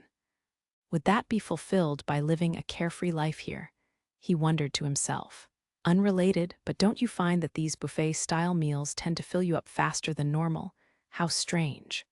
Ray exhaled, placing his plate down on a nearby table. No, I'm pretty sure you ate a lot.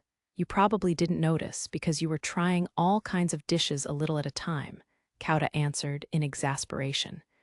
Excuse me, do the two of you have a moment? Someone called out to them. It was a group that consisted of 2 middle-aged men and 2 pretty girls that appeared to be their daughters. Ah, yes, what is it? Ray straightened his posture reflexively. Oh, we just wanted to talk to you too. I am the Baron Dirk Dandy, and this is Baron Gilbert Belmond, a relative of mine. I'm Rei Seiki. This is my underclassman, Kauta Murakumo. It's nice to meet you. Rei returned the greeting in the straw way awkwardly. Behind him, Kauta bowed his head nervously. Nice to meet you, he added. Ha ha ha, there's no need to be so stiff. That's right, allow me to introduce our daughters. Go on, Baron Dandy said in a friendly manner, turning to their daughters. The two pretty girls standing behind them stepped forward. My name is Rosa Dandy. I'm Mikola Belmond. Rosa and Mikola both bowed their heads gracefully. The two of them were slightly younger than Rei and Kauta, with pretty facial features. They exuded an air of modesty and elegance. It's nice to meet you too. You can call me Rei. Rei's expression tightened sharply, his voice taking on a prominent tone as he bowed in a gentlemanly manner. However, the unfortunate destiny of all men drew his gaze towards the open chest of her dress, especially towards Rosa, whose breasts swelled at a size slightly disproportionate for her age. Ooh, Kauta, our time has finally come. With his head still bowed down, Rei glanced over at Kauta with glee. Rei, stop being an embarrassment. Really. Ashamed by Rei's sudden change in attitude, Kauta's face twitched as he tried his best to maintain a smile on his face. However, Rosa and Mikola giggled, finding their attitude amusing. Pleased to make your acquaintance, Sir Rei. Feel free to call us by our first names as well, Rosa suggested. Gladly, Miss Rosa, Miss Mikola, Rei nodded calmly. Is it okay to refer to you by your first name as well? Mikola asked Kauta. Ah, sure, I don't mind. Kauta agreed a little nervously. Thank you very much. It's very nice to meet you, Sir Kauta. Yeah, same here. Kauta's breath was taken away by Mikola cheerfully addressing him. After that, lively conversation unfolded between them for a while. As expected of nobility, the barons and their daughters were masterful in the art of conversation, easing Rei into becoming more talkative and Kauta into relaxing. Rosa naturally drew closer to Rei while Mikola approached Kauta. Are you sure you should be talking to us? To be honest, we're not all that important, Rei suddenly asked, as though the thought just came to mind. Ha ha ha, that isn't the case at all. You seemed to be engrossed in the food earlier, so it was difficult to call out to you. We were waiting for a chance to approach this entire time, Baron Dandy said with a gentle smile. I see. Well, this is embarrassing. Rei accepted those words with a bashful look. Indeed, he had immediately moved to the food when the banquet started. It seemed his own actions were what prevented the nobles from speaking to them. Kauta's face also reddened in realization. However, it's also true that the people you accompanied were a little too extravagant. There was Her Highness, Princess Christina, Count Claire's daughter, Lady Celia, and even the Galarc Kingdom's honorary knight, Sir Amakawa, Baron Dandy said, looking around at the area where the aforementioned people were. Will you not be going to greet Her Highness and the others? Kauta asked. Though we are nobles, we are merely at the bottom rung of the ladder. We cannot speak to those higher ranked than us so easily. These events may make it seem like we're just having pleasant chats with each other, but there's a proper sequence and etiquette involved in these conversations. Baron Belmond humbled himself and answered with a strained smile. That being said, a bottom-tier noble wouldn't have been invited by Duke Huguenot and Marquis Rawdon to this event. Both Baron Dandy and Baron Belmond were low-ranked nobles, but they had climbed up to a fixed position and were given permission to participate today. I see, that must be difficult. Kauta was reminded of just how suffocating noble society was. At least we aren't nobles, then. You can feel free to talk to us as a break from it all, Rei said jokingly. You are so funny, Rosa giggled. It seems like the two of you are enjoying yourselves. Just then, Duke Huguenot and Marquis Rawdon made their way over. It was the entrance of the two great nobles that the restoration boasted in. Gee, good day, all thanks to you. Kauta and Rei both greeted them politely. The barons also bowed their heads in a show of respect. Oh, you can all be at ease. This isn't a formal party after all. Come to think of it, I have yet to introduce myself to the two of you directly. My apologies for the delay. I am George Rawdon. Pleased to make your acquaintance.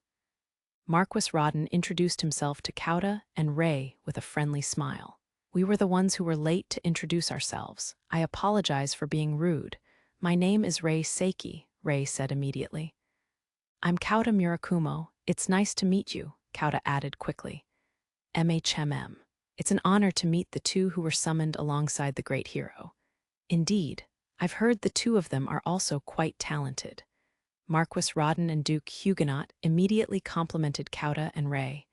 "Not at all. We're just the bonus dregs that were summoned along with the hero." Ray shook his head modestly. "Ha ha ha, there's no need to be so humble.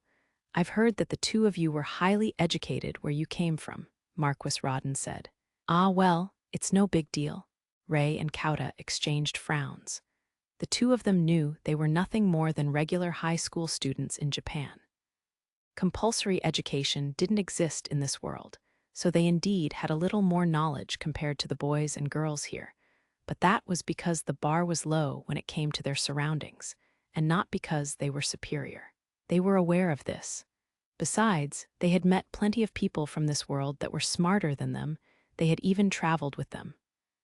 "They're plentiful in magic essence, and are blessed with talent as sorcerers too, George," Duke Huguenot said to Marquis Rodden casually. "Oh, that's wonderful." Marquis Rodden's admiration was almost exaggerated. "We've heard that we have lots of essence, but we haven't gotten much training in magic," said Kauta. "All they could use was the enchantment for physical ability, Augendi Corporis, as well as some lower-class attack spells. If I may say this for your own good, if you have a talent, you should try to develop it. There'll be plenty of opportunities for the two of you in the future." MHMM. The two of them seemed too humble for their own good. However, we should refrain from placing too much pressure on the youth. Please enjoy the party today. You may meet someone wonderful, you know. Marquis Rodden echoed Duke Huguenot's sentiments and laughed jokingly as he looked at Rosa and Mikla. "Ha, we've already met some wonderful people," Ray replied enthusiastically, lured into glancing over at Rosa. Ray really gets full of himself as soon as a cute girl pays him any attention. This was nothing new, but Kauta sighed at the appearance of his upperclassman's old habit. Marquis Rodden was smiling, a sharp light flickering in his eyes for a moment. "Oh, that is quite fortuitous then. If there's a lady that catches your eye, you should move boldly and swoop in, though you may find yourself up against rivals and fiancées," he said with a suppressed smile, stirring a sense of panic in Ray. "True, the competition must be fierce for beautiful people, like Miss Rosa and Miss Mikla." Swept along in Marquis Rodden's topic, Ray turned to Rosa and Mikla. The one who answered wasn't Rosa, but her father, Baron Dandy. I may sound like a doting parent, but as they are both very capable women, they've received many proposals. But we've yet to find a partner for her that meets all of our ideal conditions. As a loving parent, I only want to find the best marriage partner for my beloved daughter, you see," he said somberly. When a baron's daughter married a noble of higher status, she would normally end up as a concubine or second wife of a senile older noble. For nobles with a strong desire to rise in status, they would generally aim to receive added value in marriage with their first wife. Of course, the opposite also applied. Even if the current heads had reached a fixed position, Baron Dandy and Baron Bellman's houses were the same. Of course. They're lovely, after all, which means it would be out of the question for me to offer myself as Miss Rose's partner. Ah, how unfortunate, Ray nodded deeply, putting on a show of exaggerated disappointment. His experiences up until this point had taught him not to have a single drop of expectation for being popular, but perhaps this could be his chance. It would be a lie to say he wasn't somewhat hopeful right now. If anything, Ray had never had such a lively conversation with girls as pretty as them in his life. To be honest, Rose's appearance was totally his type. But at the end of the day, she was probably acting friendly to him because of the social etiquette of nobility. Assuming that was the case, Ray had accepted that this connection would end after they parted ways today. But, perhaps it's a little hasty of you to say that. What do you think, Rosa? You heard Sir Ray. Baron Dandy laughed heartily and turned to Rosa. I'm honored. Sir Ray is a very interesting gentleman, Rosa replied, not displeased at all. What did that mean? He had expected to be brushed off lightly, so the unexpected answer made Ray cock his head. Oh, in that case, how about this? Sir Ray, would you like to meet my daughter privately on a later day? The two of you should get to know each other better first. Sure. Wait, what? Ray nodded, dumbfounded at Baron Dandy's question. Is this a promise for a date? Could this be my chance? Ray belatedly processed the situation. I shall look forward to it, Sir Ray. Rosa bowed cutely, embarrassed but happy. No, I'm the one looking forward to it, Miss Rosa, Ray replied, his voice cracking. Seriously, my time has come, he rejoiced in his heart. Meanwhile, Kauta sighed quietly in exasperation. The party ended in the evening hours. Rio and Celia would stay in the guest house and were each led to their respective rooms. However, Celia immediately made her way to Rio's room, as she had something she wanted to discuss. I'll pour some tea. Please sit over there, Celia. Rio walked over to the kitchenette and began his preparations to welcome Celia as his guest. They were both told the maids of the guest house could be summoned into their rooms to help out, but they were capable of looking after themselves, so there was no need for that. After Rio promptly finished preparing the tea, he sat down across from Celia, who had seated herself on the sofa. Thank you. I'm sorry to intrude upon you when you must be tired from the long journey and welcome party. Rio smiled warmly to reassure her. It's fine, I'm not tired. Are you sure you're not the one that's tired, Celia? You're not used to long journeys, and it's been a while since you've attended a party like that, right? I am a bit tired, but there were many familiar faces at the party. It was fresh and fun seeing them again after such a long time, though it was a little bit mentally tiring as well. Celia smiled softly and shrugged. That's good, then. We weren't able to talk much during the welcome party, so I was worried. Rio had been hounded by nobles from beginning to end, so he hadn't been able to move freely at all. Celia had been in a similar situation. You were surrounded by girls the entire time, after all, Celia said, watching Rio for his reaction.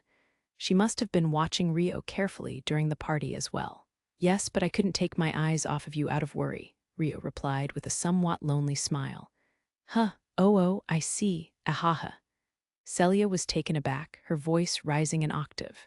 She couldn't look directly at Rio out of embarrassment. She had wanted to ask if he was proposed to, but that thought had completely vanished from her head now. That aside, Aishia's still in spirit form, right?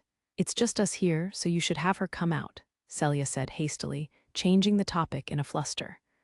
All right. Particles of light gathered beside Rio and took the form of Aishia. She proceeded to flop down in the seat beside him. Celia puffed up her cheeks a little, but the thought of only being able to see these two like this for a little longer made her want them to stay like this forever. She swallowed her words and corrected her posture. I know it's a little late to be saying this, but I'm going to officially join the Restoration as Princess Christina's advisor. Okay, Rio said gently, as though he already knew this. I know I've caused you, Sarah, Orphea, and Alma lots of trouble. I'm sorry for that. Celia hung her head. Rio shook his head slowly. There's nothing for you to apologize for. You are too kind. Not at all. Rio nodded happily. I have nothing to my name right now, so I can't do anything but thank you. But I'll definitely repay you for this one day, Celia vowed, firmly expressing her intentions. I don't really mind. Oh, that's right. I forgot I had to give you this. Dissolvo. Rio recited the spell to discharge the time-space cache. The space above the table warped, and a small pouch packed to the brim appeared. What's inside of it? Celia wondered, tilting her head. Travel funds Count Claire entrusted to me before we left Clea. There's one enchanted gold coin and around 200 regular gold coins. Ephraim, father, he gave you this much. Even an enchanted gold? Celia's eyes widened in shock.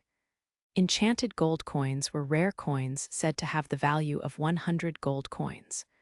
When combined with the 200 gold coins, it was a large sum of money, even for nobility. Please take it, Rio said, placing the pouch before Celia. I can't. You keep this, Rio. No matter how you look at it, this sum includes your reward. I'm sure father said the same, didn't he?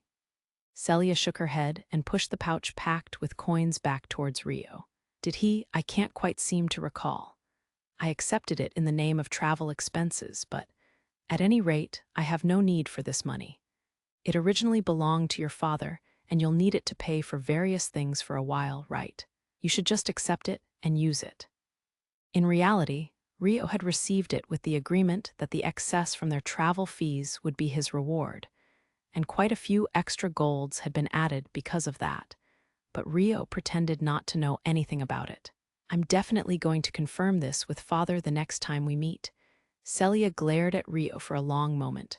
Fine, I'll borrow it then, but I'm definitely going to return it. She accepted the money with a slight pout. Rio nodded in satisfaction. Good. Also, there's one more thing. He held his index finger up. What is it? Celia looked a little wary. I'm receiving an estate in Roenia as a reward for the incident this time. But I have no intention of living here, so would you like to stay there in my stead? Rio said. Why, you're home. Celia was speechless. She had considered renting a house for a while, but she hadn't expected to have a whole estate handed to her. Yes, out of formalities, the ownership will have to be handed to me, but after that, I can transfer it to you. I'll be shown around the potential properties tomorrow, so once all the paperwork is done, I'll hand all the papers to you. Wait. Hold a minute, you can't do that. Celia interrupted Rio's words in a fluster. You can leave everything in your name and store all the papers yourself. Please, she protested. But even if I own a mansion, I won't be able to manage it myself. I'll manage it. I have a job lined up, so I'll use the money I earn to pay rent as well. The mansion is something you're receiving for your achievements, right? I cannot accept that, Celia insisted. I don't need any rent, though. No, it's a form of distinction for you, so let me pay for it properly. Celia shook her head decisively. All right, if you insist. Good. Once you're done with all the paperwork, let's write up a formal contract. Sometime before you leave, before I leave. He felt somewhat saddened by those words. Yes, let's do that, Rio agreed with a soft tone to his voice. Where will you go after this? Celia asked. I'm thinking of heading to the Proxia Empire, Rio replied in a stiff voice. The Proxia Empire, is that because of Rius? Or because you're looking for the person who killed your mother? Celia pried fearfully. Both, I suppose. There's no mistaking the two of them have something to do with one another, so I'm hoping to track down either one of them. If Rius was the Proxia Empire's ambassador, there was a chance he would have to sneak into the imperial castle, which he fully intended on doing. What will you do about the others? I will go to the Proxia Empire alone. I'm thinking of leaving the stone house beside Roenia, so you may be able to meet everyone if you wanted to. Asia will continue to protect you in her spirit form from here on out as well. Really? Celia looked at Asia. Yup, that way Haruto can travel at ease too. Asia nodded slowly. Right. But before I leave again, we still have that meal planned at Lysilata's estate. I plan on heading to Amend sometime soon to adjust the date with her. I see. Then I can meet Miharu and Latifa again. Yes. I'm looking forward to it, Celia beamed. There's one more thing I'd like to give you, Rio added. Huh, Celia frowned warily. Funds for her near future had been prepared for her, a house had been prepared for her, and she even had Asia as her guard for a while. What else would he give her on top of all that? There's no need to be so on guard. With Asia here to defend you, we have to address the issue of essence supply. This is an item to resolve that, Rio said, placing a metal bracelet on the table. The amount of magic essence consumed while in spirit form was trivial and could be naturally recovered by absorbing the essence in the air. But spirits took up a lot more energy when in their material form. What's this? A magic artifact that uses a spirit stone. Spirit stones are able to store magic essence, so if Asia ever has to materialize, this should supply her with enough magic essence. I know you have an extraordinary amount of essence for a human, and you can form a temporary path with Asia to resupply her, but it still isn't quite enough to use Asia in her material form. In order to cause the supernatural phenomenon of manifesting a spiritual existence, there had to be a significant amount of magic essence consumed in the process. That essence consumption increased exponentially when using spirit arts in combat. That's true, but how much magic essence is stored in this item then? Celia asked nervously. Who knows? By my rough estimate, it should be enough to fire advanced magic several hundred times, I think, so it should be able to withstand Asia fighting seriously if needed. Several hundred shots of advanced magic. Wait. This is an artifact, right? It must have had an original purpose when not being used as an emergency measure, right? Celia asked in shock. Well, I suppose you could say that. The original purpose of this artifact was to amplify the output force of the spirit arts and magic spells the wearer uses. Using this artifact can make you capable of firing powerful spells with little essence. It was the same type of sorcery embedded in the sword Rio used. Amplification of magic. Isn't this at the level of an ancient artifact? Celia was speechless. Was Rio aware of how much worth an item like this had? It just uses a good quality spirit stone. I wanted to make other artifacts too, but I didn't have the stock, so that'll have to wait for next time. Ayahaha, I guess this is how my debt to you just continues to grow. Celia laughed weakly, hanging her head in dejection. Celia and Rio wrapped up the conversation early, as Rio had to look at properties the next morning. See you tomorrow, then. Have a good night, Rio said to Celia while seeing her off. Yup, see you tomorrow, Celia grinned. Bye, Celia, good night. Asia also bid Celia good night from beside Rio. Good night, I'll be going now. Celia looked a little reluctant to leave as she exited Rio's room. The door clicked shut, leaving Rio and Asia alone in the room. Hold on. The door burst back open and Celia marched in. Asia, do you intend on sleeping with Rio tonight? Yup, Asia nodded tonelessly. You better be in your spirit form, okay? Celia narrowed her eyes at Asia. Yup. What was that pause? I can sleep with Haruto as long as I'm in spirit form, right? Asia said, recalling that rule they had created. That's right, but you've been away from Haruto for a while recently, so you're really going to sleep in your spirit form, right? Celia glared at Asia suspiciously. If she lowered her guard, it was possible for Asia to sleep clinging to Rio naked. In the stone house, there were people who would warn her after waking up in the morning, but such deterrence didn't exist here. To be honest, Celia was uneasy. You should sleep with me tonight, Celia said to Asia. Why? Asia cocked her head curiously. Because I haven't seen you in so long, I'm lonely. I've been lonely because I haven't seen Haruto in a long time. Why, you should be fine. You'll be able to sleep with Rio whenever you want once he comes back from his trip, Celia protested with a squeak. Asia, could you stay in Celia's room tonight to make sure no one strange tries to break in? I'm sure no one will, but just in case, Rio asked Asia. Her name? Huh, you're calling Celia by her name. Yeah, I couldn't call her professor in front of Princess Christina. I'm not quite used to it yet, but we're going to go with this from now on. I see. Asia smiled softly. All right, I'll sleep with Celia tonight, she said, easily deciding to go with Celia. Thus, it was decided that Asia would stay with Celia for the night. The next morning, Rio and Celia were guided by Marquis Rodin, boarding a carriage that took them to a nearby mansion. They were surrounded by guards and escorts, and were even accompanied by Christina, Flora, and Vanessa. They stepped down from the carriage at the entrance gates to the estate. This is the best property out of those that can be moved into immediately. My apologies for the trouble, but I shall show you around from here on foot. Please come this way, Marquis Rodin said, leading the way through the gate. At the end of the road, extending from the entrance of the grounds to the mansion on the hill, was a palace slightly too extravagant for a lone noble to live in. The surrounding gardens were well-maintained and blooming with natural beauty. The mansion is on a hill. There's one gate to enter the grounds. It seems to have been designed to be difficult to break in, at least. The view around the grounds is also open, and a barrier spell should be able to detect any intruders at night. Rio cautiously surveyed the suitability of the location as he followed Marquis Rodin. Most of the nobility affiliated with the Restoration have land in Redania now. New mansions are being built, but the lack of land is a bit of an issue. That's why this estate is also on the narrower side, but I believe it stands out in other ways, Marquis Rodden explained as he led the party up the path to the mansion. From a security perspective, even this is too big, but it's still within a tolerable range for a location. There's also the need to keep up appearances as a noble, so all that's left is whether Celia takes a liking to it.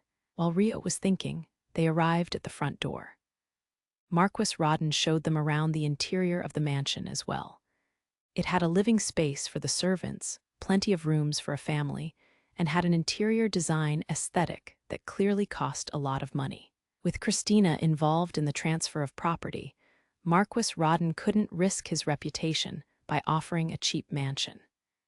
His claim that it was one of the better properties in the domain was probably true. "What do you think, Haruto?" Celia asked after looking around most of the mansion. "I think it's good, but I want to prioritize your opinion, Celia, since you'll be the one living here."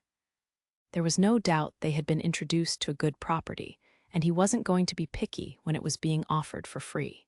"If you're fine with it, then I am too. In fact, I think this mansion is wonderful. There aren't many nobles who can have such a nice estate other than the domain lord," Celia commented in awe. "Ha ha ha, I'm glad to hear that from you, Celia. What is your opinion, Your Highness?" Marquis Rodden turned to Christina happily. "If the two of them are fine with it, then I have no objections." Christina shook her head while looking at Rio and Celia. She wanted to give more as a reward, but she wasn't going to insist if the people in question were happy with it. "I see. In that case, this property shall be transferred to Sir Amakawa. Can this decision be considered finalized then?" Marquis Rodden checked one last time. "Yes, thank you for all that you've done." Rio bowed deeply. After that, an agreement was made and all paperwork completed within the day, including the contract and title deed. Furthermore, the written request that Rio had handed to Christina, and the restoration, mostly concerning Celia's treatment and safety, was also accepted and signed as a written oath with confidentiality. The estate had a basic set of furniture within it, so it was decided that Celia would move in tomorrow before they called it a day. 2 days later, Celia had started living in Rio's estate, and at her insistence, it was decided that he'd stay in the mansion for the duration that he was in Redania as well. Rio worried that it wasn't proper for a man to stay overnight with an unmarried noblewoman, but Celia had managed to convince him that it was okay. Today, Rio had invited Kauta and Ray to the estate. Things had been so busy between capturing Charles and arriving in Redania, he hadn't really had a chance to talk to them properly, so he wanted to see them before he left again. After preparing tea and snacks, he and Celia made their way to where they were waiting in the drawing room. "Help yourselves," Rio said. "Why, thank you. Thank you very much." Both Ray and Kauta were oddly stiff as they reached for the cups. Are you too nervous by any chance?" Celia asked curiously.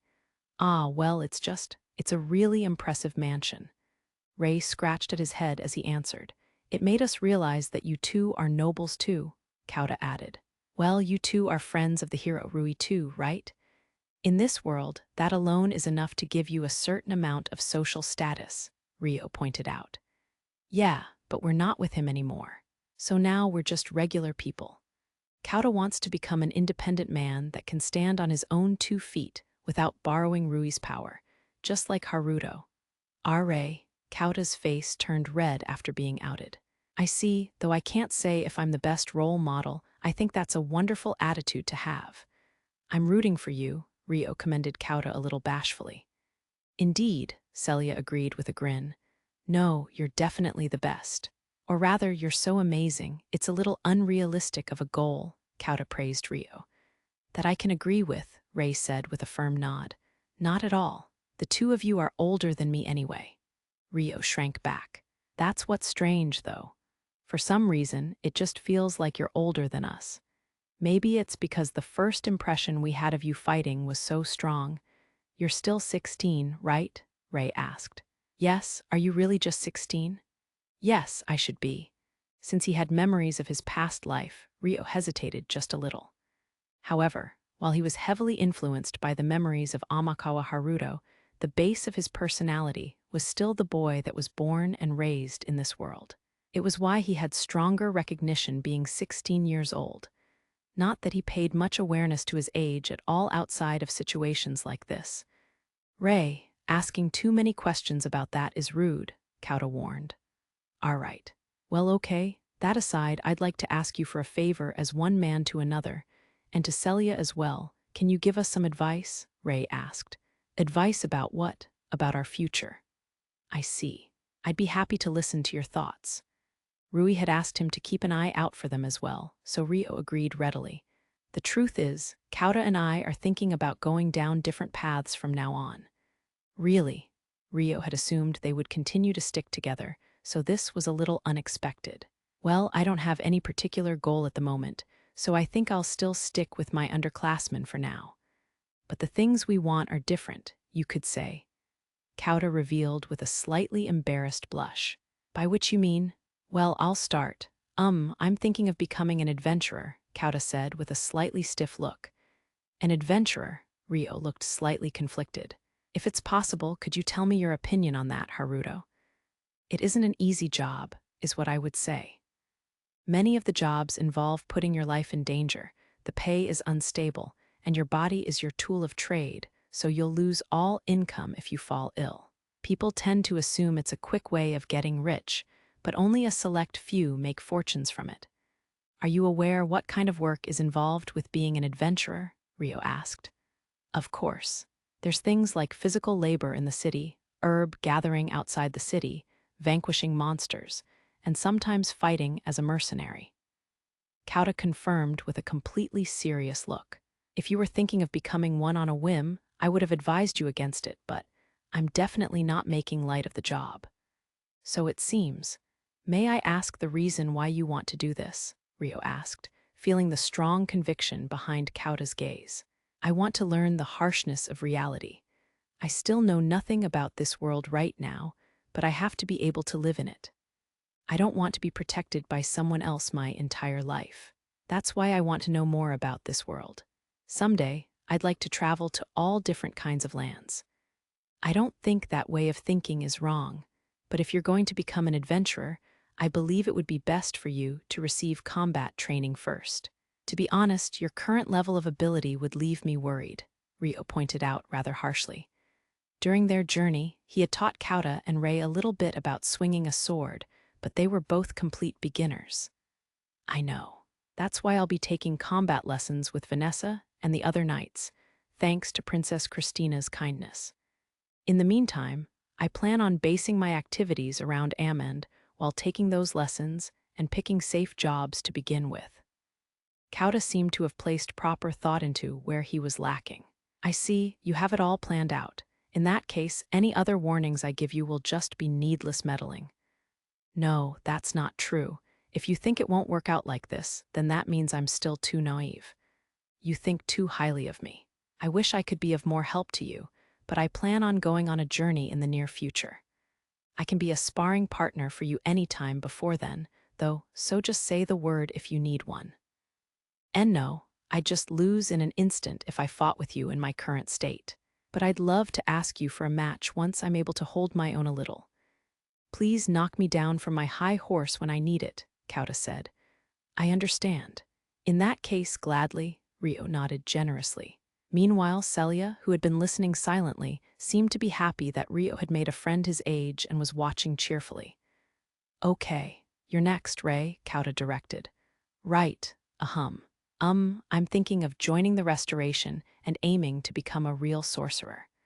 I've heard that it's difficult for commoners to learn magic and sorcery, and, Ray cleared his throat a little nervously before speaking of his future plans.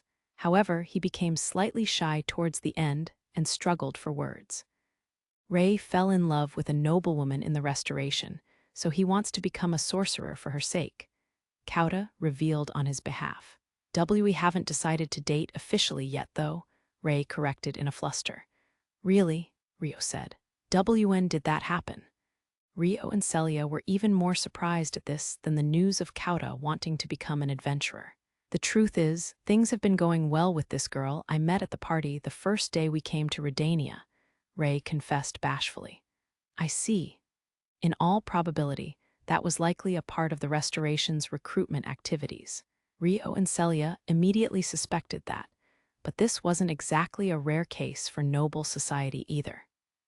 Kauta had probably been recruited as well, but if he was choosing the path of an adventurer, it probably wasn't a very tempting invitation. While the problem lay in Ray's lack of understanding about noble society. Seeing his blissful face as he spoke made it more difficult to say that it was a problem. But the thing is, I don't know much about dating girls of nobility. In fact, it's my first time dating a girl at all. As nobles and senior figures, I was hoping to get some advice from you two about this, Ray said, bowing his head at Rio and Celia. But Rio and Celia looked at each other, frowning. Now, you two are lovers, aren't you? You can just tell me, like, how you started dating and stuff. How often are you meant to send gifts? What kind of gifts? Anything like that would be a great help. There were so many things to correct in what Ray was saying, Rio's reaction was delayed. After a pause, Celia yelled with a blush on her face. L lovers. Rai Haruto and I. She was so shaken, she nearly called Rio by his real name. Yes, Ray nodded. Is that how we look to you? Celia asked nervously. Yes. You look like a perfectly happy couple living together. Ray looked at Celia with pure eyes as though to say, what about it? I see. Celia ducked her head with a bright red face. Meanwhile, Rio looked awkward. Am I wrong? Ray finally realized the other possibility. Yes, we don't have that kind of relationship. Rio nodded with a frown. What? This time, Ray and Kauta were the ones in shock. What they saw of Rio and Celia's intimacy had made them assume they were lovers with certainty. It was almost like they were a married couple. And I'm sorry to say this, Ray, but I have no experience with dating either. Why you're telling me such a perfect man has never had a girlfriend before. I suddenly feel like I can relate to you a lot more. Ray looked at Rio with sparkling eyes. No, well, also, I only became a noble recently, so I think Celia would be more knowledgeable in this topic than me. At a complete loss, Rio finally sought help from Celia. I haven't dated anyone before either, though I did have an engagement forced upon me. Celia protested with a bright red face. 1 week later, then as discussed, I'll be heading to Ammon now, Rio said to Celia after dinner. Okay, have a safe trip, can I say that? Celia asked, watching Rio's face. Yes, of course. Celia suddenly grinned bashfully. Just to let you know, I've found a job. A new academy was recently established for the children of the Restoration nobility. For now, I'll be working as an instructor there while I continue my research. I might even visit the Galarc Kingdom's Royal Academy sometime, she reported, possibly to hide her embarrassment. Congratulations. I knew you wouldn't have any problem finding work, but I'm still a little relieved. I envy the students who get to sit in on your lectures. Ahaha. There's nothing I can teach you anymore. Celia laughed shyly, a distant look in her eyes. That's not true. I'm still learning things from you, just like I did in the past, Rio also said with a distant look.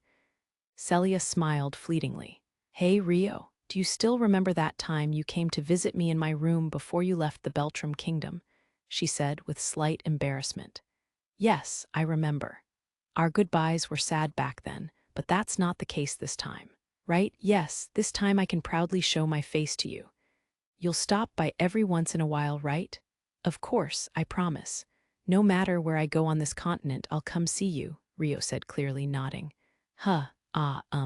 Yeah, Celia blushed faintly and nodded in embarrassment. Then, with a high-pitched voice, she added a little overeagerly.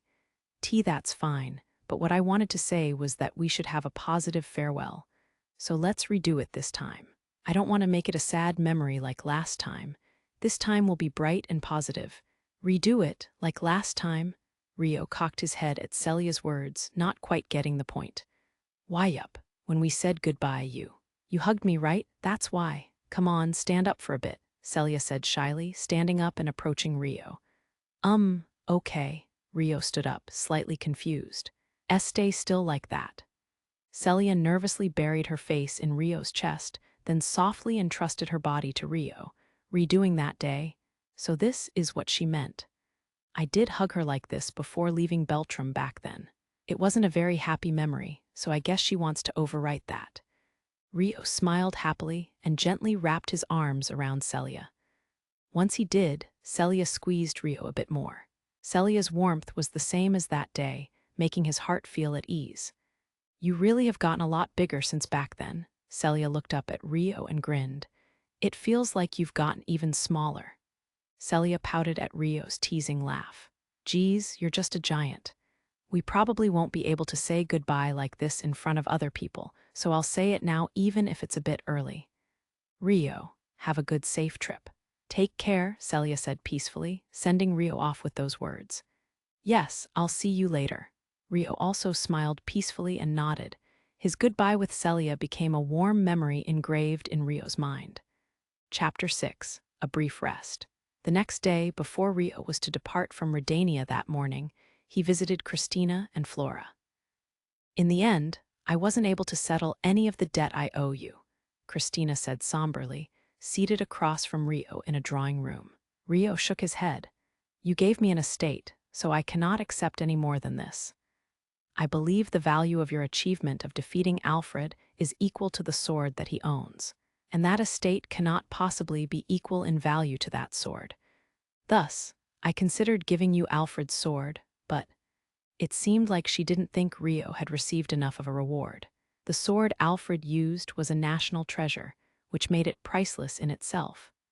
There's no way I could accept a sword like that. Please give that sword to someone worthy instead. I have a sharp enough sword already, Rio declined politely. I understand. In that case, please take this brooch and use it to enter the noble district whenever you come to visit Professor Celia. It will act as an entry pass, Christina said, removing the brooch she was wearing and entrusting it to Rio. Huh. Flora, who had been listening silently, made a noise as her eyes widened in surprise. What's wrong, Flora? Christina asked, but Flora immediately shook her head. No, it's nothing. I understand. I shall gratefully accept this. Rio received Christina's brooch respectfully. The brooch had the same design as Christina's official emblem, but Rio had no way of knowing that. The pause before he accepted the brooch was because he saw Flora's reaction and suspected that the brooch played a larger role than just an entry pass. However, he couldn't voice his complaints about a gift being presented by royalty, so he had no choice but to obediently accept it for now. Sir Haruto, you're heading for Amand after leaving Roenia, right? Flora changed the subject. She'd probably heard this from Christina, who was already informed of his destination. Incidentally, Christina offered to send him to Amand with an enchanted ship, but he declined by saying he'd run instead. Yes, I've promised to meet up with Lady Lysilata. As I've informed Princess Christina already, Celia will be joining me for this in the near future. Of course, I don't mind at all. I cannot restrict Professor Celia from seeing her friends. If anything, her expansion of her circle of friends is most welcome for us as well, Christina said, speaking frankly about the merits to the restoration without concealing anything. Thank you very much. I should be returning to Roenia after visiting Amand, so I can come give you a report along with my greeting at that time, Rio offered with a slight bow. Unfortunately, we may not be available to meet depending on the date that you return. Both Flora and I plan on visiting the Galarc capital at some point in the near future. It seemed like Christina was also leaving sometime soon. Is that so? I must provide an explanation and apology for the deployment of the Beltrum Kingdom's army by the border, and then discuss various other things. Both Flora and I will be away from Roenia for about half a month or so. I understand, Rio nodded with another bow.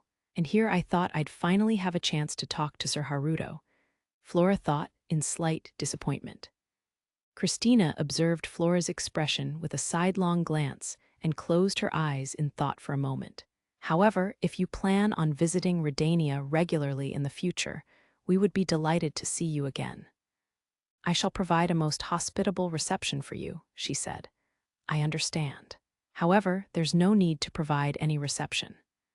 Rio hesitated at the thought of meeting so frequently, but ultimately decided to nod his head for politeness' sake. After wrapping up his farewell with Christina and Flora, Rio returned to the mansion first. There, Celia and Acia were waiting for him. Acia had probably sensed his approach. I know I just came back, but I'll be going now. They had said their farewells yesterday and chatted a lot this morning, so Rio announced his immediate departure. Dragging things out would only make him more reluctant to leave. Celia sent him off with a smile. Yup, have a safe trip. See you later, Acia stood beside Rio and said to Celia. She was accompanying him part of the way to the outskirts of Roenia, where the stone house was set up. You'll be coming back right after showing Rio where the stone house is, right? I'll be waiting, so come back soon, Celia said. Yup, Acia replied. I should be back from Amond in a week or so please take care of Celia in that time, Acia. Leave it to me, Acia nodded. Thus, Rio set off from Roenia. After Rio left Roenia on foot, he ran down the road for the time being. The city turned into a tiny dot behind him and eventually disappeared. He checked there was no one around and left the main road, taking off using his spirit arts to fly. His destination was the stone house. Rio didn't know where it was set up, so he needed Acia to show him the way. Over there, she pointed out. They arrived at the stone house several minutes later. They descended at the edge of the rocky area Acia had pointed at. The door to the house was already open, and an excited Latifa was waving her arms over her head at him. Sarah and the other spirit folk girls' contract spirits had probably detected Acia's approach in her material form. Welcome back, Onii-chan, Acia. Latifa launched herself at Rio as soon as he landed, hugging him tightly. She hugged him like she was trying to make up for his long absence, which had lasted several weeks this time. Hey, good to be home. Rio petted Latifa's head gently. Oh, is it true Lucilata invited us to her house? Can I really go too? Latifa looked up at Rio's face and asked innocently. Of course, as long as you want to. I want to go. I've been wanting to meet her ever since you told me about her. I'm going to head to Amond and meet with Lucilata to adjust the plans, but I wanted to come here first to talk about that. Will you be participating as well, Miharu? Rio asked. Yes, I'd love to. Also, welcome home, Haruto. Long time no see. Miharu first nodded awkwardly, then acted oddly humble, her voice nervous. Yes, I'm home. It's been a while, Rio replied a little bashfully. It had been several weeks since he last saw Miharu. Perhaps that was why he felt oddly shy right now. Now let's go inside. Sarah clapped her hands and started walking towards the door. Let's go, Onii-chan. Latifa immediately cut around Rio and grabbed his arm, dragging him inside the house first. Once everyone sat down on the sofas, Rio decided to bring up the dinner party. With Latifa and Miharu's participation decided, and Lucilata, Celia, and Acia's attendance, all that's left is to wait for Satsuki to get permission to go out, and the dinner party can be held. There should be a total of 7 people, including me. Hopefully she gets permission. No, she has to get permission. But Latifa was speaking energetically, but then she looked up at Rio's face and stared. What's wrong? Rio faltered under the strange pressure he felt.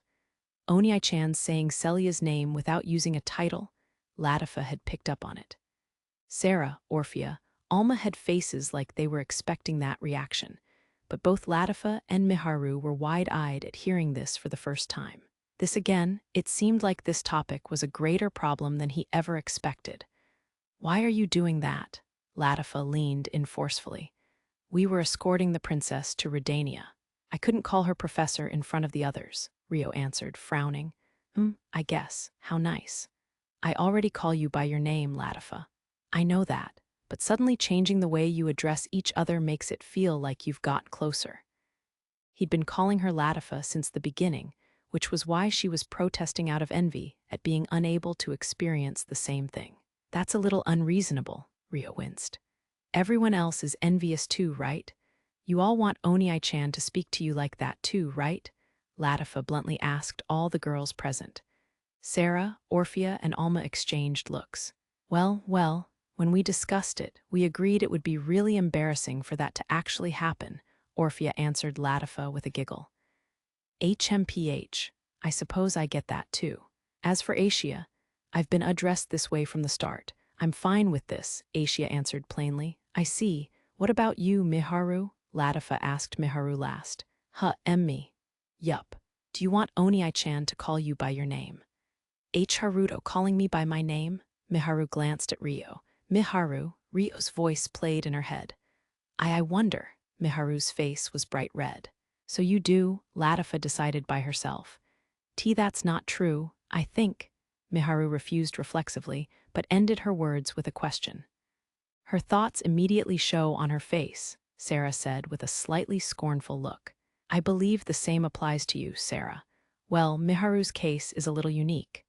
For once, Alma agreed with Sarah. That's because it's different than being called Meo-chan. Miharu couldn't explain this in words, so she protested in her mind.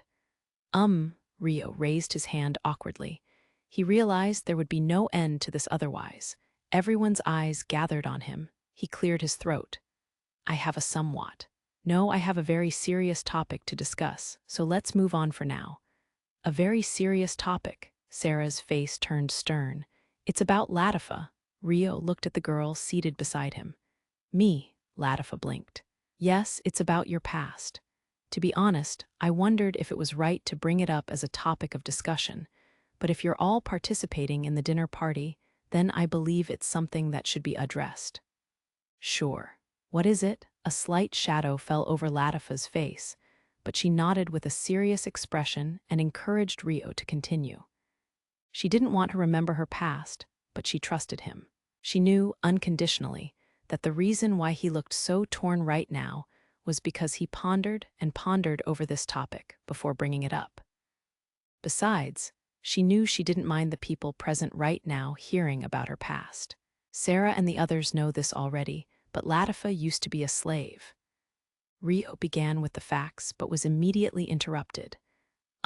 Actually, Miharu knows about that already. I told her before. Including how I was raised as an assassin, Latifa corrected. Really? Ryo asked in surprise. Yup. Back when Miharu was still in the village, she consulted with me about whether she should attend the banquet or not. I told her about my past then. I see. Yeah, sorry for interrupting. Go on, Oni-chan, Latifa said in a more mature way than normal. The truth is, the nobleman who raised Latifa as a slave could be part of the restoration, Ryo finally revealed. Everyone other than Asia was shocked. Is that true? Latifa asked fearfully. Yeah, his name is Gustav Huguenot. He is the head of a ducal house, with an eldest son named Stuart. Stuart? Latifa's expression turned bitter. She'd never forget that name. He was the one who made her call him Big Brother and came to Latifa's cell to toy with her whenever he was bored. He never acted too violent to injure her in a way that would hinder her assassination work. But he abused her, however. He wanted up to being able to treat her with the healing magic cura. Wait a moment. Gustav Huguenot, isn't that Duke Huguenot's name? Sarah said in a panic, checking if she had the right person.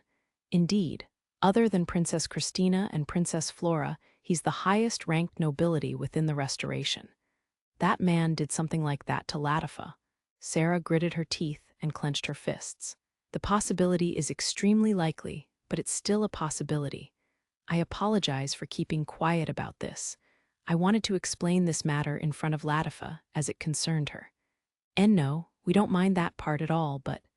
Sarah shook her head at Ryo's apology. She wasn't able to identify the man herself, as she hadn't heard anything about his name or face from Latifa. The collar of submission that had been used to order Latifa to commit suicide if she was ever questioned was removed, but she still hadn't told them his name, just in case. However, she would surely be able to identify him by seeing his face. I thought it best to discuss this, because by attending this dinner party, Latifa will at least gain some kind of connection to nobility. That, and if she ever goes to Roenia with Sarah and the others to visit Celia, it's very likely that she'll encounter him. I see. The girls accepted his words with thoughtful looks. I've hidden the truth of Latifa's past from Lysilata and informed her that, due to certain circumstances, Latifa's name shouldn't be revealed to any Beltrum nobles. That's why the dinner party will be held within Lysilata's estate with select attendees only. She also went to negotiate with the king for permission to have Satsuki visit her. We didn't have time to speak to her personally, but she seems like a very good person, Orphea said softly. She is. That's why Latifa's secret will be safe with Lysilata if they are to become acquainted in the future. But visiting too often may cause rumors to spread. And so, it would be inconvenient for Latifa to use her current name while in Amend. She'll probably need to use an alias. That's why I thought to explain everything properly, as this'll affect her future greatly. Rio looked at Latifa. What do you want to do from here onwards? If you want to go to places other than Amend, you may need to act under an alias like I've been doing. I haven't told Lysilata your name yet, so you can act like it's your real name. Of course, if you continue living in this house as you have, it shouldn't pose much of a problem. If you want to go outside but don't want to be near Duke Huguenot, I'll do something about it. That's why I'd like to hear your thoughts about all this. He was unusually intense in confirming her intentions. Onii-chan, Latifa bit her lip. It hurt to recall Duke Huguenot, but she was happy Rio had thought about her this much. Of course, you don't have to answer right away. Take some time to think about it, Rio said, breathing a small sigh to calm his heart. If I'm allowed to, then I want to see more of the world outside the village. I don't want to see the person who made me into a slave, but if I can stay beside you as your little sister, I want to travel even more. If I end up seeing that person while going to Roenia to visit Celia, then I'll endure it. Of course, I'll have to do it under an alias, Latifa said, conveying her feelings carefully. I see. I understand, Rio nodded slowly and deeply. But I want to meet Lysilata as my real self. I want to see her and have her know about the real me. That's why I want to visit her as Latifa and not under an alias. Is that okay? Latifa confessed further, peering at Rio's face. Why wouldn't it be? If that's what you want, then we can explain to Lysilata that way. Leave it to me. Rio assured her with a thump of his fist against his chest. Thank you, Onii-chan. Latifa hugged Rio, overcome with emotion. Miharu and the others looked on with pleasant smiles. The next day, Rio visited Lysilata's estate and informed her of Latifa's thoughts. Fortunately, Francois had given permission for Satsuki to go out, so Lysilata was able to report that the dinner party was to go ahead as planned. Thus, the date for the dinner party was set to 3 weeks from then, where Rio had to participate in party games in the name of deepening their relationship. Many dramatic events happened, and everyone had quite the lively, warm, and relaxing time together. Another week after that, Rio said goodbye to a worried Miharu and the other residents of the stone house, then finally departed for the Proxia Empire.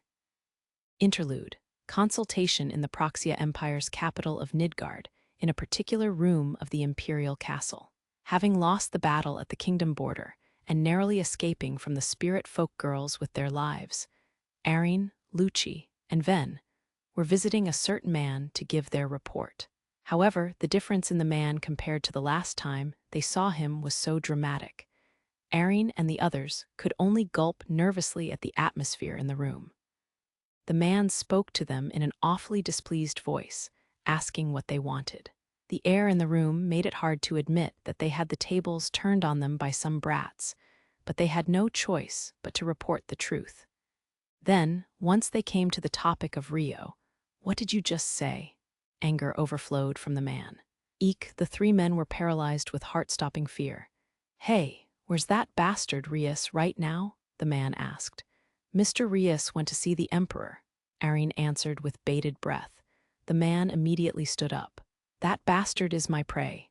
Damn it, Rias." He cursed under his breath as he left the room, leaving Erin, Luci, and Ven behind. Honestly, it was hard to tell if they were even still alive. They had felt greater fear for their lives just now than during the earlier battle with Rio and the others. It was their first time seeing that man so furious before. The room was silent for a long time. Eventually, they exchanged looks and calmed down enough to speak again. Well, shit. What happened to the commander in the time we didn't see him? Lucci muttered with a grimace. Meanwhile, on an upper floor balcony of the main castle building, I was surprised you showed your face again, but to think you had more to discuss. You're like a phantom, coming and going as you please. Or perhaps I should say like a demon instead. Emperor Nidal Proxia said to Rius, who was standing nearby. Good grief, it's all because you can't move around freely that I have to devote myself to working behind the scenes.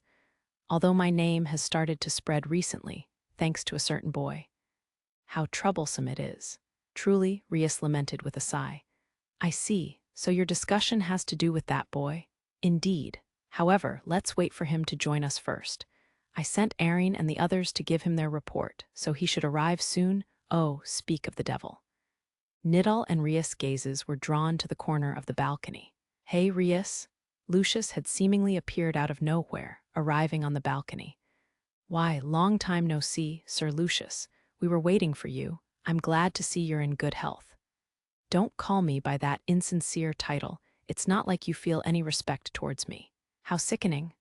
Whenever you call me that, it's normally to force some horrible situation on me, Lucius said bluntly, shooting a fed-up look at Rius' overly friendly greeting.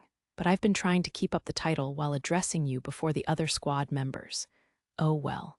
Have you heard the story from Erin and the others yet? You told me not interfering would be for the best, then you made a move on the bastard yourself. Lucius glared at Rius with daggers in his eyes. I had no other choice, though. He kept appearing at the worst possible timing to hinder our plans. It's happened so often, it almost feels like we're connected by fate. Rius gave an exaggerated shrug of his shoulders. The bastard's my prey. Don't do anything unnecessary. Don't glare at me so much. At any rate, you need to recuperate until you grow accustomed to the new parts of your body. During that time, I need to keep moving to execute the plan. It's thanks to this that I was able to locate him, you know. Where is that bastard now, Redania or Amond? I cannot tell you that yet. If I did, you'd go running to him right away, no. You say that, but you just want to get the jump on me. Nonsense. If anything, I'm trying to prepare an opportunity for you to reunite with him. If you follow my instructions, that is. I can't trust you. Lucius looked at Rius with suspicion. We shouldn't interact with him. I did indeed think this way, but after comparing the demerits of interfering with him versus the demerits of leaving him alone, the risks for the latter just happened to come out on top. That's why I worried myself sick over what to do, and ultimately decided to deal with him. If he ends up on the battlefield of the final stage of our plan, I fear there would be no recovering from the situation. Nidal expressed his interest for the first time at those words. Is the boy that strong? Rius placed a hand against his mouth and hummed in thought before giving his evaluation of Rio's abilities. Well, yes. I first thought he was of the same class as the heroes that fought during the Divine War era, but after witnessing him fight, I realized I underestimated him. He's either at an awakened hero class, or impossible as it may be, something close to the transcendent ones of old. Interesting. Nidal's mouth twisted upwards in a grin. The bastard is my prey, Lucius warned Nidal with a frown. Heh, you've already had a crushing defeat once, no? Where you lost your left eye and arm, Nidal looked between Lucius' face and left arm and sneered. There was an eye patch over his left eye. His left arm had been burned into ashes by Rio, but was still there somehow. As compensation for the eye and arm, how about I end you first? Lucius raised his left arm threateningly. Oh, Nidal smiled challengingly, sparking the air between them. Stop it, you two. Now is not the time for infighting. I don't recall ever joining this guy's circle, Lucius snapped at Rius' mediation. Good grief. Didn't you want to fight him? I will, but he's my prey. I won't let anyone else get in the way. In your current state, you'd only be at a great hero class of the Divine War. You still lack the power to fight him head-on. I wonder about that. Lucius glared at Rius, refusing to back down in the slightest. Dear me, he's more twisted than I expected. That being said, we'll need his strength in order to defeat that boy. What to do? Rius thought, then shook his head grandly. I understand. For now, you should come with me to Rubia Kingdom. I have business to take care of there first. If you give me your assistance, I shall prepare a stage for you two to fight without interference. I will explain my plan for this after my other matter has been settled," he offered to Lucius as compromise. Lucius glared at Rias silently for a moment, but eventually nodded his head. "Fine. Splendid. We'll be bringing Erin, Ven, and Lucci, so tell them to prepare for the journey. I'll be coming to get them soon." HMPH. Lucius snorted, then turned and jumped from the balcony without another word. "So that's the story, but could I ask you for a favor too, Nidal?" Rias turned back to Nidal and said cheerfully. "What a wicked face. I've been growing bored of life in the castle. This suggestion better provide some form of entertainment, I hope?" Nidal asked in annoyance. "Of course. There's an extremely high chance that the aforementioned boy will break into this castle. However, it would be bad for him to hold too much interest in the Proxia Empire. That is where I'd like to ask you to pass on a message to him." "Oh, fine. Let's hear it." Nidal's mood was suddenly lifted. Meanwhile, Lucius returned to the room where Erin and the others were. "See, Commander." The three of them promptly stood up at his appearance. "Hey, Lucci. Gather as many disposable teleportation crystals as you can immediately, and keep it a secret from Rias." "Huh." Lucci was bewildered by the sudden order from Lucius. "What are you doing? We're leaving right away. Make it quick. Rias will be here soon." "All right," scolded by Lucius. Lucci quickly ran out of the room. "I have no intention of being your pawn, Rias," Lucius thought with a livid face, throwing himself down on the sofa roughly. Chapter 7. Secret of the Proxia Empire Castle. 1 week after the dinner party with Satsuki and Lysilata, Rio visited the imperial capital of the Proxia Empire, Nidgard. He was practically certain that Rias was the ambassador of the Proxia Empire, and with his connection to Lucius, there was no way he could disregard this country any longer. He moved by flying with his spirit arts, landing off the road close to the capital, then made the rest of his way on foot. Outside, the castle walls were unprotected residential areas. It's a fairly big city, enough to proclaim itself an empire, I suppose. In terms of city size alone, it probably surpassed that of both capitals of the Galarc Kingdom and the Beltrum Kingdom. However, the urban development outside the walls was rather negligent, and public safety didn't seem too fantastic, either. There was a somewhat heavy atmosphere in the air. Compared to the gloom outside the castle walls, the castle shore is splendid. Rio gazed up at the imperial castle in the distance and thought to himself. The castle in his field of view was truly luxurious and magnificent. What's that barrier? From a distance, Rio could see there was a barrier set up around the Proxia castle. It was cleverly hidden, but there were faint traces that could be detected. When he stared hard enough, he realized there was a cylinder-shaped barrier set up around the entire castle. In the first place, the spell that formed the barrier was complex. In terms of Strahl region standards, it was still a sorcery difficult to put into practical use. Even so, there were some kingdoms that had partially analyzed ancient magic artifacts and put them into limited practical use. However, the cost of continuously maintaining an essence source for them was a flaw that made most kingdoms in the Strahl region give up on its use. The ones used on a daily basis were, at most, small-scale barriers for important figures. However, the magic barrier surrounding the castle was clearly at a larger scale. It wasn't as large as the supersized barrier used on the Spirit Folk Village, but it was clearly superior to the standard barriers used in the Strahl region. "I can't tell what kind of barrier it is from here. Let's get within the castle walls first." After observing enough of the outer city, Rio decided to head inside the capital. It was roughly 1 hour's walk away. Stopping at street stalls to confirm the state of the capital on the way, he arrived at one of the gates. There, he paid the entry fee and stepped inside the city walls. The further I move inwards, the higher the standard of living and public safety gets. That's right, the inside of the walls was clearly a different world from the outside. The standard of living rose closer to the walls outside the city as well, but once inside the walls, it was visibly evident that life was better here. The people walking past had better clothes, spirited expressions, and there were street stalls everywhere, overflowing with liveliness. Furthermore, the buildings were all neat, and the city was well maintained, with soldiers patrolling at every turn. Every city had a difference in living, standard between the inside and outside of the walls. But it was rare to see a city that had prioritized the development of the interior city so much. Nidal Proxia, the emperor who started as a mercenary, survival of the fittest. It was an extremely mercenary-like way of thinking, and it governed the entire country. Rio approached the castle while observing the city's townscape. He went up to the bounds that the general public was allowed to go and analyze the castle.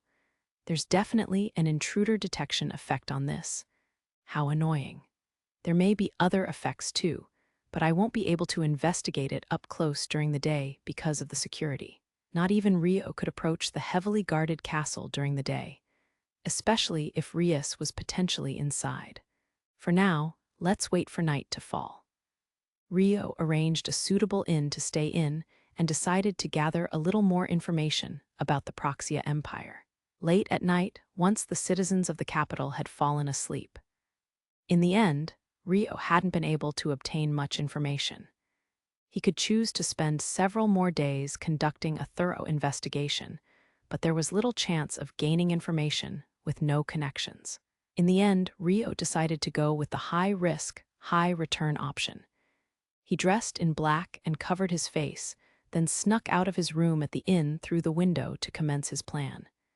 His destination, the imperial castle. He climbed over several walls within the city walls and proceeded towards the interior of the capital.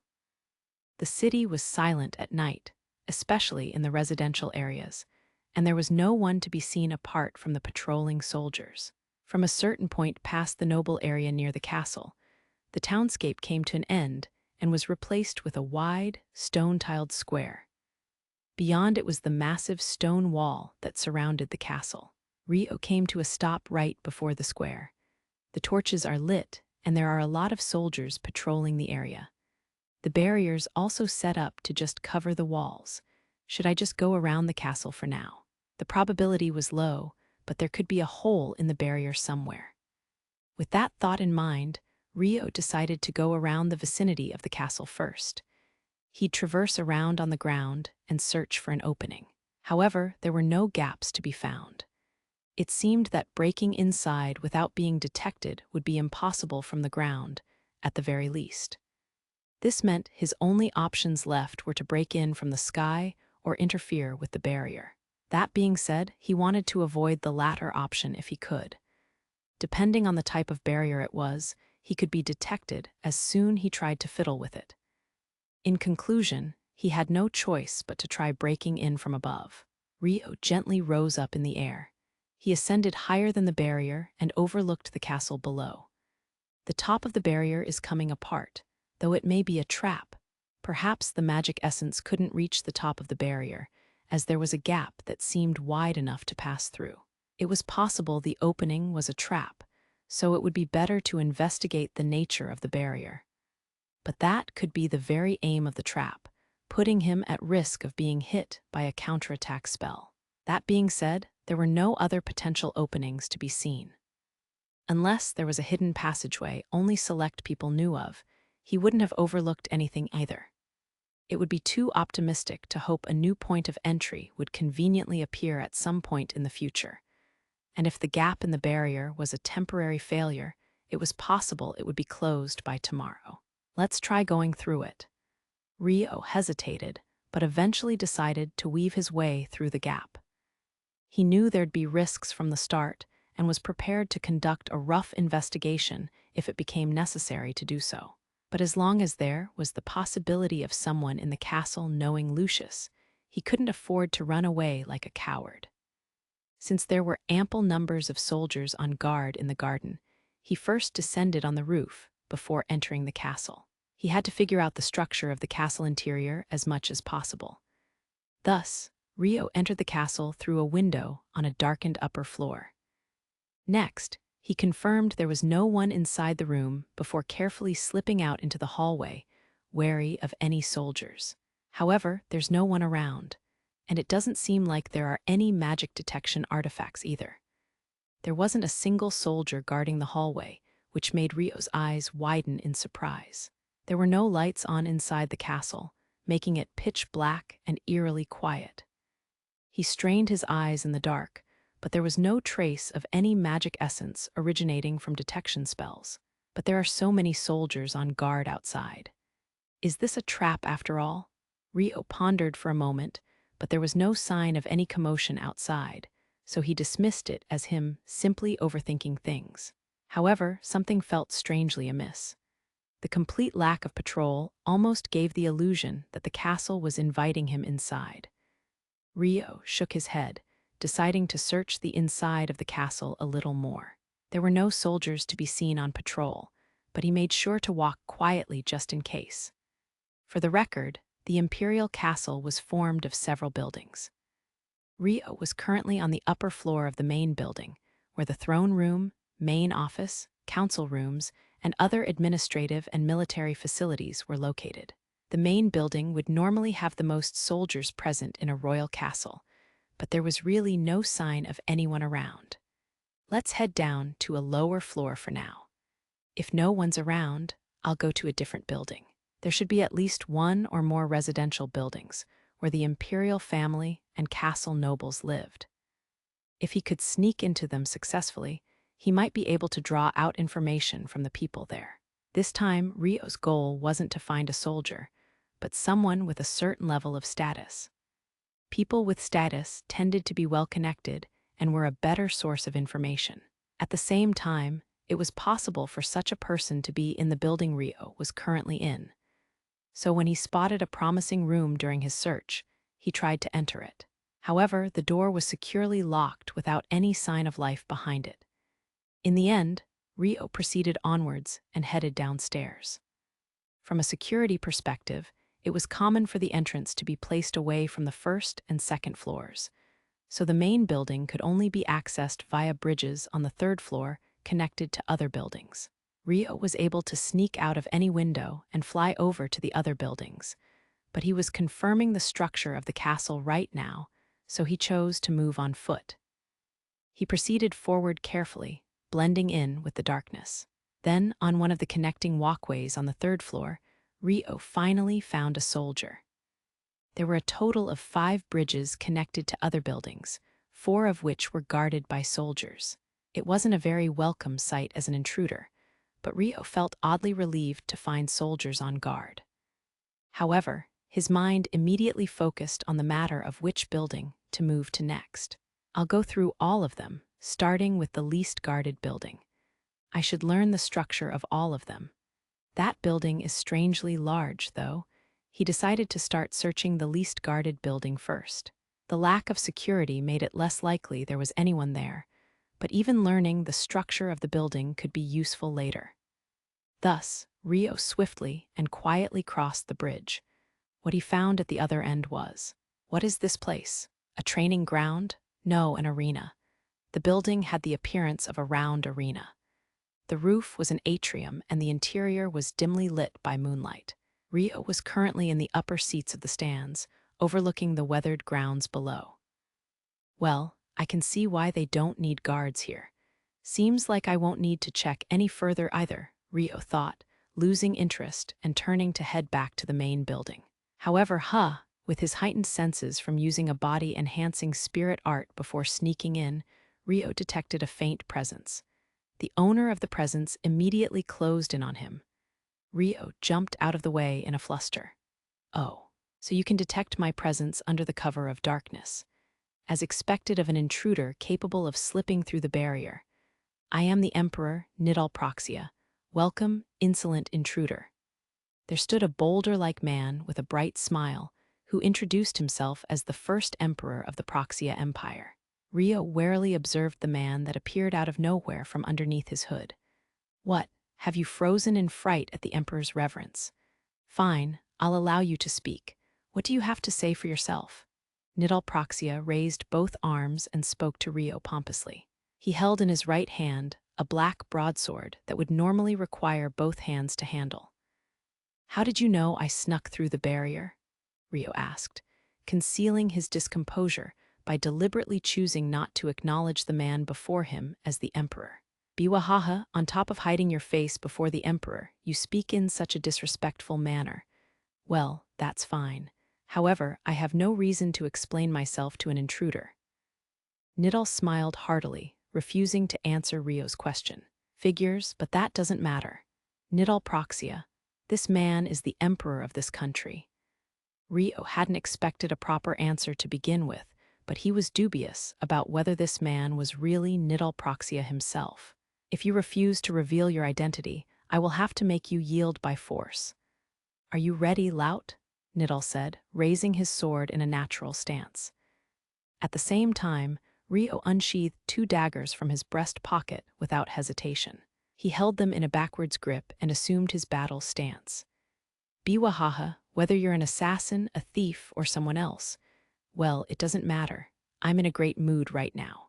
As the first intruder to make it this far inside, I'm willing to give you a reward.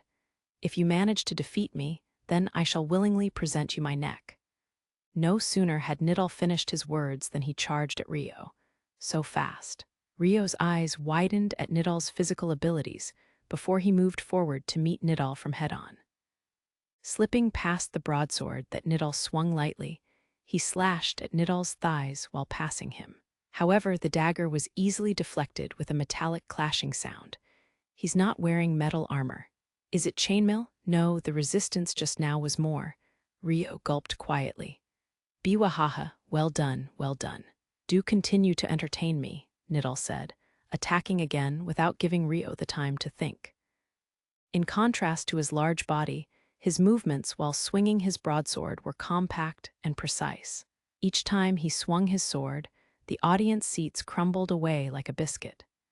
However, Rio moved like an acrobat to skillfully evade Nidal's attacks. He moved freely from left to right, eventually shifting the battlefield from the spectator seats to the field below. You're nimbler than expected. Vexed as I am to admit, it seems I'll be at a disadvantage if I challenge you in a test of speed, Nidal muttered, following Rio down to the arena.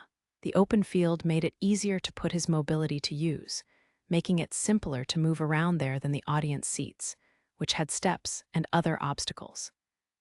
Immediately following, Rio feinted by dashing to the left and right while charging towards Nidal. HMPH, Nidal slammed his broadsword against the ground with all his might. Then, starting from the point of impact, black flames exploded outwards, scattering in front of him. What are those flames? Rio instantly stepped back to widen his distance with the black flames, watching them dubiously.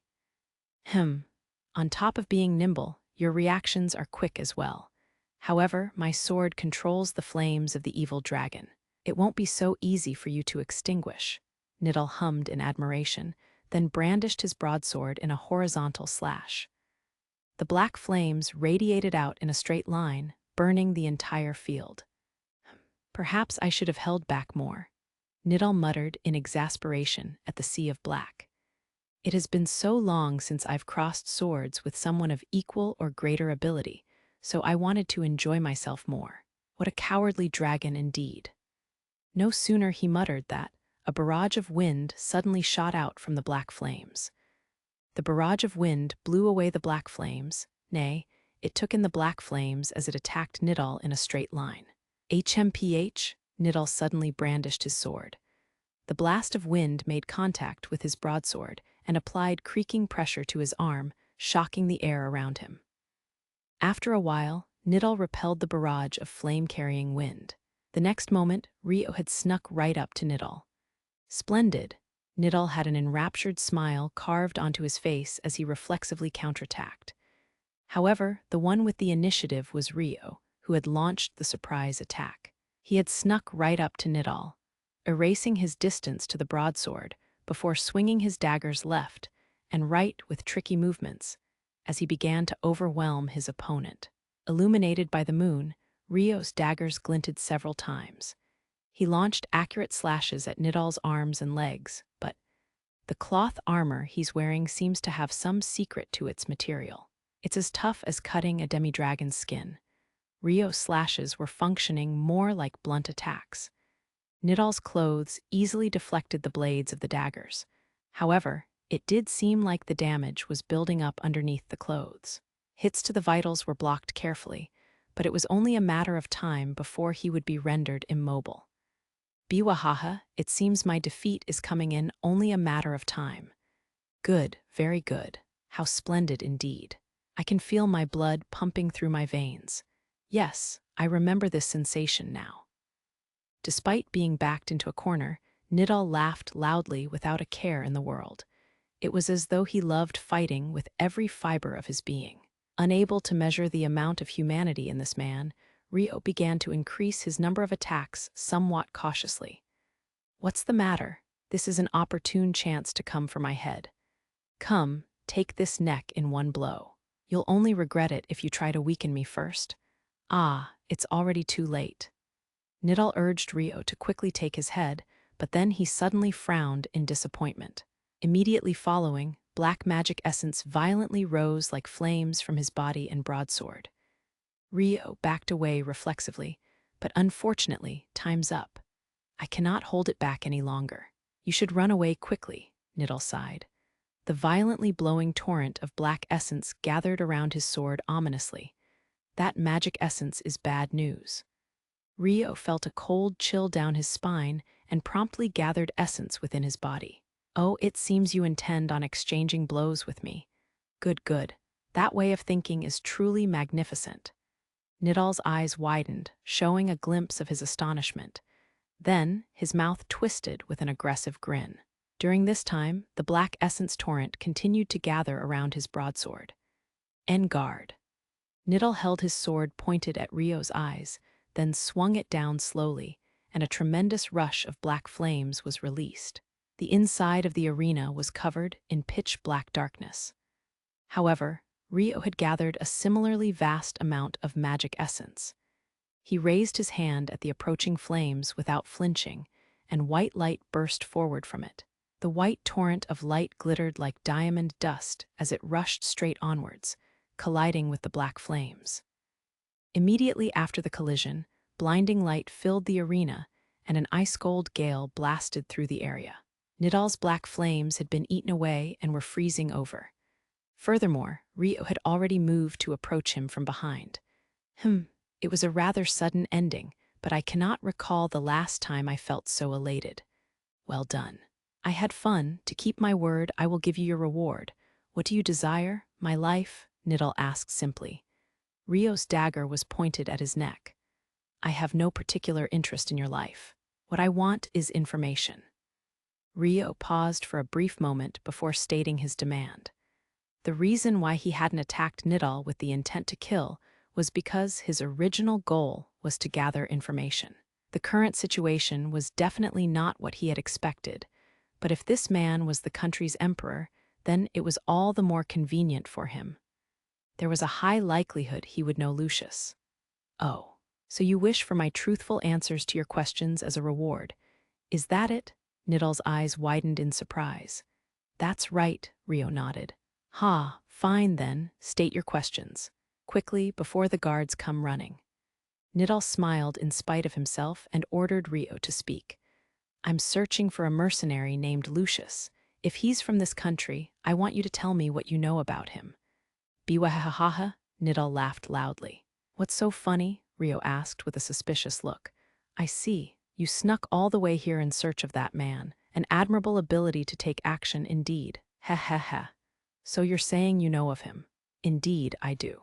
Though he isn't a citizen of this country. Then, what is his relationship to you?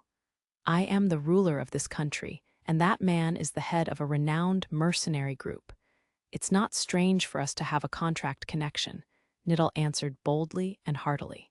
In that case, you must know of a man named Rius too, the one acting as the ambassador of this country. Nidal's eyes widened faintly. So you know of Rius as well.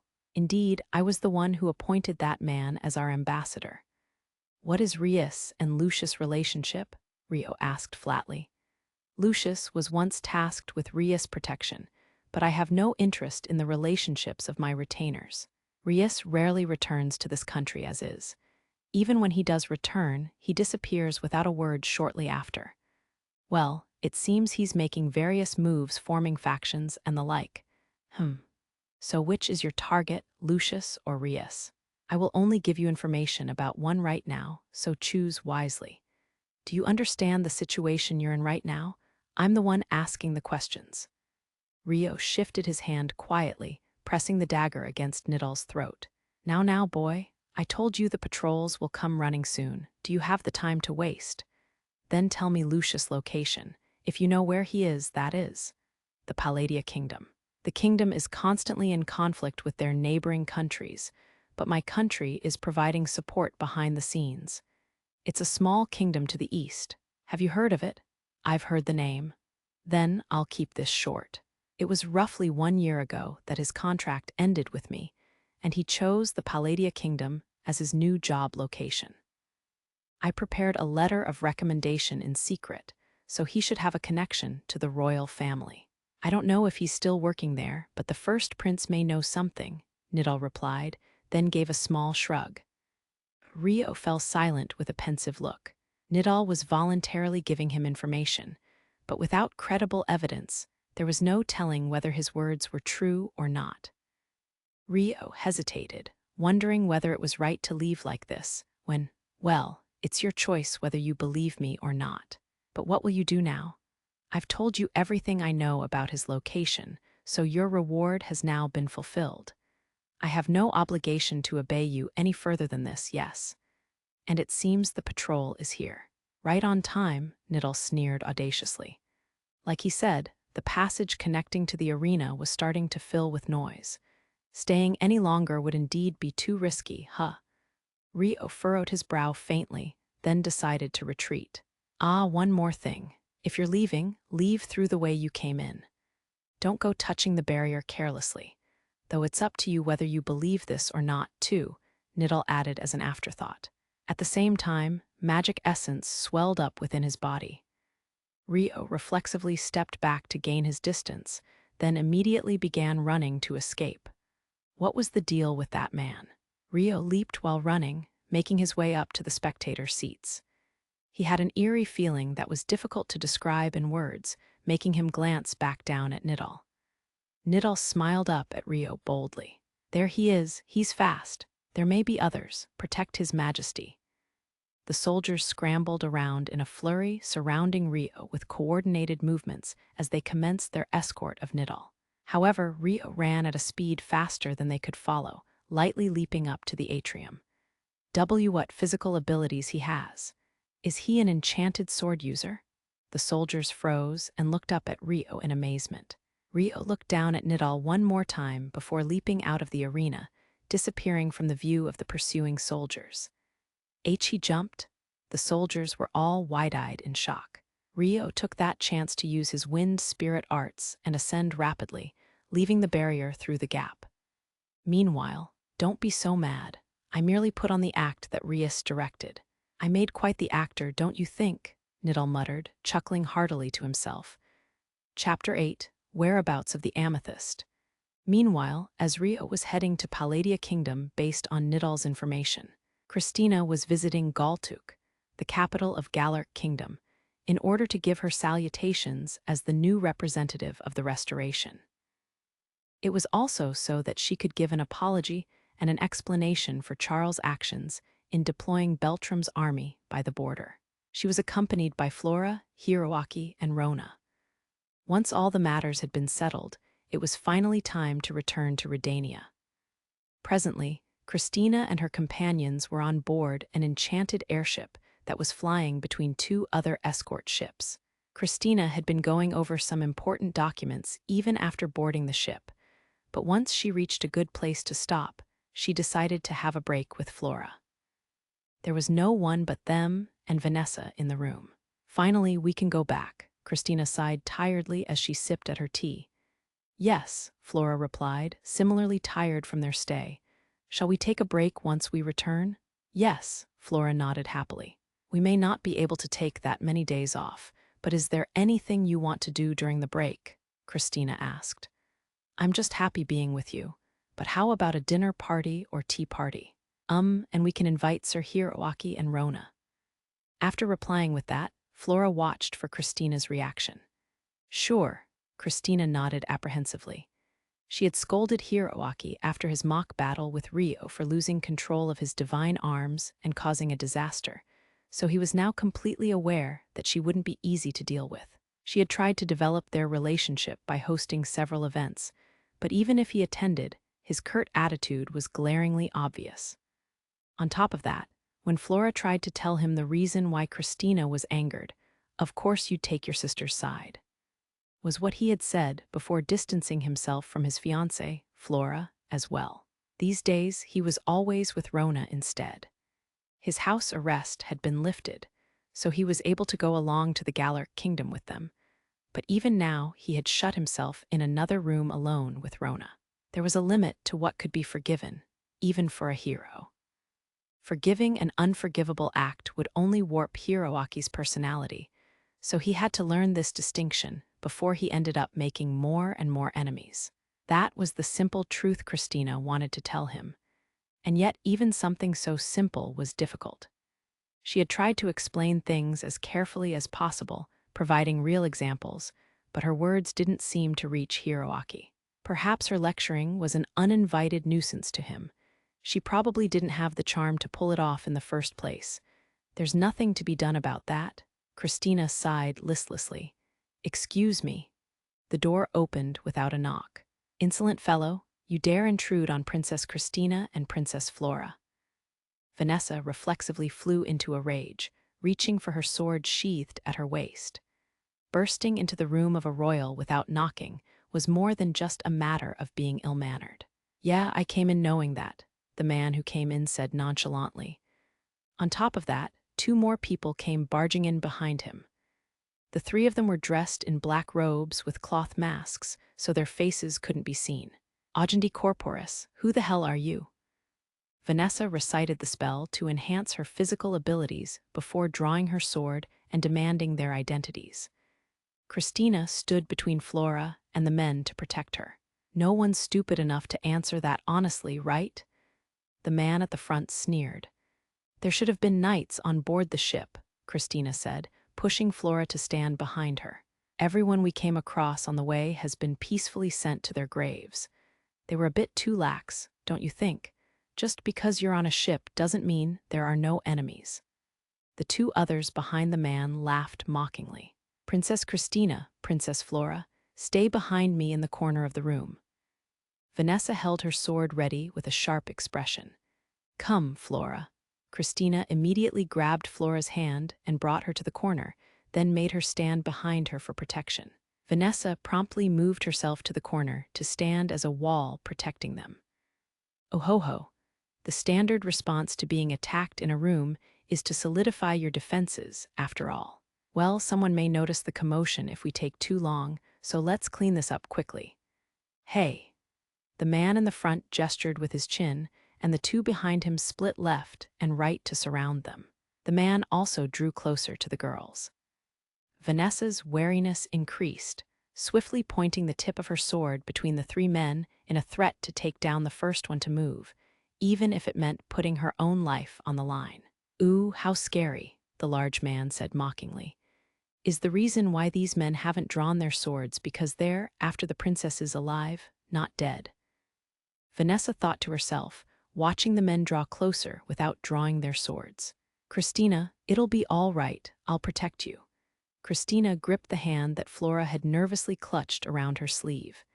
"Hiya," the man standing at the front shouted, prompting the 3 of them to charge at Vanessa at once. She couldn't deal with all 3 of their attacks at once. "NGH." Vanessa adjusted her sword stance with minute movements, then swung her sword horizontally to mow the 3 of them down at once. Her aim and timing were both perfect. The first person's body was severed. The second person's body got caught in the momentum of the sword and sent the third person crashing alongside him. That was what Vanessa immediately simulated in her head, but clank, an unexpected metal sound could be heard instead. "What?" Vanessa gazed in shock. The man who had leaped from the right had drawn his sword and caught the blow of her sword. "Well, leaping like this would obviously make you swing like that." Unfortunately, we're rather experienced in these kinds of fights. We're well versed in how to handle them, the man on the right chuckled smugly. With her weapon blocked, there was nothing to stop the other two from leaping at Vanessa. Go take a nice long nap with the others. The large man stabbed the concealed knife he carried into Vanessa's abdomen.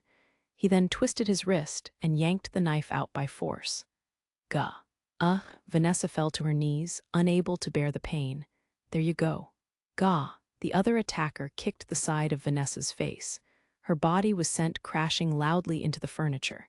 She must have hit her head as she fell limp after that. Impulsa fluctus. Christina held out her hand and recited a spell while the men were distracted. A magic circle glowed, firing a powerful electric shockwave in front of her. Erg-ga-wh. The men drew their swords and immediately leaped back. However, the electric shock was drawn towards their swords, attacking the men. Photon projectiles. Christina then fired a consecutive attack of photon bullets at the men as they moved. Several of them made direct hits, blowing the men to the back of the room. You stay over there, Christina ordered Flora, then fearfully approached the fallen men. She held her hand out in front of her, ready to activate a spell at a moment's notice. However, they were completely slumped over with their eyes closed. Are they unconscious? Christina sighed in relief, releasing the tension she had in her hand. It's all right now. Come here. This room is dangerous. We have to check on Vanessa's condition. Christina turned back to Flora and ordered, but see Christina. The men that should have been unconscious all rose at once and started running. Wah, the man closest to her, grabbed her from behind, while the other two in the room ran at Flora and easily restrained her from both sides. Well, what a violent princess you are indeed, firing such magic mercilessly. The man that had captured Christina from behind said with a hint of exasperation. Christina's face twisted with detestation. Of course, I activated the magic without a care for your lives. How did you survive? Unfortunately for you, we've all enhanced our physical bodies with enchanted swords. We caught the first blow with our swords and offset the magic essence, then withstood the second shot by enhancing our bodies. Though it still hurt. The man tightened his hold around Christina's slender hands. NGH. Unhand me, you lout. Christina grimaced with pain. Nah, I'm afraid I can't. It'd be a pain if you started attacking us again, so. Clack went a certain sound. It felt like something had been pressed against her neck. Magic sealing shackles? NGH. Christina frowned. If you still want to make a racket, we'll peel off one of your little sister's darling nails, the man behind her said. Oh, Flora made a noise of pain. Stop that, Christina said in a panic. What did you say? The man behind her asked innocently. If you have to tear off a nail, then take mine. I won't struggle anymore, Christina replied weakly. Haha, how courageous. Our boss would definitely like you. The man laughed mockingly behind Christina. What is your goal? If it's abduction, then I should be enough. So don't touch Flora, was what Christina left unsaid. Indeed. Which means the second princess is useless, so there's no reason to keep her alive. Wait, if you're going to kill someone, then kill me, Christina begged in a fluster. Flora joined the conversation in a similar panic. Why, you can't. If one of us has to die, then I'll. Heh, biwahaha, rest assured, if we were out to kill either one of you, we would have done so already. We simply received a request to gather as many obstacles as possible.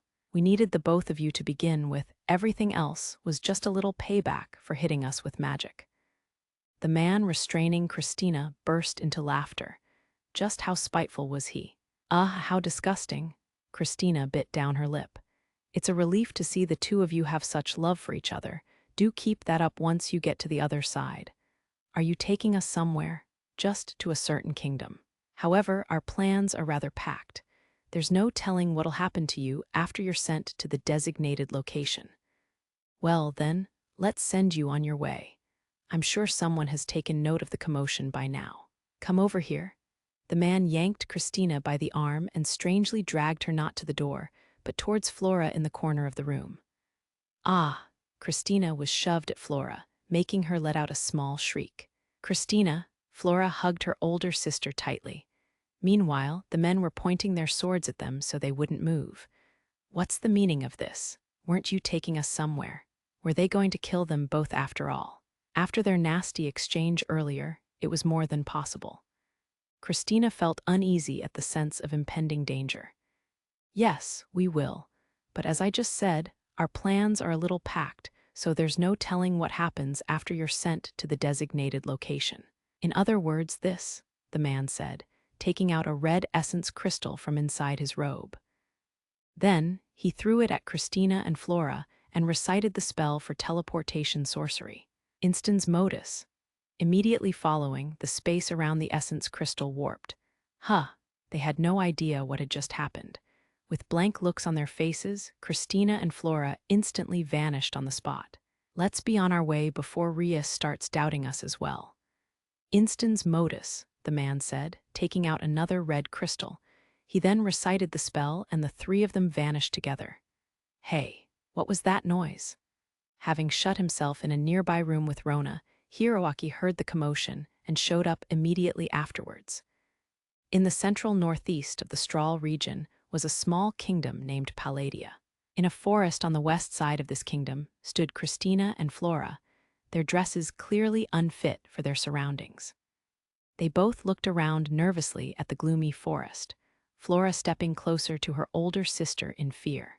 They were on an enchanted airship just moments ago, so why were they in the forest? There was no sign of anyone nearby. There was only the sound of the greenery being rustled by the wind and the cries of wild animals far in the distance. It was almost like they were dreaming. However, this was no dream. The metal collar around Christina's neck was indication of that. Where are we? Christina placed a hand against the collar and mumbled in a daze, looking around at the forest. Epilogue, several hours after Christina and Flora were sent to the Palladia forest. I'm tired. On this day, Celia had finished teaching her lecture at the Roenia Academy and was walking through the guest house. Good work today, Celia, Asia said, guarding her in her spirit form. Thank you. Let's go home quickly and eat something yummy. Okay. Asia's voice echoed with a slightly happy tone. But I have to drop by the office first. Christina and the others should be returning today. If they've arrived already, then I should say hello, Celia explained as she headed for the central office inside the guest house. The top nobles and their secretaries had their desks there, and Christina's desk was also located at the very back alongside her personal office. She used that office often. However, you could normally find out who was currently where by coming here, so it was possible that news of Christina's return had already arrived at this office. But even if she's back, she's probably tired. Perhaps she's already retired for the day, Celia wondered as she knocked on the office door. Knock, knock. That's odd. Is there no one inside? Come to think of it, we didn't pass anyone on the way here either. The lack of reply and presence of anyone else made Celia cock her head. The office shouldn't have been completely empty until after work hours. Knock, knock. She tried knocking once more, but there was still no response. With no other choice, Celia opened the door herself. Excuse me, she peeked inside, but the room was completely silent. There was no one inside. What could this mean? She cocked her head in confusion when Asia suddenly materialized beside her. Celia scolded her in a fluster. Hey, Asia, you can't materialize here, even if there's no one in the room. Step back. There's a strange presence, Asia said, staring at a corner of the room. Celia followed her gaze to the same spot. The distance between them was roughly several meters. I suppose there was no sense in hiding after being this close, and as I expected, the one guarding Celia Clare in spirit form was you. I had my hopes up, but it seems I've been completely outwitted by that man. What a bother. The Proxia Empire ambassador Rias stood there. Afterward, hello everyone, this is Yuri Kichiyama. Thank you for picking up Seirei Gensouki. Spirit Chronicles, Volume 13, 2 Amethysts. How did you like Volume 13? Did the ending keep you on the edge of your seat? Surely Rio and Asia can do something about it, right? At any rate, if you find that you're curious about the continuation, then there's nothing that would make me happier. There are more suspenseful developments diligently being worked on in Volume 14, so please look forward to the release. Now, there are some announcements I'd like to make by using this space. First, Seirei Gensouki's second drama CD edition release has been decided for Volume 14. Thanks to everyone's support, the first drama CD, released with Volume 12, has sold enough to receive additional printing and make the second CD a reality. In response to everyone's passionate requests, the second CD will have characters that didn't make it into the first CD. So please look forward to the announcement of further details and the release date. Next, the Seirei Gensouki series has now reached 750,000 sales. This was the first time I had heard the specific numbers as well, so I was surprised to hear we're approaching the 1 million mark. This is all thanks to the favor everyone has shown to this series, so I'd like to use this space to offer my gratitude. Thank you very much. Now, I believe the only way I can repay this debt is by continuing to write an interesting story. That being said, in order to continue writing commercially, the work needs to make great progress. So from now on, I'll be working hard towards the goal of 1 million sales and an anime. And so, I ask for everyone to continue supporting Seirei Gensouki in the future as well. Finally, Volume 1 of Seirei Gensouki's exclusive shop was a great success, so a powered-up Volume 2 has been decided. This time it'll be open in Tokyo, Osaka, and Nagoya. For more details, please check Melon Books and HJ Bunko's homepage, as well as my Twitter or official website. I'll wrap things up here now. Let's meet again in Volume 14. Early March 2019, Yuri Kichiyama bonus short story, Professor's Homemade Cooking. One day before the banquet in the Galarc Kingdom, at the dining table in the stone house. How is it? Celia asked, watching Rio's expression as he sat down across from her. In front of him was a plate of omuris covered in demi-glace sauce, the first bite of which he had just eaten. It's very delicious. Really? Yes. The chicken rice has properly accounted for the strength of the sauce, and the half-cooked egg is perfect. It tastes even better knowing that you were the one who cooked it, Professor. Why, you really think so? Yes, Rio nodded with confidence. I see, thank you. It was worth all the practice, then. Celia giggled bashfully. You've been learning how to make omuris from Miharu and Orphea often these days, after all. I'm honored to have the role of taste tester. However, I do have one question. What is it? You've let me taste test all your other dishes while you were practicing, so why was the omuris the only dish you wouldn't let me taste until today? Rio asked. Well, that's because you said omuris was your favorite food, so, Celia mumbled quietly.